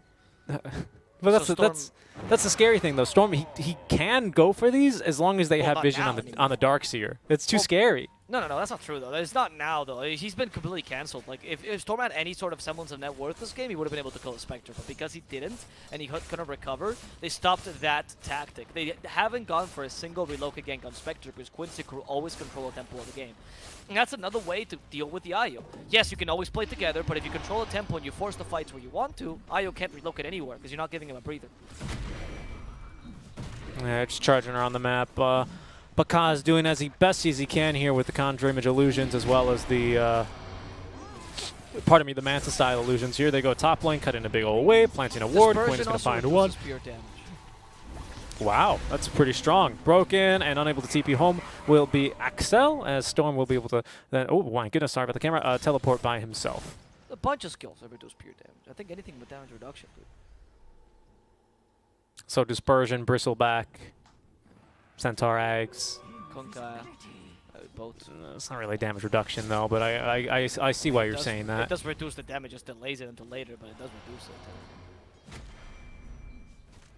I wouldn't put Oracle ult in the same category though, so I guess that's fair. Yeah, you know what I mean? Yeah, I see your point. Yawar does stop the tower down bottom. I'm sorry, does try to destroy the tower down bottom. He's gonna stop it. He's gonna stop it. It was hard to move. They root it. It's because I have a snake, so I get confused. I forget the tower's not alive. They're gonna be able to destroy the melee racks as well, I think. I mean, can Infamous fight this? Without the IO, I see it very difficult. IO doesn't have a relocate for another 13 seconds, and Yawar can just kill him. He does have Greater Fairy Fire now on the IO. That might be the saving grace they require to survive one team fight. Look, they're not scared of anything though on Quincy. Yeah, they really aren't. That's just a bottom lane of barracks gone and deleted. I mean, Infamous, I don't know how they make the jump, right? Because MSS is immediately their counter-initiate. As soon as you group up onto someone, oh, that's what they're waiting for, by the way. Rapira for Pakaz, as his courier, I believe, now it has been hidden from the creep wave. So he's decided for this one. Nice, so this is a one chance you have to win, right? The illusion doesn't take the extra damage from Divine Rapier as well, so that's good. Very useful, you're not going to kill your own team. They could actually win with this straight up if they wipe Quincy. None of them have buyback. Oh, the creep will not see it. They just put the ward down there because they don't have vision of it. Quinn Nothing might be the one to breaks find out here. Okay, Quinn, the target is a really valuable target to kill first. They missed the hoof stomp though. Quinn's Oh, not the quite back dead yet. That is a massive wall here, trying to stop Quinn, but they have hexed poor Pakaz here, activating the BKB finally. Quinn eats the cheese and will survive. Oh, Pakaz. As MSS still annoying Pakaz. Do we have any more stuns? They have the Abyssal Blade. Pakaz can't get the Sunder off at this rate. He's going to die. Yep, that's GG. Divine Rapier on deck, already in the inventory of the Spooky Scary Spectre, and MSS continuing to just control Pepita here as the Ancient will explode. Very strong game from Quincy crew. I'm telling you, dude, this Spirit Breaker won the game. Like, the MVP was MSS. This whole game. MVP was 100% MSS. How do you stop a Spirit Breaker? They had no stuns to actually make sure. I think that was the biggest deal when I was mentioning the lack of lockdown. It's not so much a lack of lockdown for the Viper or Darkseer or Spectre, who cares about them? It's the lack of lockdown to stop the Spirit Breaker from initiating. Any simple stuns, no area stuns, no area roots, like no Dark Willows, no Clockworks, no Lenas, nothing that could stop Spirit Breaker from charging in. And he pretty much had a free game. Yeah, by the time you get the Ags, it's like too late already. I didn't see it in the draft as much. I mean, I kind of saw the impact of this, but I was like, whatever, it's a Spirit Breaker. Nah, I'm never underestimating this hero again. That was incredible. What a well-played game. Yeah, that's kind of what I was getting at, and I was like, well, they're real fast, all these guys. They like moving around. Yeah, but the rest of them don't matter. It's really just the Spirit Breaker canceling his charge that mattered there. I mean, I get what you're saying. This game MSS was huge, but, you know, it comes from somewhere, right? Yeah, all that early game buffs, they come from somewhere. Yeah, it comes from a lack of stuns. I agree. Yeah. No, I mean, I'm not denying your point. I'm saying that the big deal was you being unable to stop the charge. Because you had enough stuns to get easy kills on, say, Viper, on Spectre, or whatever. You saw this multiple times happening where they just got chunked completely. That's the advantage of TP. But the moment that Spirit Breaker charges in, you're like, well, how do we deal with this? That's why you rushed the Ags as opposed to going for literally any other item. It was very, very smart. I mean, Quincy crew played this really well, but that draft, that MSS Spirit Breaker was incredible. Congratulations. We shall see, as that's another Spirit Breaker win under the belt for Quincy. I believe that's their third, as they've picked it as well here once in playoffs to great success, I think, or late in the group stage. Either way, it's the third game here for MSS on the Spirit Breaker and the third win for him. Will it be a second in a row here for Quincy to move on to the Grand Finals of the Realms Collide 2 tournament, or will Intermission force a game number 3? We're going to find out soon, guys. Going to draft number 2 in just a bit. So you can check it out. Plus on the call. Thanks for joining us, guys. We'll be back after a short break.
Hello, hello, and welcome back to The Voice of the Realm. We're here in what could be the last match of the day, but hopefully is not, between Quincy Crew and Infamous Gaming.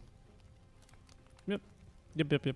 Good game out from Quincy, game one. Very, very nice game. And And the Viper again for Big D. yeah, and the Viper again. Ban it, I'll kill you, dude. Alvaro already spoiling it, but yeah, Quinn says he wants to stop spitting on people, and this time he wants to spit on Infamous by maybe going for the exact same draft. Good counter to the IO, that Spirit Breaker, as I saw last match, prevents a lot of the picks from working well because you can just perma-stun the carry with the Ags build. I liked it a lot. Also, we've, by the way, seen the Spirit Breaker played by both MSS and SBG, so they can play as a 5 or a 4. I like it better as a 4.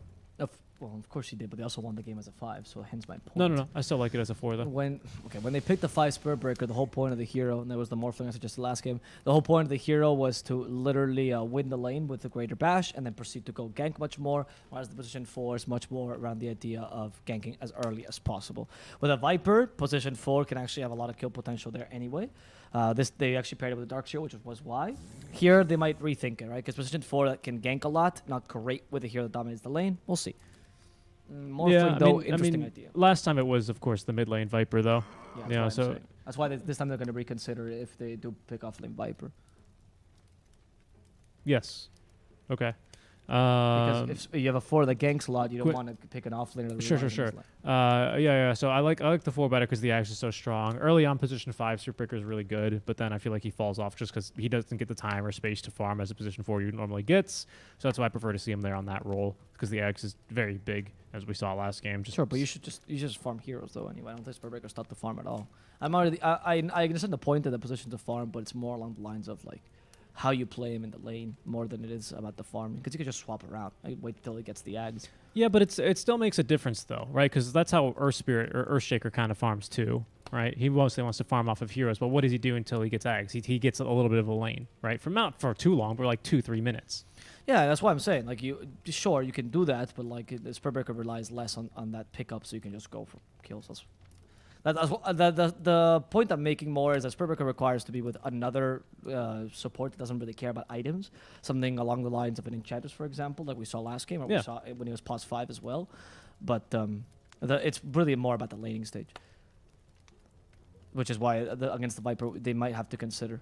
The Morphling can die a lot, though. Spirit Vessel is really good on the Viper, of course, which us will definitely go for this game. I thought that was the idea by Infamous. It's interesting that Infamous literally is going against what they thought last game, right? So they must assume that they were wrong. They must have assumed that was where they went wrong, right? In the assumption of what exactly? Viper counters Morphling because of Spirit Vessel. Because the Morphling was a good pick last game, too. The reason they didn't pick it was, I assume, was mainly the Viper, right? And the Spirit Vessel pickup. Especially, I mean, they didn't see the Dark Shear yet when they picked it, but still. Clearly now they're rethinking their idea. I mean, I guess so. It's because Spirit Vessel counters IO too. Maybe they just want 2 blue heroes. No, there you go. I think that's probably Thank you more for your likely. analysis. Yeah. The Spirit Vessel counters IO as well in the tether healing, which is why it's like a 2-for-1 when you build an item against a Morphling, which kind of sucks. There's a Tusk. Okay. Okay, so they're IO Tusking this time. It's Snowball save. Yeah, IO Tusk, as you said. I wonder if that's going to be the offlaner. Of course, you can always flex it with the 4, which is going to be the benefit of picking it here in this order. They're thinking about the same thing as me. They're thinking we want the SP can be 4 or 5, so we can go safe lane here. It's looking better because the Viper doesn't want to go with SP too much. However, the Spirit Breaker cannot go 5 now, as if you pick up melee support against this duo, you're gonna die. So instead, Quincy has to pick up probably a ranged support. And just still in the pool. And just still in the pool. I honestly feel like they might hit him with the same draft. Ooh, that snap I like the good snap too. a bit better. That's the cookie good. That's to get over shards. You can cut out Morphling a little bit more. Cookie You have a combo movement with slow the spell as well. right. Cookie combo with the Spirit Breaker, of course, for that extra follow-up stun. They're gonna hit it with a Windrunner. Yeah, the Wind Ranger Morphling combo. That's what they're running. Yeah, here. that's right. They love this combo. It's gonna be Wind Ranger from Michel, and then they're gonna run. Okay, so it's gonna be okay. I like this. So they're still running IO plus Tusk, though they can put the Wind Ranger down bottom. This depends on how they see the lanes. But the idea is that if Wind Ranger goes to Tusk, that's fine. You also have a really nice combo there. And if the Tusk goes with the IO, also a really nice combo. But Tusk IO is a combo that depends much more on destroying the lane, whereas Wind Ranger Tusk is more reliable in general. Yeah, it's better into the late game as well for just the insane movement speed you get on Morphling Yeah, alone. exactly. Yeah. Unfortunately, it's not quite countered, but the Spirit Breaker doesn't do that badly against it because the charge is going to hit you no matter what. Another strike even actually is going to hit you Wait, no on the- matter what. On the Morphling, you mean? On the Morphling, Yeah. even if he's running as fast as he can, right? It's Spirit Breaker at some point is just going to be way too quick. No, we don't have a Dark Seer's time to surge into, right? So maybe you have to rely on your Bulldozer. You're right. Yeah, though. I Especially mean, if you get ads. That's the issue. I mean, Quincy, that's what I mean, right? And they have plenty of magic damage now, even before the Spectre, between the Snapfire and the Viper alone to kill a Morphling. If he's not careful with the render, it's not like a free game. It never is a free game on your Morphling, right? But that's just the thing to watch out for this game to make sure you don't get controlled. You see what I said last game about the carry not mattering when you're up against IO Tusk or Tusk +1, right? It's exactly what Quincy was saying here. We have now a good support to deal with this. We don't really care what our carry is. We're going to pick a consistent carry. Spectre's a good idea. I mean, it's a good pick. But it's just more along the lines that they know that Snapfire is enough to secure that lane, which is where... That's why I spoke about it in the group stages when it was Infinity that forced that combo, and they didn't understand why it was strong, and they lost the lanes because of it, because they didn't understand what's strong about this combo. Yeah, we've Whereas actually... both Quincy and Infamous do. This is like literally an Infinity draft, actually. If not like pick to pick. What, Infamous? Yeah, actually. It's very similar to an Infinity Draft. You're right. Except they would run Morphling mid, but yeah. In this case, it's clearly Pakaz Morphling because he's really good on the hero. And they've run this a lot before, by the way. The Pakaz Morphling with Michel Wind Ranger is very strong. They're banning... Okay, so they're not sure where the Tusk is going. Yeah, I'm pretty but sure Tusk is 3, though. Infamous are not sure about the Snapfire either, as they ban supports. Oh, interesting. I think it's a Yeah. snap mid. They think it's a snap mid, I would say perhaps you pick a up a snap mid laner off here. laner. I'm surprised by that. Void Spirit's a good pickup here. So is Ember if you actually want a secondary Spirit Vessel carrier. That's not necessarily I Viper. know it's not bad as the Storm as well. Storm is pretty good too, but that's a bit greedy maybe. Nope, apparently not. I like the Storm. I mean, it's a good pick. It's just that it does slow down your game a bit. But I guess with Snapfire, Viper, Spirit Breaker, you don't really care. Yeah, exactly. I think I mean, the Spectre, sure, but whatever. She just I'm haunts it at surprised the they thought end anyway. Snapfire was going mid. It was very obvious that That's Snapfire was a 5. that. I mean, I thought it was obvious as well, right? Of course, they can still choose to flex the Snapfire a little bit, swap it with the Viper. Now is probably the only real thing. Maybe Viper 4, Snapfire 3. Maybe they were just more afraid of the ET and the Enchanters particularly as counters. Maybe they don't consider Snapfire so good against the Tusk combo. I don't know. I guess they're afraid of the Dispel out from the Ench, and they're afraid of... That's true. The spell from the Ench would be really good. What are you afraid of the ET then? That's the ban. He wins the lane. Like he actually lost the lane last time we saw him, by the way, Yeah. against Tusk. So I don't know.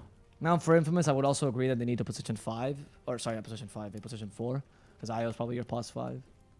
Oh no, never mind. Wind Ranger. No. Yeah, I say you need a mid lane. you need a mid, yeah. Yeah, the bans in the last phase have made me think that the teams. I don't know. I'm confused as well. I don't know if these teams are confused or they just don't want to play against these heroes. Of course, the Undying's a hard counter to the Spectre. Beastmaster's pretty annoying in the lane. They don't really deal well with the boar. So I mean, I like the Beastmaster ban more. I think, yeah. I understand it, but I am in the same boat as you are, where I'm also a little bit confused by it. Apparently, Infamous are confused too. They don't really know what to pick here. I mean, it depends where they want to run everything. It could be Windrunner mid. Maybe they do want to support. It's going to be the Ember. Okay. I told you. What's surprising is that both these teams have run these kind of drafts before, and like if you've studied Infamous, you know that their mid laner does not play Wind Ranger. Yep. As much. Faker used to kind of, but Michel definitely always plays the Wind Ranger. It in this is combo. Mr. Jeans on the Ember Spirit, so the Storm Ember. It's always pretty fun to watch in the mid lane. Yeah. So okay, we guessed more correctly than both teams. So does that make us pro players? No. Jury's still out. The jury just returned. They handed me a card. How does the jury plead? That's not how the jury doesn't plead. How does the jury plead? What do they say? We're to all the, guilty. What do they say to the jury? The How does jury the jury declare? What does the jury What is the jury found? I don't know. Read the Found. verdict, and then they hand off the I found some envelope. gum under my desk. And then they go, I don't know. Just here for the cake. And then they eat the cake. And there's our draft here between Quincy and Infamous.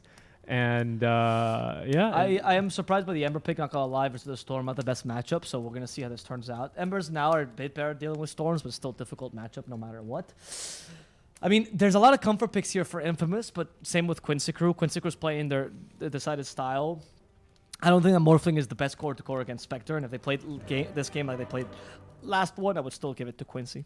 I agree. I think it's just still a little bit too global, even for the Morphling Windrunner combo. I think it's still a little bit too much. They have the lockdown, and they have more specifically the catch that they need for you with Haunt, with Spirit Breaker. with even the Storm, actually, to catch up with you really easily. I don't know if it's going to be working as well as Infamous think they will. It will.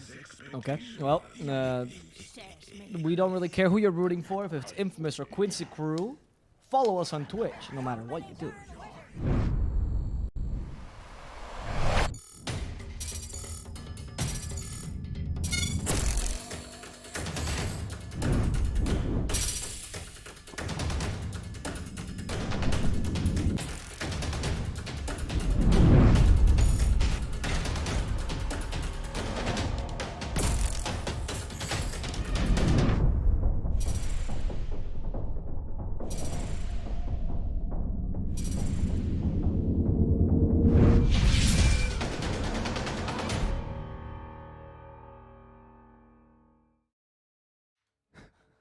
It's just really wide. Avo is really wide. Wide Alvaro, everyone. Welcome back. It's Wide Seek and Trick and Wide Alvaro right back at you here.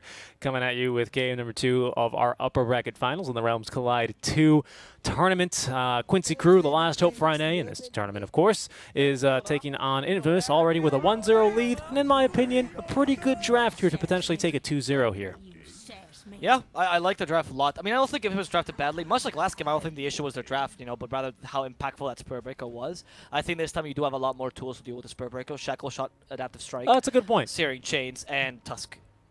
as a hero in general, deals the Spur Breaker really well. So this time Spur Breaker, I can't imagine him being as impactful as last time. However, this time the core-to-core between Morphling and Spectre, it's kind of even. It really does depend on item timings, what build you're going for, who gets Scotty first, particularly when does Spectre get Scotty. And the rest of them. Because the Spur Vessel on Viper, I'm imagining is going to build this game. Yeah, he's already going for Earn. Is going to be very useful at dealing with the Morphling. And the Io, actually. That's my biggest concern here. The Spur Vessel literally counters 2 of your heroes. So... Yeah, I mean, it's a concern for me, too. I think, I don't know. Quincy, their itemizations seem quite simple to me here. It's just in terms of what they all want, right? This is, I imagine, going to be your pretty standard Spectre game, probably just Blade Mail into Manta, and then Power Treads, of course, and then just, probably not a Radiance game, I would imagine. I think you're just going to be looking for damage, specifically probably your Abyssal, so if you can find the Morphling, you can Abyssal him, pop your Manta, and just try and nuke him if you can find him on full Agi. I don't think you're going to have too much success with a Radiance this game. No, I would agree. This game is definitely a Manta game, and to try to just destroy. I would say like stats on Spectre, straight up, right? Like Yeah, Manta, stats Scotty. on Spectre. Get rid of XL again here on the Wisp, and then I think the team fight becomes a lot easier for you again. And you Exactly. can do that You can very also nicely. burst on Morphling relatively easily because the issues with the Manta that I mentioned like I mentioned last game, are not as relevant this game. Yep. I mean, the only issue I don't say that is because if Pakaz does end up getting the Ags and morphing into the Windrunner, then Spectre is a little bit weak, but you can just probably out-tank him. Yeah, so you just kill Axel first, make sure he doesn't have the buff of Overpower, and then I think from there you can kind of just wait. And then if he wants to kill himself on you, you let him because you're going to be tanky at that point of the game. I don't know. I feel like it's a pretty darn good Spectre game here. Yeah, it's a good Spectre game. I would also say that in that regard, you also can't forget the abilities that your team has, right? There's a lot of catch that can catch up to them. With the Storm Spirit and the Spur Breaker, it shouldn't be too difficult.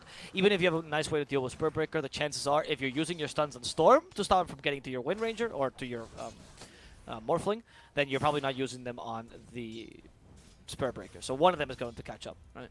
No matter what. It's true. Plus we have good move speed slow as well on the Gobble Up Kisses. Pakaz might die here in the top lane. He's only level 1 on that attribute shift. No, never mind.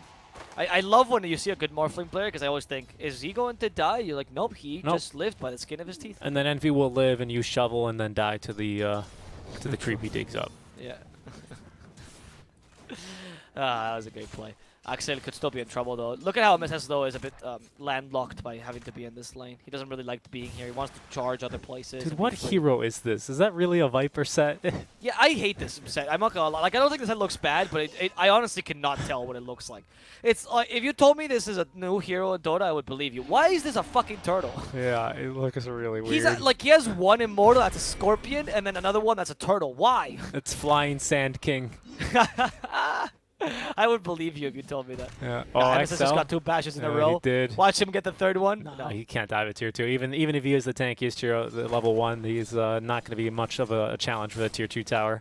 Yeah. We'll see. There's a lot of power to the Morphling, though. That should be said. That in general, Pakaz is a really good player, and that should always be taken into account. Right? You can't ever underestimate when someone's on his best hero. Yeah. And this used to be the draft Infamous used to run all the time. It's just the only issue I see with it, it's not very fast, right? Because you don't lane Pepita with the IO. Obviously, Michel's not going to really help very much in that top lane versus a freaking Viper, right? Let alone a Spirit Breaker. But Pepita now, he might be in trouble. Speaking of him, SVG, snowballs for him. Yawar looking to turn as they will actually hit the shackle onto SVG. It's not going to stop the cookie from coming out. You can't stop Grandma's Love. You can dodge it, however, as Pepita go ahead and sidestep that. I sidestep my Grandma's Kisses all the time. Yeah. Just last second, last second sidestep. Yeah, Make it's sure really she doesn't easy, wanna do it I quite literally break her ankles whenever we play basketball. I feel so bad. That's a I'm joke. okay with making jokes at anyone's expense except for lovely grandmas. Okay, Yawar in trouble. Spectral Dagger. Okay, Yawar realizes he can fight this. Papita Yeah, nice. says otherwise. And Papita will die for this, but he did get the kill and the first blood onto the enemy carry. That's a win as far as Papita's concerned. It is, absolutely. Well, sorry, make that Yawar's got a TP back to the lane, but as does Pepita. You have Michel here, who is continuing to do lots of great damage during the tag team duration, as Mr. Jeans, with the DD rune active in his bottle, might look to boot Quinn out of the lane here. Should be able to do it relatively easily. 3 points into the Flame Guard for him, so he's going to be able to farm in the jungle here pretty nicely indeed. As there's going to be the Searing Chains. He does catch Quinn, and that might condemn him to die. Indeed it does, Abo. Nice job, Jeans. I do find Axel in the top lane though here. MSS with the charge. Pakaz nearing by as well. But they don't seem to want to... Okay, they don't want to fight this, but Pakaz playing this lane quite aggressively against a Viper, and he's actually holding his own pretty decently here. If they win this game with a Morphling, by the way, I'm just going to... Last game, they should have just picked the Morphling instead. I'm going to take that to my grave instead. Oh, SVG, nice cookie there, fed to the creep, and Michel did not get to react in time. Has the stick, though, to give plenty of mana required for the wind run, and off and away. Okay, I mean, the win is still for Infamous for now, especially now that they're taking the Good kill. rotation. Mr. Jeans Ellis is is from the dead. mid lane. Oh, Ellis is dead up top. SVG is probably dead too. Is he? He's going to make him work for it, but he'll get it. He will get it. Okay, these two kills work out really nicely for Infamous. They're managing to win their lanes, which is what they needed last time. They haven't cancelled Quinn's Storm, which is still a bit of a concern for them. And of course, that middle lane is really where Quincy excels. And it's rare to see this because, well, Infamous last picked their mid laner, but that's what happens when you pick a Storm. This hero is really strong in the meta right now. He is, especially on a hero like, on a player like Quinn, who has definitely had his fair share of Storm Spirit games in the mix. Lelis is going to return now to the lane after taking his death earlier versus Pakaz. 3 points now in the attribute shift, so it's pretty challenging to kill him, especially when he has so much armor, and of course the regen courtesy of Axel. Bottom lane, SVG is going to look to... Oh, it's 6 minutes. Is he going to look to rotate mid? There's already a support mid lane here guarding one of the runes. That's Michel. Quinn is going to zip and zap his way towards the top one, but the rune will spawn there, actually. And the Flame Remnant is not going to come out in time for Mr. Jeans. Nice job to Quinn. He's going to be able to secure himself the minute 6 power rune after the minute 4 one got him killed. He did it all by himself, too. He's a big boy. Well played. Well done. Right now, Infamous holds the reign of the game, so we're going to see exactly where they take this and where they're going to kill. Yawar seems to be a good target. Yeah, with the IO, this combo still works out, right? It's still an off-lane Tusk after all, so all you need is our IO to rotate. Yawar underestimating this a bit. Of course, with the help of the Wind Ranger, it's very difficult to disjoint this. They might go for the Wind Ranger, though, who has no Wind Run. Ice Shard saving them. There's no cookie available, which means Papita just ensured that Michel will live to see another day. One more day for now, right? Pakaz up to level 6 here already is doing quite nicely. Needs to be careful not to die to the poison, but this would be rather hard to do that here with level 3 attribute shift. So he is just going to wait for him a little bit, we'll buy where the secret shop used to be, and I hope he can buy a TP. Well, you could do it. You could buy Blink in the secret shop. What else could you buy in there? Just Blade Mail. You could get a whole Blade Mail in there, actually. What, the secret shop? Yeah. Or side shop, The side shop. right? Yeah. Okay, yeah. Blade Mail was one of the few items. You also could buy full treads. It was a tread Oh, shop. yeah, boots, of course. Yeah. Well, not phase boots, no, just treads. You could also get, not phase boots, no, because it didn't have, like, what the little claws, right? I want to say, it's a Blades of Attack, I think. Yeah. But it did, however, have the frickin' point booster for if you wanted to just, build arcane boots. You mean the energy booster? Energy booster. The point Yeah, booster but they is took that off purple towards one. the end. They did, and then they replaced them. It's pink, but sure, dude, whatever. Maybe I'm not the colorblind one. Lelis trying to kill Pakaz. Pakaz just attribute shifting through this. There's no Spirit Vessel, so he's just going to deal really well with Viper. Yep. That's the thing, right? Viper's good against Morphling once he gets the Spirit Vessel, but until then, it's difficult. Axel in a solo position in the bottom lane. SBG just jumping for fun. I think he was calculating that tempo. SVG just jumping for fun. I mean, that was a really odd jump. Quinn is going to die here. Maybe he's got a DD room. Mr. Jeans does not have the Flame Guard for a few more seconds, actually, so he's going to be A-okay. Did have Pepita rotating on over, though, and again, off lane Tusk, so he does a fair bit of damage, to be certain. Alice, here's attack team. Alice in trouble. Snowball, maybe. Pakaz, nope. Those kills are Impossible. easy. Okay, they're playing this early game really well, and Infamous is actually stealing the playstyle from Quincy Crew, going, all right, let's dominate the lanes and win from there, right? But Storm is going to be an issue, because Storm has actually farmed really well, and he's kind of close to his Orchid-ish. He has one Oblivion Staff. And once he gets it, the kills on Io and on Morphling will be extremely easy. Yuar is getting ganked bottom, courtesy of Mr. Jeans. Michel set it up with a nice little shackle shot. Can Yuar continue to run? No, is the answer, as he is going to make that ghost disappear. Did a little magic trick there with a sleight of hand. I like that. Are you okay? Wrong. But yeah, this team in Infamous right now is running them down, and Quincy Crew needs to play this. Like, they need to take a deep breath and rethink the space of the map, because the map as they were playing it right now has extinguished. Now the map has completely changed, and we need some safer place for Spectre to farm. They're going up top to try to kill Axel. Of course, the much easier target than Pakaz. Pakaz is pretty much a god right now. There's no way you can kill this guy. Yeah, I agree. It's a bit too difficult, not at least without taking out his Wisp first. And then even then, I don't know if you're going to have spells left to take down the Morphling in this game. He is looking pretty good, already nearing, I should say, the 5K net worth mark, which is over 1,000 more here of what Quinn has. Not to mention Mr. Jeans as well, managing to outfarm Quinn just by a bit, but a notable amount here of just about 150 gold, 200 gold, something in that ballpark here. Going for the drums, though, which I know you don't like to see on the Ember Spirit. There's another charge. I do have vision on Jeans. And the cookie to stun him up. He is... Oh, nice job on the shackle shot, but the bash still comes through from MSS regardless. Snowball from Pepita. They want to now try turning out to Quinn, but the Walrus Punch not there in time. Quinn not up to the high ground. Will go now to the opposite side of the shards, and that'll get the kisses out from SVG. Now all pokey and spiky as you are, who does have the Blade Mail active, as well as the Haunt. Into the fight he goes, as Michel will be the last one to die. Quinn with 2 kills in that engagement as well. Nice job there. I have never seen a man fail to get to high ground on purpose just to bait out a fight. That was incredible. And you can tell it was on purpose because he did it afterwards and then proceeded to get the ice shards thrown to it. Because it was obvious that was going to happen, right? The ice shards was going to block his way. But oh, no, not No, he's still going to die. Can they Why punish? did I praise him? You might be able to punish Jeans here, though. No, he's got bottle sips. Quinn. Yeah. I condemned Quinn to dying. It was all my did. You fault. cast I just cursed him. apologize. I'm sorry, Quinn. That was a good play, dude. That was a really, really good play, honestly. Anyway, I'm going to take the tower mid. Radiant's middle tower is under attack. I don't know if Lelis, no, I mean, there's no way he's actually gotten any charges in his urn because he doesn't have a kill, doesn't have an assist either. So this urn has just been empty for him the entire game, and it might be just a full vessel before he even gets a charge into it. Doesn't need no Urn of Shadows. Well, I guess any charges for it anyway. Would have helped in the early lane, but he just could never get the ball rolling there. Mid lane though, Quinn. Oh, the Searing Chains onto the creep. They will go. There's a charge for Michel, but he's already actually gotten the shackle shot off Quinn. With plenty of mana, will be able to zip away as XL with the relocate. Will look to stun him up though, and that's going to cancel the cast animation. Level 1, very, very long for XL. That's going to condemn him. But Mr. Jeans, can he live with Viper Strike active? Tries to dodge it with a sleight of fist, but will not be able to do so. Down he goes. Quinn will strike back now, and ends the 3 times killing spree at that as well. So he's going to get plenty of gold in his pocket, and that'll be the second Oblivion staff done for the Orchid.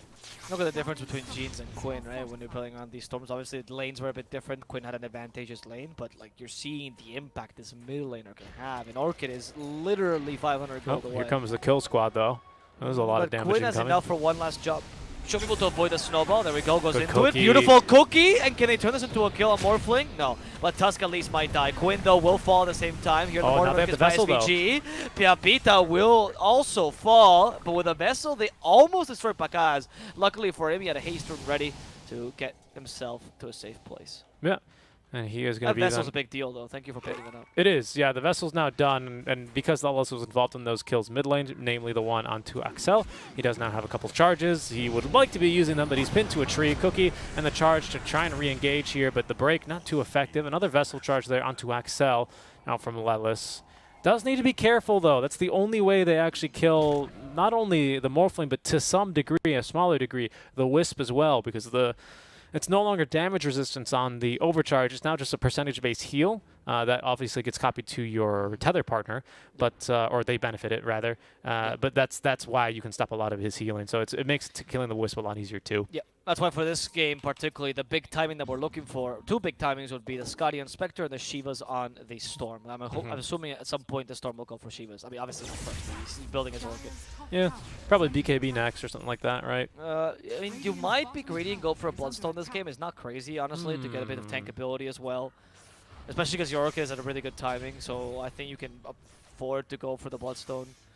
I think BKB is fine if you start to lose. Like, if you lose the next team fight once you get Orchid, yeah, go for BKB to have some damage mitigation. They're going to Otherwise, see just Orchid. a Morphling farming in the bottom lane, and he is going to walk over to the camp, still smoked up. Quinn has come by. Yeah, wants this is to a really good catch the wraparound. Oh, Doesn't have Axel. Orchid though yet.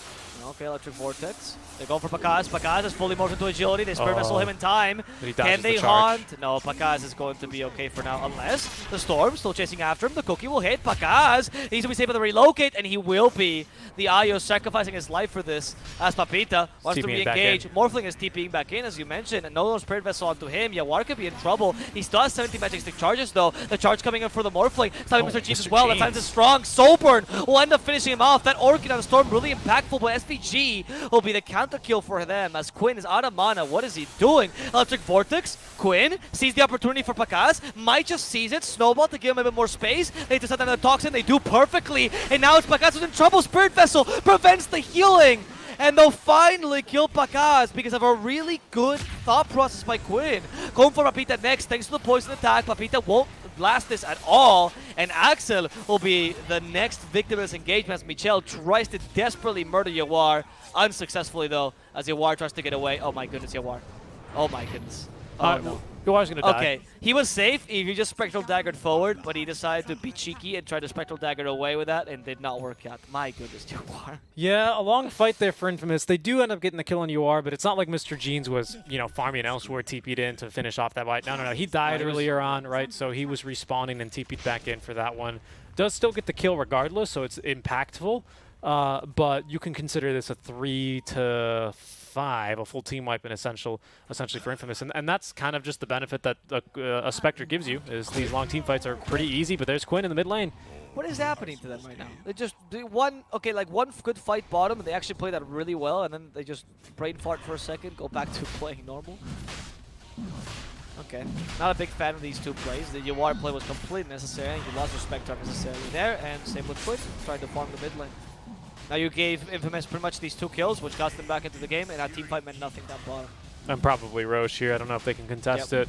We got Medallion. They know about it because of the Spectral Dagger. There goes the charge. I'm just going to try something. The Kisses as well. Might be able to burn the first life here rather easily, especially if you can catch Pakaz off guard like that. Down goes Pepita. XL just sitting in the pit as they will eventually focus onto him instead. In the meantime, Lula's trying to fight here versus Pakaz. Let's get the Viper Strike off, but not before he dies. XL then will be soloed. Well, 3v1'd really by MSS Yawar and SVG, who will at least be able to get 2 kills in exchange for their Viper. But I would honestly count Gunnar dying. Make that Quinn. I would count Quinn dying to kick off that little Roshan in this sort of scrap. So it's a 2 for 2. You lose your mid and your off laner in exchange for your off laner and your Wisp, I think, and you get Roche, of course. So I think you're really, really happy if you're Infamous. I think that Quincy crew didn't play that too awfully, but we're starting to see the issues of Viper versus Morphling, right? Where the Spirit Vessel's great, but now that he has the spell, you have no way of doing any damage to him, and the Viper seems a bit useless this game, as you're actually, if anything, you're counterproductive to your team because the Morphling can turn into you and kill a Spectre with that, right? So we'll see. Montestal is a desperate need on the Spectre. The Storm couldn't quite use his Orchid peak. He still gonna have to go for Bloodstone though. We'll see. I mean, for now, Quinn can just build a Kaya, and then if he thinks that team fight needs a bit pick me up, then you go for BKB immediately after. And speaking of team fight, we're looking to go for another one of these, as maybe Quinn is going to break the smoke yet again. It's actually probably best if he does, as he's going to be able to snowball off and away. Now in a bad spot is Pepita. They have, of course, the Vessel ready for him. They will not be able to save him. Down he goes. As Quinn, I believe, picking up that skill with the Soul Burn. Another Vortex on his brother, Mr. Jeans. He's not going to find anyone there with the Sleight of Fist nor the Searing Chain, so he's going to go ahead and Remnant off and away. They do have vision here thanks to the Observer Ward in the jungle. Michel then is going to be charged. SPG has a cookie ready to feed his big boy, his cow.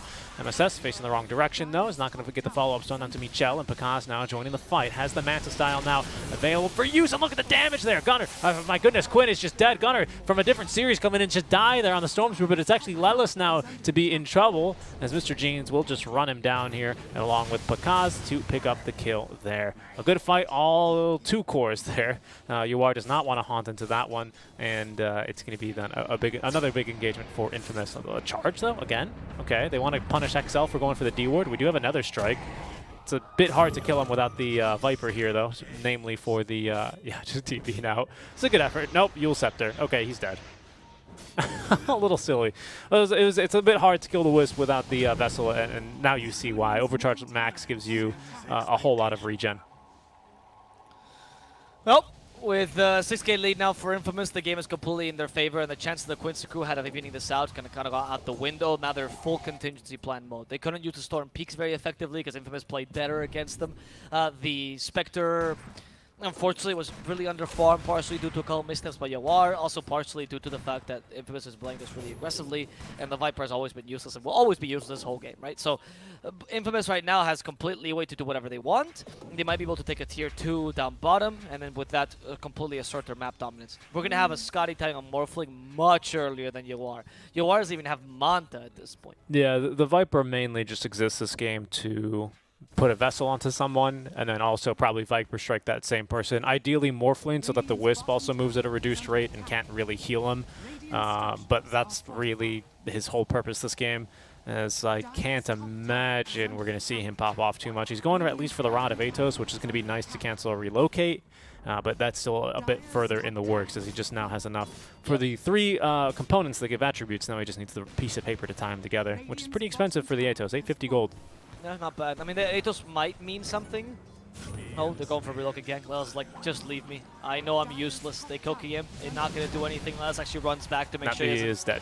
Yeah, he runs back to make sure they can't get SBG as well. SBG actually gets the bounty runes as well. Not too awful. They missed the Searing Chains combo. Unfortunately, Mr. Jeans. Not really missing it, just unlucky. Yeah, just but he has a Yule there. Scepter there. And SBG will proceed to die. Yeah, the rest of Quincy, namely UR in the enemy jungle. What were you going to say? Yeah. I was going to say, stats are much better for Pakaz this game than they are the E-Blade. So this game, I don't really think we're going to be seeing an E-Blade too early and be late if you need to deal with some of the enemy heroes, but you're just much stronger with a Scotty. So I like his build completely. This is why you don't let him have his Morphling in general. This guy's too good on Morphling. There's another kill onto MSS, who sticks around in the jungle a little bit too long. Blink Dagger for Pepita then is going to be the move for him after the medallion. He's also got that Imp Claw to do a little bit more damage there with the Walrus Punch. It all adds up. But I was saying, I do like the stats build as well, right? Because with the Morphling and Morphling Windrunner, it's mostly for the right-click side it allows you to get off with the Windrun active is mainly why you do that. So yeah, it makes a lot of sense why you want to build for stats. Exactly, and the building into Spectre, the burst is just not useful against her. If ideally your big threat in the late game is going to be the Spectre, then you need to deal with stats against her. And I was even listening to Gunner's stream yesterday saying that stats in general are better on Morphling. If you don't need the E-Blade to burst someone down, that's very vital, just go for stats. Yep. Because they're just more viable. As you said right now, he's going to go for the Axe, and we're going to see the classic Infamous combination. Yeah, the cookie stuns him up only for a second, though, unless just charging in, unable to do anything, as there's the relocate in. Onto Pakaz he goes.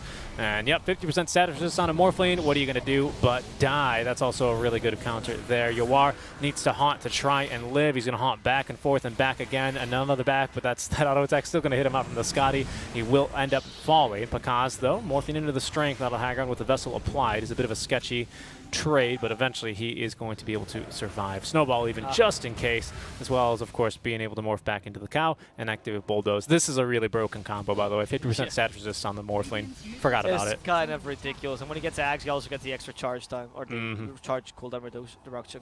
Of course, the Ags is going to be used for the Wind Ranger mainly, but you have options here in the Morphling if you want to. It's looking scary right now because Quincy Crew's window opportunity might still exist if you wait like 10-15 minutes, but what hero is really going to give you that? That's one of the issues of Viper offlane. Not winning your lane and then leading to a much weaker mid-game makes it very difficult for you to come back with the Viper because you don't have a force multiplier. It's really just maybe the Snapfire. You know, you don't really have a big team fight like an Enigma or a Centaur can provide.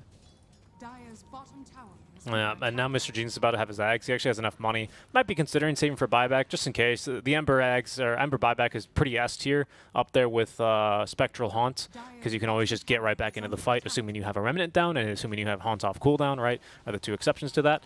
But I think he might be tempted to save for buyback. Nope, he's just going to buy out and go for the Ags instead.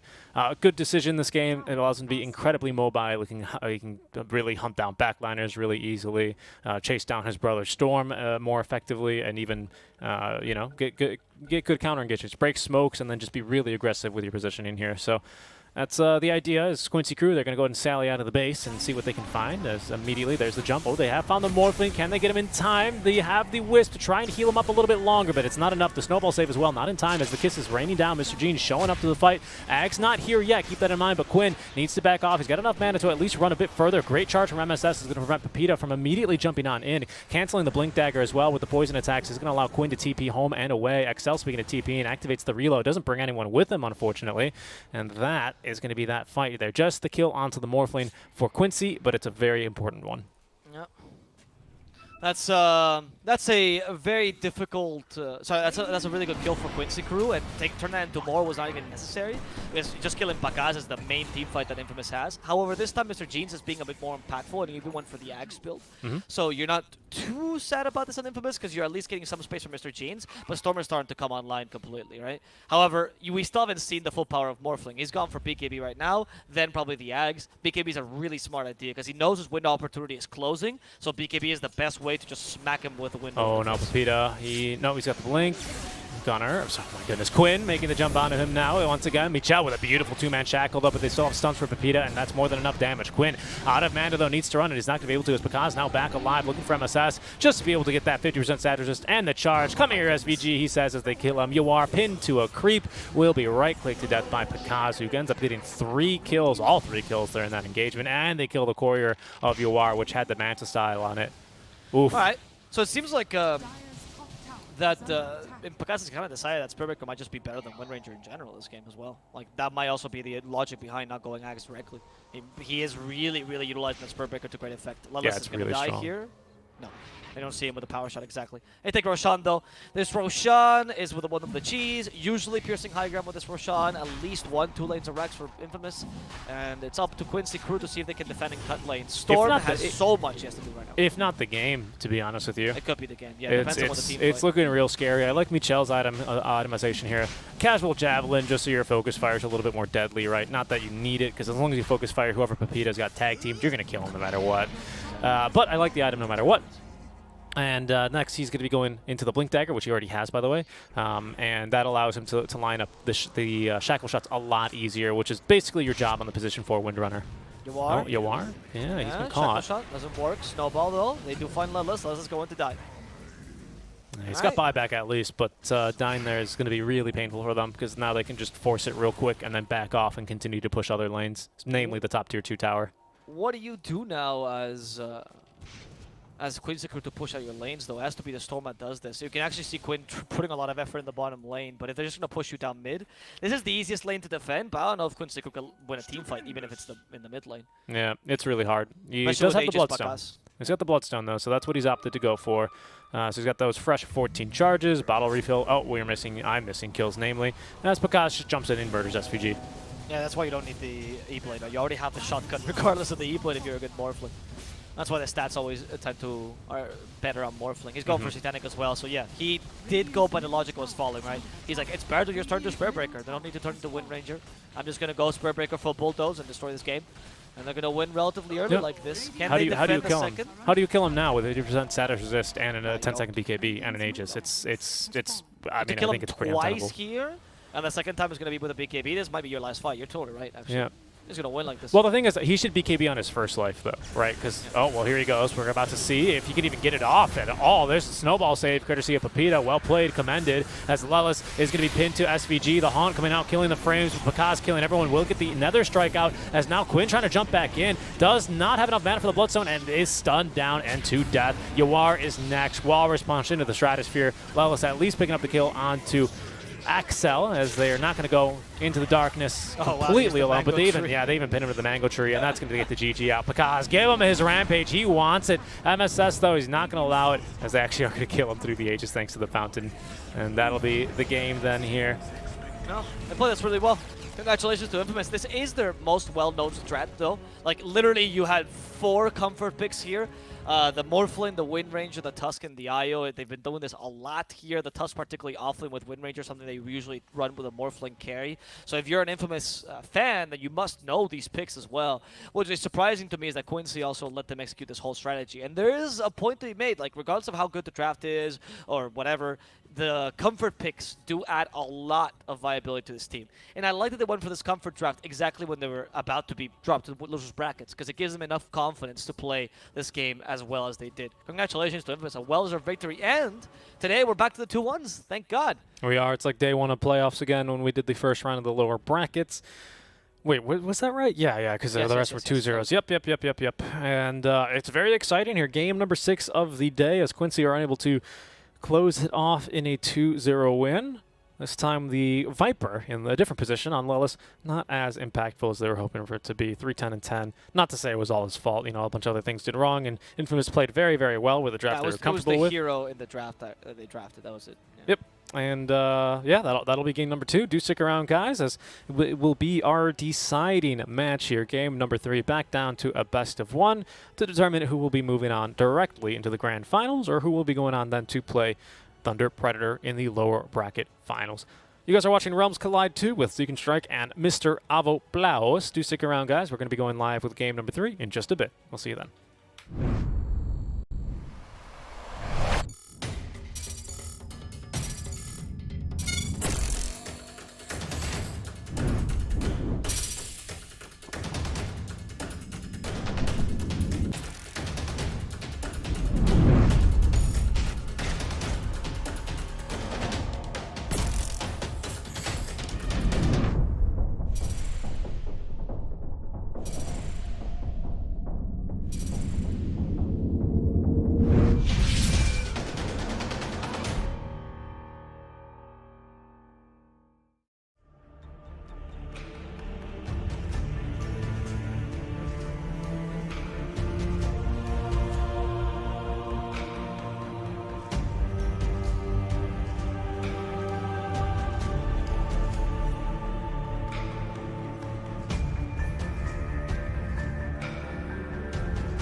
Hello, hello, and welcome back to game number 3 between Quincy and Infamous. I was hoping this would happen, I'm not going to lie. That we get 3 games complete. Biased Biased caster. I was hoping this would happen and we get 3 complete games in this series. Infamous looked much better in game number 2. Granted, I think that a lot of that was because you got your strongest combo, which is Morphling Wind Ranger. But no, that's part of the game, right? You have to have some comfort picks, right? You know what else is part of the game? What? A banning phase in the draft. Oh, I thought we had already on the screen. Where we see There we go. Quincy, they're going to ban very quickly I forgot we Picasso's need a verbal Morphling. transition. And yeah, I mean, it's always nice, isn't it? It's always nice, yeah. It really is. Yeah. I think it's nice to have a verbal transition. Mm-hmm. Doesn't what you think? Mm-hmm. Otherwise, when you just throw it to an ad, it doesn't make any sense. That's why we would rhyme. That's true. That's the whole point of it, right? Can you talk about the draft though? Because I'm interested to talk about the first 2 bans, particularly about Quincy. Yeah, here's the draft.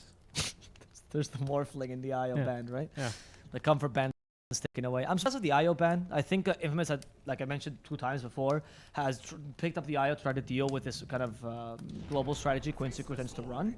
And so now that you ban the Morphling and the IO, you kind of get rid of the idea that like Quincy is no longer going to try a global strat like they always do. Well, they've been doing it for the past 5 drafts. The name of the game has changed. We're going to see a completely different proposition by Quincy, I'm assuming. Just judging by the Void, it's clearly the case. Yeah, I mean, it makes sense, right? It's a different purple hero for Yawar this time at the very least. Well, it's something that some teams do a lot, which is like they play one specific draft because they think it's really good for a couple days, or one variation, right, with the same concept in the draft anyway. And then obviously some team finds a counter because, well, they're pro teams. Like I love when people come into the draft and they go, "Can Infamous win?" Yes, they can. Yes, That's why they they're can. competing. It's always possible. But in the case of Quincy, they were trying this global draft for a while. Infamous, I thought the first game they had a nice counter. I think it was not as executed too well. The second game, they showed that that counter was much, or that they had the idea in mind well done, and those strong lanes were a big part of why they won. And now here in the third game, we're changing the name of the game into more of a team fight-oriented lineup, where Void versus Mars. Always a fun matchup to watch, because Mars can be a counter to Void. Void can be a counter to Mars. In the lane, it's kind of evenish. I mean, Void suffers a bit against Mars. Not too big a deal. He doesn't mind. Luckily, the You can just second farm, right? the second hit is usually applied from behind. Not always. It's like kind of pseudo Oh, random. the time block. It's true. But that's always going to do full damage for your second right click if you trigger it. That's a good point, actually. It depends, because any further bashes then are going to be reduced, but then you're bashing twice, so you're happy with that anyway. I'm wondering how Infamous is going to deal with this Void. That's why I really like that they started with Clock as opposed to their position 5, because a lot of position 5s deal with Void, Shadow Demon, Oracle, Vengeful Spirit, right? So this way you still leave that idea open without revealing too much about your draft. Mars is decent at dealing with Void, but it's definitely not enough. You need more than that. Yeah, I agree. Yeah, I mean, the Clockwork's not terrible either, right? Because you can always hook shot in and kind of ruin an early Yeah, it's pretty Chronosphere. okay against It's Void. not terrible. You stop him from time blocking if you get lucky procs on Battery Assault. Yep. It's not the worst thing, but Cogs are annoying. And it's actually kind of a nice lane combo as well, because you can just, let the Void kind of overextend in the lane, walk up behind him, pop up your Cogs, get him to push back, Mars to push him back into the Cogs to spear him, because you can spear him to the Cogs. And then it looks like a pretty, not easy kill, but if it's time walk on cooldown, who knows, right? You can force it out at the very least. So Yeah. I wouldn't mind seeing the Clockwork as a 4 or even as a 5 just in that lane. What I think matters in that, and what you're saying though, is that if regardless of what happens, Void is most likely going to be forced to go for the 3 points in time block early, Yes, as opposed to definitely. 3 points in time lock, It's too dangerous. which does slow down your farm a bit and slow down your pushing ability, or sorry, your fighting ability. So that's pretty important for Quincy. I like this. Man, I get that they needed to rename the time walk because it's no longer backtrack, right? Or I guess the passive, right? But like it's time lock and time That's always walk. been the case too. So They confusing. didn't rename time walk. Yeah, they renamed the passive because they got removed and they replaced it with time lock, didn't they? No. Oh right, because it was bash before. Yeah, well, I mean, they didn't replace it. They just went, oh, it's like with the slaughter treatment. You can't have bash. It's bash of the deep. Oh, I mean, Why? well, I mean, but that would be like if Slaughter had another ability called like Sprint of the Sleep, you know? It would make equally as much sense as Guardian Sprint. Guardian Sorry, Sprint. Guardian Sprint. No, you're not wrong. That's true. I just think it's. You're right. He needs to put more points instead of the time walk instead of Also, the bash. I miss the old Slaughter Ultimate, okay? Why is it Cross of Haze, right? I know it sounds cooler, but amplified damage is so easy for Dota noobs to learn. It's like, what does it do? Amplify damage. Well, easy, right? I miss that. I miss Slaughter when he was a more basic fish. I thought you were calling him a basic bitch. I was like, whoa, dude. I was going to say Coming that. out swinging. Careful. If Slaughter gets 4 hits on you, he's going to kill you. But yeah, you're right about the Void. We'll see what they pick up now here. I'm interested in what +5 Infamous is running. Because there's ways to deal with a lot of +5s. Like when you pick up +5s, depending on what you pick up, for example, like Venge is really good if you have damage into the Chrono. Like if you're up against Snapfire or Supernova, Venge is great. Yeah, that's But true. Oracle, for example, sucks a bit more against that because Void will be able to hit you regardless in the Chrono. And the damage is mitigated, sure, but you care about the Void most of all. Similarly, Disruption, the Shadow Demon is really good to stop the Void, dealing damage to you in the Chrono, but he doesn't usually stop you from getting dealt damage because the Disruption is only 2 seconds. But another problem is you're already with a Clockwork who is situational at best with his lockdown. Situationally sometimes very strong, but The also Viper pick, sometimes you need like a casual stun surprised as by well. Okay, Viper. I'm surprised by that because he's not such a flex this game. It's really just mid or 5. Yep. I don't like it as a 5 this game. Well, here's a little counterpoint that I see as a 5, which is that it does stop Nether Toxin. Sorry. It does break Nether Toxin, which does mitigate a lot of the damage of the Void in the Chrono. So that's a point that he made until he gets BKB. That's not too bad, right? Still not too bad. It's also It's also Mr. Gene's best hero. I mean, it's also not too great, right? If you're going to run that in the position 5, I understand you pick it for other reasons. You pick it to flex it, to make Quincy go, ah, shit, now we got to decide, blah, blah, blah. I understand that. But if you run it as a 5, yes, you will have that, but you're also missing out on all the other things you were talking about, like an Oracle, like Avenge, which... Oh, yeah, I don't want him as a 5. I think he's pretty much a mid this game. I mean, I know you're just saying that because, oh, well, at least they can kind of flex it, and we would prefer it mid lane, but if it gets countered, I guess they can try and run it in the 5. Or maybe you can run Mars mid, Viper off lane then. I would like even better, to be honest. There's a Snap pick I was talking about. So now we, first of all, have some damage in the Chrono, which is good. But also Snap is equally as good as the Viper in terms of flexing. So you can go in both the 3, the 4, actually all positions, even carry. Mickey played carry Snapfire recently. Oh, really? Yeah. To win the BTS Pro Series in Europe. Oh, wow. Or almost win. To get to the finals, rather. The Snapfire mid particularly is really useful this game to deal with the Viper. She's one of the better heroes to deal with Viper because Viper nowadays doesn't go for course of skin, so you deal full magical damage to the thing. To the thing. I don't know what gender Viper It's is. a pickle. Is it he? It's a pickle. Okay. Do pickles have genders? I mean, they reproduce, right? Oh no, pickle is a cucumber. Alright, so I guess a cucumber has a no seeds. Not really sure how plants work. No, I don't think. I think once you turn a cucumber into a pickle, that's it. It's done. You can't plant the old cucumber seeds in it and like grow a pickle tree. Just double checking. Could you imagine? That's like plant alchemy. Well, I have to change something in our balcony. Silencer picked up for Infamous. Okay. A very different proposition as a 5. I mean, I'm assuming it's a 5 here, but again, they can flex with the Viper, both 2 and 5, so that's good. But a very different proposition as that hero compared to the Shadow Demon or Vengeful Spirit that we suggested. Like, it's more to counter damage into the Chrono, but it's completely useless against the Void's damage himself. It is, yeah. But it's also one of those heroes that you can't really afford to not get in the Chrono, but also you don't really want a Chrono. There's the global lineup. Quincy's like, just a bit of global. just a little bit. They're like they're a covered addict, just a little bit of global. Just like a little bit. Yeah, that's my global fix. A nice TP, that's pretty good. Wrath of Nature? Snapfire cast range, not quite global, but it's getting there. It's getting there. They got a taste, and that's what brought him back. And then MSS comes into the room and is like, Enchanters can control one creep at the other side of the map. That's true. That's global. That's true, actually. Yours like, I'm gonna build a helm. Helm travels, guys. Oh my I got God. this. No, I mean obviously that's not it. But I think they just probably is a decent pick though. It deals well against most laners. I'm assuming they're gonna ban the Sven here. Oh, they already banned it. Great. It deals. You might consider banning the TP as well. That's the only other pick I would be afraid of. And NP does well against most laners. He is very solid with the team because you're going for a lot of gank ability, and he deals damage in the Chrono. Most people forget Wrath of Nature, but it's really a good. huge spell It's really in the good, Chrono. especially when if you can catch a creep wave in it. You also don't and a care couple about heroes. the silence. Oh, no T ban. Okay. Wait, Furion doesn't care about the silence? Yeah, because you use it before the global silence comes out, usually, right? I see what you're saying. Yeah. Yeah.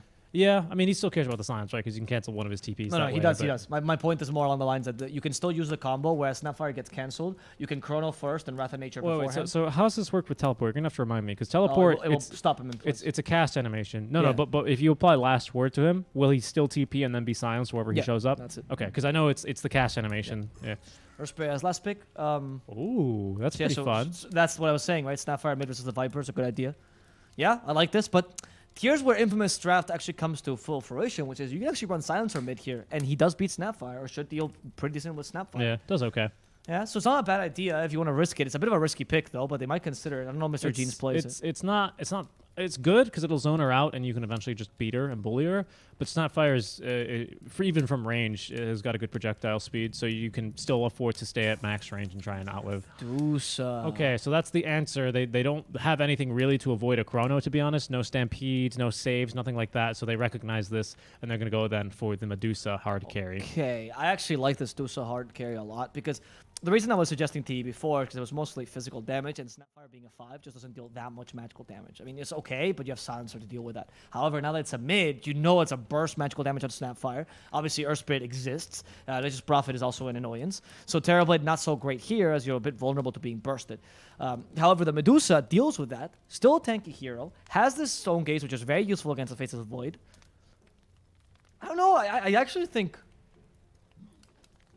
I'm uncertain. I think Infamous can pull this off. Like, I think Quincy has definitely the easier lineup to execute by a long shot. I don't think dealing with this Dusa is that difficult, especially because Void can just go Manta Diffusal Blade this game if he wants to. Yeah, it's a really good game for that, is what I'm thinking, right? But because Dusa is kind of a force to be reckoned with, like, he's really good on this hero. I agree. I doubted him last game because I thought they were not at the level of Quincy, and I was wrong. So, shit, fuck it. Let's go for Infamous this time. If this is old Dusa, I can't give this to Infamous, but this is new Dusa, right? Who can farm a fight a lot easier. If not, just use the ulti to just run away because now you can see what 50% bonus move speed or something kind of insane at level 1. So it's maybe even worth taking a point at it. Not like quite at level 6 because you want to be able to accelerate your farm and stay in the lane a bit longer, but it's worth taking a point early just to avoid ganks because you can just Stone Gaze and run and you're good to go.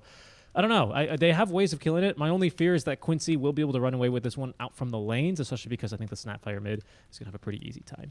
Yeah, that's my biggest concern. Snapfire mid. Let's see how it turns out, though, as we are going in here for game number 3. Follow us on Twitch if you have enjoyed what you see.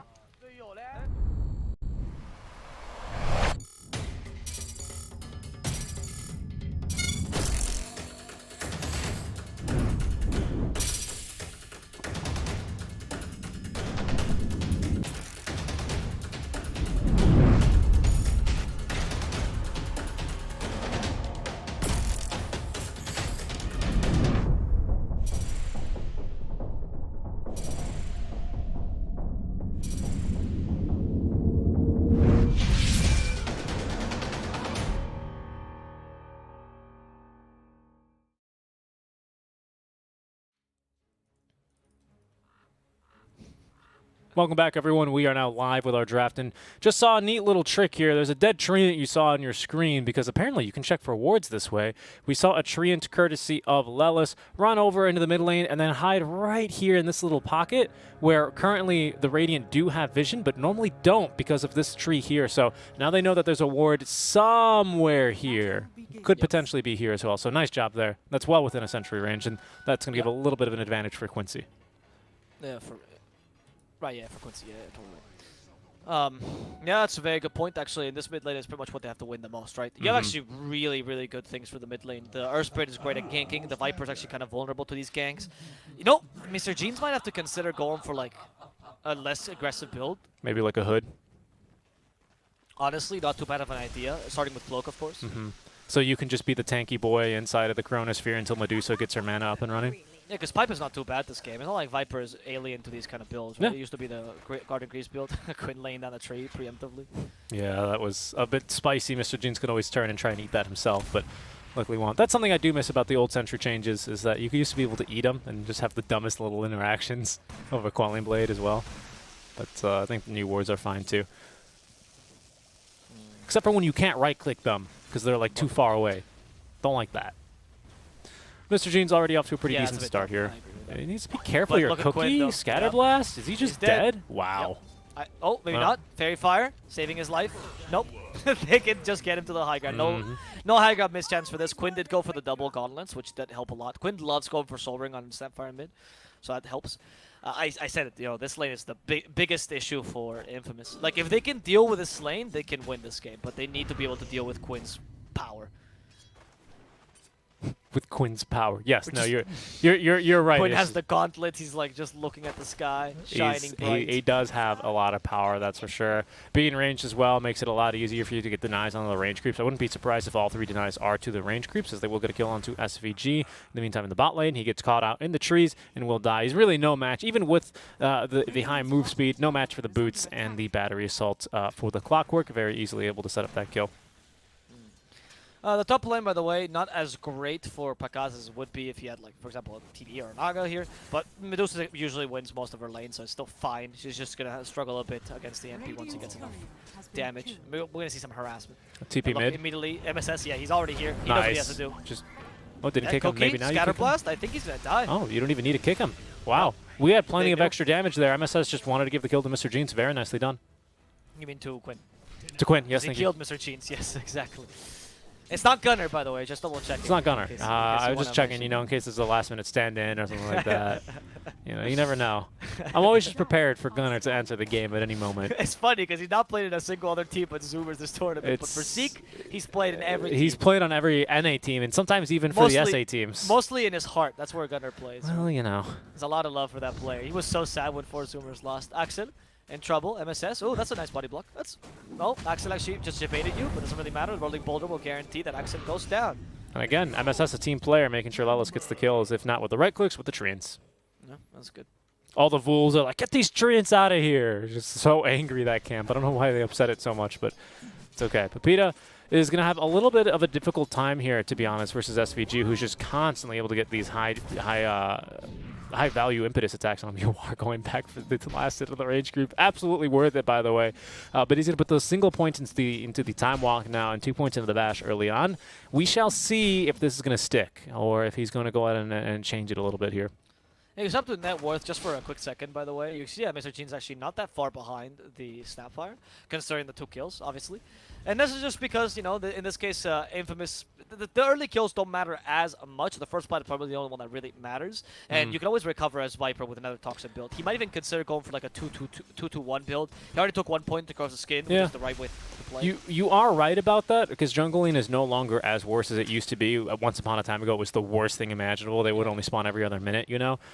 Since then, the jungle has had a little bit of improvements here and there. But Quinn, the problem is you're always going to get more XP farm More and last deaths. hits. And maybe even deaths here if you end up going to the jungle, as that's going to be the double rotation on over courtesy of Quincy. Axel is going to now join the fray here with the Arcane Curse, as Michel, looking for damage, is going to eat the enchant instead, with SVG willing to take any battery assaults that they might have had. Nice dodge there from Michel. Doesn't have anything to really punish the Earth Spirit, though, so he's free and away. So yeah, on experience, though, Quinn is going to be leading this quite easily, though, because, of course, lane creeps still give way more XP. So this Mr. Jean's play was like he was testing the waters and he drowned. You just can't go to this lane. Yeah, pretty unfortunately, much. Because the Earth Spirit knows that this is the most important lane for them to win. Top does not matter. Bottom does not matter. Void will find farm even by osmosis. The whole point is getting your Snapfire off to a good start and playing around her to make sure that Mr. Jeans can't really also have a game. And Infamous, the problem is that, yeah, you have a good space creator in bottom with Papita, but he's just not good enough compared to a Snapfire. Papita does a good nice bounty rune, though. Yeah, and Michel could die. the Furion is the same, right? You literally press a button and you steal all of the farm that your teammates can see. Exactly. Michel in trouble, but he's going to make it out of here alive. So the point here is that as long as you play around Snapfire, Quincy's happy, and Infamous needs to try to mitigate the Snapfire power spike. We'll see what they decide to do. You know, I wonder who you're going to, probably you're going to looking for Centaur creeps that have been converted by the, what's their name, by SVG, or just any creep, to be honest, and just yeet them into the, using, because you don't really have such a great yeet target this game for the eventual ags that we will see on Earth Snapfire. Spirit is decent. He's okay. He's not Bakaz bad. might die, though. Oh, Bakaz? Okay, this actually does matter. I was not expecting Bakaz to die this early, but the body block by MSS is good. And because they saw Axel leaving the lane, they're going to punish him completely. Now that Viper's not in the mid lane, Earthspirit has to do something, and he finds a kill up top. Now, this is a small mistake by Infamous, because if your Viper's leaving the lane because he needs to recover, that's perfectly fine. But understand that nobody's putting pressure mid, nobody's threatening that. So the 4 has complete liberty to go wherever he wants. He's not going to gank the Mars, obviously. So who's he going to gank? Yeah, there's 3 little skirmishes going on right now. SVG versus Michel. Mr. Jeans no longer wants to be mid versus Quinn, but MSS now versus Axel, who is going to be a big win then for Quincy, as there's going to be the first Wrath of Nature of the game. Appropriately timed, nearly getting even more farm. But SVG still fighting over here, but pinned to the cliff.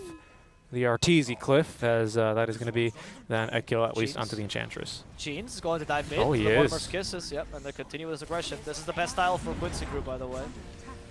Papita is here, trying to create some space, but he rotated a bit early. Oh no, Papita. And he doesn't have arena either, so what Yeah, can he that's do what- here? That's what I mean with rotating a bit early. He Oh, I doesn't have see. 6. Yeah. So, what do you do now? Seriously, like Papita genuinely walks to the lane. He's like, I have a spear, guys, and I can't do anything afterwards. And this is not Papita's mistake. It's more like he acknowledges that they can't lose mid this early, and he's coming here to try to create some space and also have some experience while you're at it. But the problem is, because you rotated this early, you really cannot impactfully do anything. Yeah, I love and- that the bottle carrier this time is going to be Papita, and he's using Mr. Jeans to refill his bottle. This is tough as well. MSS is actually already nearly level 5 on the Earth Spirit, which is going to be a really, really big power spike for him. The damage you could then get, 235 damage is in redonkulous on frickin' Boulder Smash. You can even opt for a point in the science if you really need to. Not this game, not really anything too crucial here. But just look at the levels. I mean, right now, Experience as well doing really, really well here on the side of Quincy. We're probably up. Here's level 8 already for the Snapfire, so that's just amazing. And of course, farming like crazy will be the Furion, and they're going to look to farm Pakaz now, who does not have a point in the ultimate, has full mana here, has the TP, will try and go for it. The Dark Troll Summoner, rather, to cancel that one very, very easily, and that's another kill. What was the original one? The Hoyle? The Hill Troll Summoner, and then I realized that's not what it's called anymore. Dark Troll Summoner. Yeah. There's a Hill Troll, isn't there somewhere? Yeah, there is. This is He's the healing guy, isn't he? No, it's the small ones. It's the small, like the ones you're that are right, just you're right. that have no abilities. Yeah. That Chen often picks up because he has no better creeps to take. That Yep. Those are the guys that get turned into skeletons. Yep. Axel, he's going to find 2 supports here. We're probably just going on a warding mission. Michel is nearby. No Boulder Smash for another 14 I think seconds. they can kill SPG, but I mean, you're rotating out your offlaner for. And you're your rotating mid laner. everybody for Yeah. their support kill. Come on, Not really guys. worth Time to kill SVG again. It's the SA thing. It's the SA curse They where really they hate really hate Enchantress. I can only presume that no, but they hate specifically when SVG plays it. Right? That's true. Like I don't know if SVG just went to Peru and like laughed at the flag or something or whatever happened because everyone in SA is hell bent on murdering this poor man. You know what it was? SVG was like, man, llamas are kind of stupid. And then they were like, what? K? Actually, genuinely though, if you ever said something like Ceviche is not that good, they would actually murder. Yeah, I they'd have get had pretty that. upset. They'd get pretty And the upset. 2 things I say on the Peruvian stream when I need to get reactions out of people is Ceviche is not that good, which it is by the way. Ceviche is delicious. It's really tasty. Yep. Or the Peruvian football team sucks, which is a fact. Which That's is a not really fact. It still wants to stop him from getting angry. Good old Panda as well. He's sometimes likes to troll in the lobby chat. He'll be like, hold on, let me get on top of my llama. Okay, I'm ready now. He's really hilarious, yeah, Panda. Because his name is Panda, of course, right? Michel. I think he's still dead. You what? Okay. Jawar's like, stupid cogs! Starts hitting them instead of Michel. Excel is dead too. Yeah, we have a Hi. Chrono as well if we want it. Yoar wants to get more of this Arcane Curse. He goes yummy, and he's going to go ahead and time walk over for the kill. There's a moment in every game, by the way, where Infamous wants to throw. It just happens every game. There's a moment where they start to lose the game. They don't know what to do. They panic for a bit. They're playing back with their space. They don't really know how to play the map. And then they usually compose themselves. I can only imagine Papita's rallying them. And they start playing like the game properly again. Look how freaking adorable Mortimer is whenever this thing is glitched. It's so cute. We're going to miss a kill for this, but let's go ahead and catch Michel here, who has the battery assault active. Cog's already used. He might live. SVG nearby. Yoar as well. There's another rolling boulder, forcing him a bit further away. 4 members here for Quincy. Nearly 5, actually, as Quinn is going to TP back over to mid lane to keep this one pushed, but the ball keeps rolling here in favor of Quincy Crew. But that was a much better play, see, than the kills they had earlier. Because of that play, you force, or you kind of like herd Quincy down to the bottom lane. Well, yeah, they take a 3 tower no matter what. I mean, you're not going to prevent that, but at least it's not your mid lane tower. The tier 1 bottom is much less valuable. And Mr. Jeans is staying mid because he knows how valuable this tower it is. Yeah. As it's the only thing that's keeping Pakaz in his jungle, essentially. You're totally right. That is a fact. However, now they've lost their top You're tier still 1. losing, don't get me wrong. They've It's lost their just- bottom tier 1. Like, map control is going to be like, this just opens up the flanks, which is, you know, a bit dangerous for them, because you're right. No longer can they just go through the mid lane and go wherever they want, but they can approach from the other side here, which is just as dangerous here, especially considering we have a Chronosphere. It really, really opens up. You don't want to be fighting a 2-front war here, is the problem. No, you do not. That's one of the things that is true about this one, especially with Nature's Prophet, right? The split pushing becomes much easier. And unfortunately, Infamous just doesn't have the best way to deal with this lane. I'm Nope. surprised that Jeans was hell-bent on still maxing poison attack. This is one of the few games where I would actually justify maxing their toxin. I agree, to First. farm, right? Yeah, exactly, because you lost the lane anyway. Okay, that spear on the enchanters was weird, but they still managed to kill Quinn with it. Not too bad, as Axel, surviving, walks to his death because he likes to die. MSS, though, will die as a result because of this Axel kill. And there's where the poison attack starts to shine, of course. Yeah, that's With true. Michel dying in the backline, not entirely certain why he was there. Yeah, Quinn walked into the pokey spear wall twice there unnecessarily, but that's fine. It happens. He was just probably looking to get as far away as he could after realizing that, oh, he messed up the spear. Let me just get out of attack range. The Maybe pokey spear wall. The pokey spear wall. I mean, that's what it is, right? What was the spear, though? How did they catch Enchantress, by the way? I'm pretty sure that Enchantress was like sidestep the spear, and then he still got caught. It's like the end of Bambi there, you know, just got getting got. You really need to watch that movie because that's not how the movie ends. Pretty sure it's how it works. That's how the movie ends, right? Did you think that like a Roman legionnaire comes in and spikes like just spears Bambi? Well, And specifically, that's the plot twist. The whole movie was actually set in Roman times. yeah, I mean specifically it was Caesar, right? And then Brutus comes up and stabs him 26 times. Yeah, Yeah. and then you realize the whole movie is actually about the Roman conquest of Gaul. Right? That's the whole plot twist. They're But up in Disney, Cisalpine really Gaul. brainy movies. These Pompey, days, what are you doing here? So stupid. Okay, we still have yet to see a Chronosphere this game, by the way. I've not actually missed it, which is usually what ends up happening to my early game observing skills. But no, you are. I mean, it's just been unnecessary this game, and he'd just rather farm. Yep. He went for Midas build as well, so the ultimate farming build. Right? This is the best build for a Void to farm, better than Battle Fury even. Yeah, Battle Fury will usually get you a bit more. SVG's dead in the river. Yeah, You that's can the continue. trick we'll It's talk just about. him dying. Battle Fury usually does get you a bit more farm if you have the map control, but Midas is the most reliable way, and also allows you to fight, because the 40 attack speed for the Midas is actually not bad at all on a Void. And this, however, gives Infamous some time to recover potentially. Though I am guessing that if I was Yawar here, I would just go straight for the Manta Diffusal build, and I don't know how Medusa can deal with that in this game. He's gonna go for BKB next. He's gonna Yeah, go for BKB next, which is interesting. So just to try to play the early game strong, I guess. I'll try to put a lot of pressure early, play around the Snapfire combo. That's what I'm guessing. The BKB is useful for that to initiate. Yeah, totally. Because for early, you just really need to hold people down. You need to get into position and place your chrono nicely. Yeah, but I still would like to see this Manta Diffusal build here for Yawar. I mean, it's going to be a little late, though, don't you think? I mean, Power Treads, Manta, or Power Treads into Mask of Madness, into Hand of Midas, then into BKB, then into Manta, then into Diffusal, as he's looking for a Bastion to Michel. Okay, there you go. I was about to say, if he doesn't get one there, I'd be shocked, but he did eventually get one. Well, they take that down. And 4K lead for Quincy, which they haven't been able to get tier 1 mid, right? Which is, I guess, a win for Infamous. It's actually impressive how long this tier 1 mid has lasted for them. But they themselves are not able to take any towers either. That's one of the problems. Mars has not been really well utilized just yet. He recently got his blink. Let's see if this changes. Medusa, how about him? Yeah. They There's rotate no on tier over. 1, and this is what the advantage of taking that tower is. Nobody can TP to save Makas. Makas has to do the same thing. With a Global Silence, he might just be able to no, live. Soulburn. Scatter Blast towards the Oh, end. Scatter actually Blast, thank killed you. him. Yeah. And now, Oh, the with the chrono Blink Dagger, that's the immediately. first chrono of the game. He's just hitting him from the front, doesn't care about the bulwark. Yawar wants to show they can brute force through this Mars, and he can. That's a Mars spiky is down for the jeans. count. Viper, also in trouble. Oh, he's and going I to die, think though. Viper's just dead as well. That's 3 kills on the enemy core. That's a huge blunder. Yeah, for him. this is looking real bad for Infamous. They try and counter engage, like you said there, on the Blink Dagger from the Mars. The Arena, unfortunately, immediately countered by the Faceless Void, so that turns into just nothing. Even the Global Silence, right? Global is kind of weak against the Snapfire because the Kisses have a real travel time here. Yeah, And so by you just need that, to launch it from farther away. yeah, yep, like that was the case there. As now Michel is going to get scouted, immediately killed. You are looking for a bash, as they will finish on Michel. Finds a couple there onto Axel, and that'll condemn him to die, completing the team wipe there, as both supports were the only ones to live. MSS free to TP away. Yawar's like, hey, dude, next time catch that spear for me. This is looking like genuinely bad right now for him. They don't have any recovery techniques. The build by Jeans makes it impossible for them to push. Look what the Jeans is doing. Yeah, Lilith is just going to TP away right in front of his face. Nothing really Jeans could do. Okay, they have Papita with Blink, though. That's what they're trying to go for. A There's kill. no arena. There's no catch. The problem is that because of the builds that Papita and Jeans went for, which are essentially builds to get pickoffs, you are very limited in what you can do. Like, you're really not set to push out the lanes easily. And this makes it very difficult for Infamous to come back in a safer way. You really need to just win team fights. Or you need Clockwork with you 100%.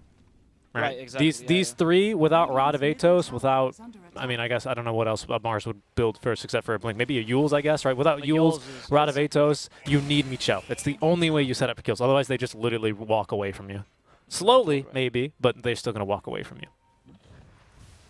There's the gobble up. First one of the game here for Quinn. Already a 16-minute Aghanim Scepter with the Soul Ring and a Bracer and a bottle. Not too bad, if I should say myself. Not too bad at all. GPM sitting quite pretty here at nearly 500. Viper. Mr. Jeans. There's the global silence. Used, but a bit late. Mr. Jeans already lost half his HP. Wrath of Nature will still hit no matter what. However, the arena does kill off Quinn. It's a very important kill. Unless Quinn can just outrun this. No, the spear towards the end will finish him off. Quinn and SPG are dead, but Yawar is now here to bring this home and bring down the rest of Infamous in that team fight. Only Papita can survive. Pakaz at least takes advantage of this time to farm.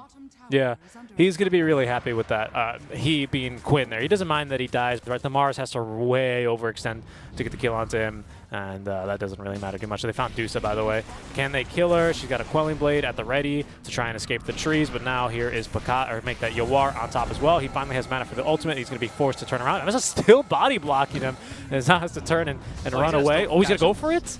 Okay, can he get back to the team? Oh my goodness. They have Chrono.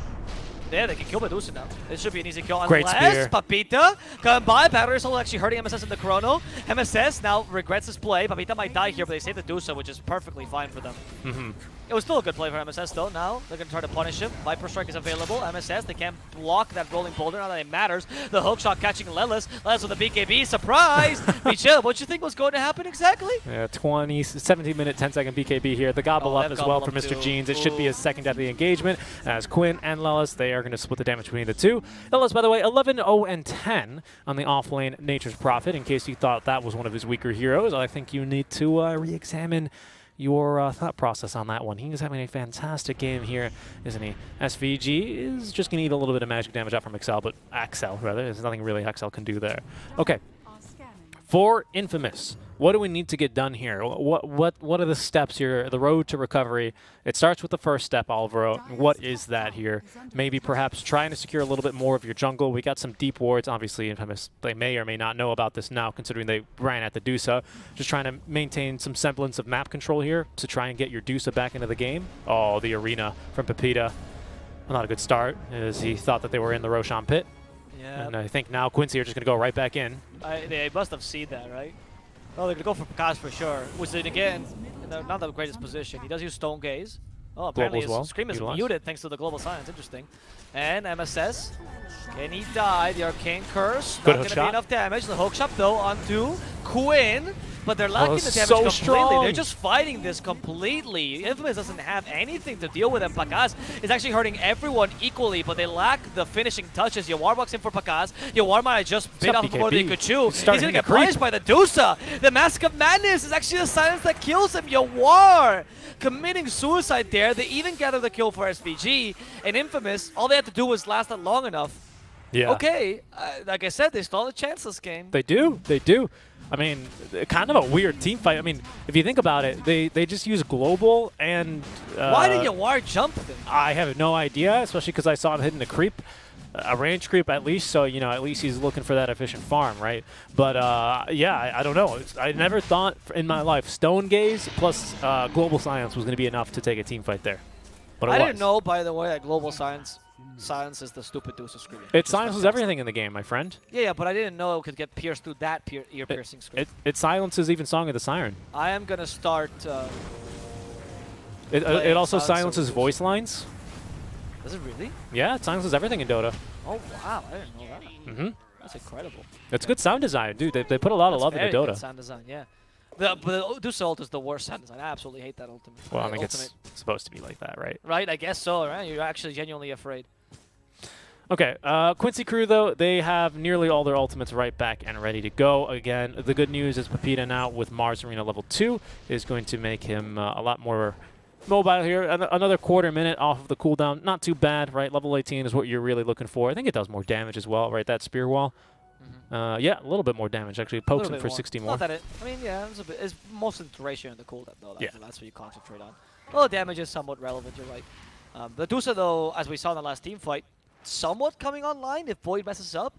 Void is finally going for Manta style. And now is when you start to think, okay, maybe Yawar messed up a bit with his build, because his build is not designed to deal with Dusa whatsoever. No, it's not. And that was my concern. He's got the full BKB up and running, which is nice and all, but in that team fight, you know, he ends up silencing himself. By the way, you can't BKB and purge off your own Mask of Madness silence. You're once you press that button, you're silenced for its duration. Either you're dead or it runs out naturally. Nope, missing hero G. You gotta catch that G. Yeah, now G already out of the tournament, unfortunately, but they're going to be looking to knock Yawar out here, as he will be scouted farming this camp. Michel has an excellent angle on him, as does Pepita, the hook shot. Oh, he's going to turn with a chrono. He's caught as well. Pakaz here, the global, not really going to do much. The kisses are going to end, though. Pepita is going to get off the arena, as Yawar didn't actually end to kill him. He's going to be able to time walk out of the pit anyway. SVG then turned to stone, just like the end of Bambi. Wrath of Nature doing a bit of damage, but there's MSS now getting gobbled up onto 2 with the Eat and Yeet, looking to be able to nuke down, and Michel, down he goes, going to be refreshing that one. They also have the Vessel purged off now by the Mana style of Pakaz. Mr. Jean's looking to TP up, but Yawar's going to bash him up as down goes Axel, and left to 1v5 is going to be our scary Snake Lady. She will have this Aegis of Immortality, very lore friendly. I actually don't know Greek mythology that well. I don't think she ever earns it, but she's going to be losing it now, and her second life is going to be forfeit as well here to the entire roster of Quincy crew. That sucks a bit, right? Because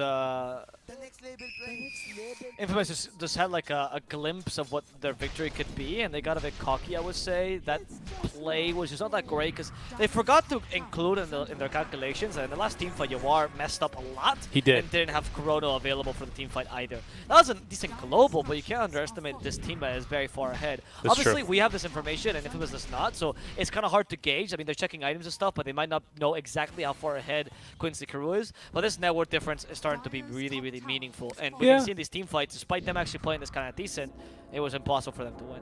I think I'm trying to see if they have any abilities that they can gauge Chronosphere off of, right?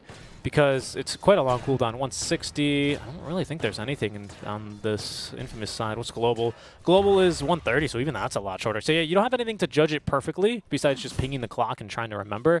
But I feel like most teams, especially since, I mean, Faceless Void has, what, been irrelevant for, I want to say, like 3 years now, except for maybe like a 1 month patch, or actually a bit of a longer patch where he wasn't. Yeah, you get a new patch, and people are like, oh, Faceless Void's bad now. And they're like, actually, Ags is really good. And then they all build Ags. And then or actually, I can just pick Snapfire and make him really good. Yeah, yeah. So even though, so I feel like a lot of pro teams have an idea of what the Chronosphere cooldown is, or kind of what isn't, or they have a feeling, right? Because it's been the same for quite a long time now. That's one of the benefits of the patch going so long. But I do agree with you, right? Infamous, last time, they had a lot of things going in their favor. A few mistakes here for Quincy, not having all the ultis, not really getting set up the way they would want to in a team fight. And Infamous, they almost seem like they want to try and take another fight exactly like that. Missing, or rather not being able to get the hookshot immediately when he was further away from his team as well didn't really help that team fight engagement either. Still, though, it's still, I mean, this Faceless Void is still really scary at this point, right? He's now 1,300 richer. He still had that 9-second BKB. Now it's going to be down to 8-second. He's going for the Manta style next. The game's getting really hard. Not to mention, Lelis is a monster this game, by the way. He's even richer than our Mask of Madness Midas farmed Faceless Void. So let's not, ignore this guy. Yeah, it's true. Lelis has become a secondary carry this game. And we saw this compared to last game where he literally had no impact on the Viper, I believe he was playing. This game on Nature's Prophet, well, it's to completely change the pace. Now, in this game, though, the Vipers again having no impact as Mr. Jeans just can't do anything to come back into this game. Okay, Michel, thank you. The smoke is fine, though. This is actually even a good It is fine. That's the proper role. I'm sure he's got, he doesn't even have any wards, but I'm pretty sure they were just like, hey. Just good luck. Michel, they're missing off the map. Can you go find them? And Michel's like, okay. Here we go, Eat and Yeet, as they do have vision on the Dusa. They're going to throw in SVG, though, who, again, what are you going to do, SVG? Yawar was nearby, but a bit of a tough chrono to go for here when you have Pepita off the map and missing. You know he's probably nearby, as there go with the D wards. SVG looking to defend it, though, and we'll be able to do so easily. And that's going to boot Infamous off and away. We can already see Pakaz looking to nullify the rat potential here. We do have, of course, Lelis looking... Oh, Spear? Oh. Yeah, I think we're following Axel, sorry. No, sorry, I was looking top lane. They were destroying Axel here in the bottom lane. They speared the Void away and made sure to prevent that. I mean, like, they made sure to prevent Mars from dying there, otherwise they'd caught both. Got you. Thank you for the information. So Pakaz does have a Scotty really soon. He can't buy it now. The question is, how do you get to the secret shop? Oh, yeah, the courier is going for Lelis is waiting here, but it's okay. You don't always see it here. It's actually a bit of a dire advantage. You can always do some shopping back here. Very sneaky. Of course, Tree Protector, make that Nature's Prophet, can always burst down those trees if he feels like it, but he didn't feel like it then. That's going to be the full line of Scotty. Fantastic stats. I think this item is probably custom made for Dusa. I could not think of a better item, right? It's amazing, especially against the Void right now. Obviously, it does slow him down less than ranged heroes, but it doesn't really matter. It doesn't. He has the yeah. Manta. It's 25% slow, 25 attack speed slow, which is a big deal for this Void, kind of nullifying. Oh, Eat and okay, yeet? Quinn. Yeah, the Void is a really good yeet, but Global Silence immediately to burn Yeah. the Chrono. And Quinn could be in trouble. Thanks to that Scotty, he's very slowed down. Viper Strike is also slowing him down. Stone Gaze has been used though, the Here's Chrono's the counter. available. Yeah. Here comes Yawar. Can they turn this Chrono into something useful? A hook shot him to prevent some damage, but they still kill Mr. Jeans. And now they silence Bakaz, who has no secondary Stone Gaze. What will Bakaz do? Walk into the arena. Bakaz is starting to realize this is a lost fight. His whole team is dead. Some of them have bought back, but that doesn't even matter. Only Axel can hit here, and they're finally concentrating on the Dusa, and they'll be able to bring her down relatively easily. Axel looking to run away as a lone survivor of this fight, but he will be tracked down by the likes of MSS as Yawar is going to be scaring the people off who did buy back to try and make something out of this engagement. Those who did have buyback used it for the side of Infamous as they thought their best opportunity to try and turn this game and stay in the upper bracket was going to be with this Eye of Scotty timing for the Dusa, as well as the level 20. Not too bad, but unfortunately just too much damage there for the Dusa. As soon as that mana is burned, she is, well, as good as dead. Yep, exactly. And in that fight as well, the Global Silence was fantastic, but I think that was a bit too hasty a trigger on the Stone Gaze. You could have preserved a bit longer. Like, yeah, the move speed helped you chase, but what's the point of chasing in a die right after, right? This is the third team fight I see where Infamous misjudges their power strength and they try to just force a fight no matter what. And you can't really force a fight if you're losing. That's the whole point. You gotta take fights. Oh, he just left Platon Sword behind. Like, oh shit. Pepita as well, he does well initially to focus onto Quinn, as they nearly actually kill him there, right? But I think as soon as you have him within death range and can kill him with a single spear, you just make sure he doesn't get the kisses off, and I think you try and focus and help the Dusa a bit more. Unfortunately, he ends up getting countered as Mr. Jeans is going to be absolutely exploded. By the way, Lelis, what is this game? 12, 0, and 21. That's There's ridiculous. 41 kills for your team. You've been involved in, what, 33 of them? So Yeah. that's fantastic. That's fantastic. And we talked about Yawar the whole time as if he's the carry, but truly, Lelis is the carry, let's be honest. I mean, this Yawar game- is just a secondary. You're not wrong. Yeah, no, seriously. He's dealing the brunt of the damage. The Dusa cannot deal with Nature's Prophet. We have seen this, by the way. Ironically, it was Infamous in ESL who had a very similar matchup. It was Infamous versus Thunder, and the Nature's Prophet carry for them beat the Dusa, even in the late game as well, just because of the nature of the hero. Because he's just better at single target damage. Oh, here they go again. They have Stone Gaze this time. Can they activate it in time? Okay, they do. Axel's gonna and die. They murder Axel. Yeah, Picasso doesn't really get much done. He will separate Lelis, but they can't kill him here. SVG then is going to be the target of the hook shot out from Michel. As there goes Yawar trying to free his buddy. Up to the high ground goes SVG. In the meantime, stunning up Picasso's Quinn. Down goes Michel already. It's already a 2 versus 5, and now it's another 1v5. And we've been here before, haven't we, Because 5 enemy heroes versus the 1, this time without Aegis. No damage, no life, and very little chance now for Infamous, in my opinion, to make a comeback in this game. I agree with you. I gotta say though, that their execution in these past few team fights, I guess is because of the desperation they're feeling, but it has not been too great though. They haven't really utilized the Stone Gaze effectively a single team fight. The Arena of Blood seems like not really a problem anymore. I don't know what Viper's doing. Besides dying. Yeah. Yeah, it's lacking a bit. The only chances you have is trying to use these team fight spells, which aren't that big, but can be useful against them, and using the Dusa's power. But now that Void is 4k ahead of the Dusa, so is NP, your one strength in the late game goes away. And there's no longer, like, the chances for Infamous to be able to recover on Dusa because of how low map control they have are pretty much non-existent right now. Mm-hmm. Yeah, I mean, we do have at least... I mean, okay, Yawar is going for an Eye of Scotty rather than the Diffusal, which I would say at this point is probably the right choice. I think Diffusal... I don't want to say it falls off, and obviously for this reason, for this game, rather, there's a very specific reason you're building it. But if you're going to go for it, I feel like you want to go for it earlier rather than a bit later, and go for more of a tempo base. Whereas this Yawar this time, he just wants to play like late game Void, right?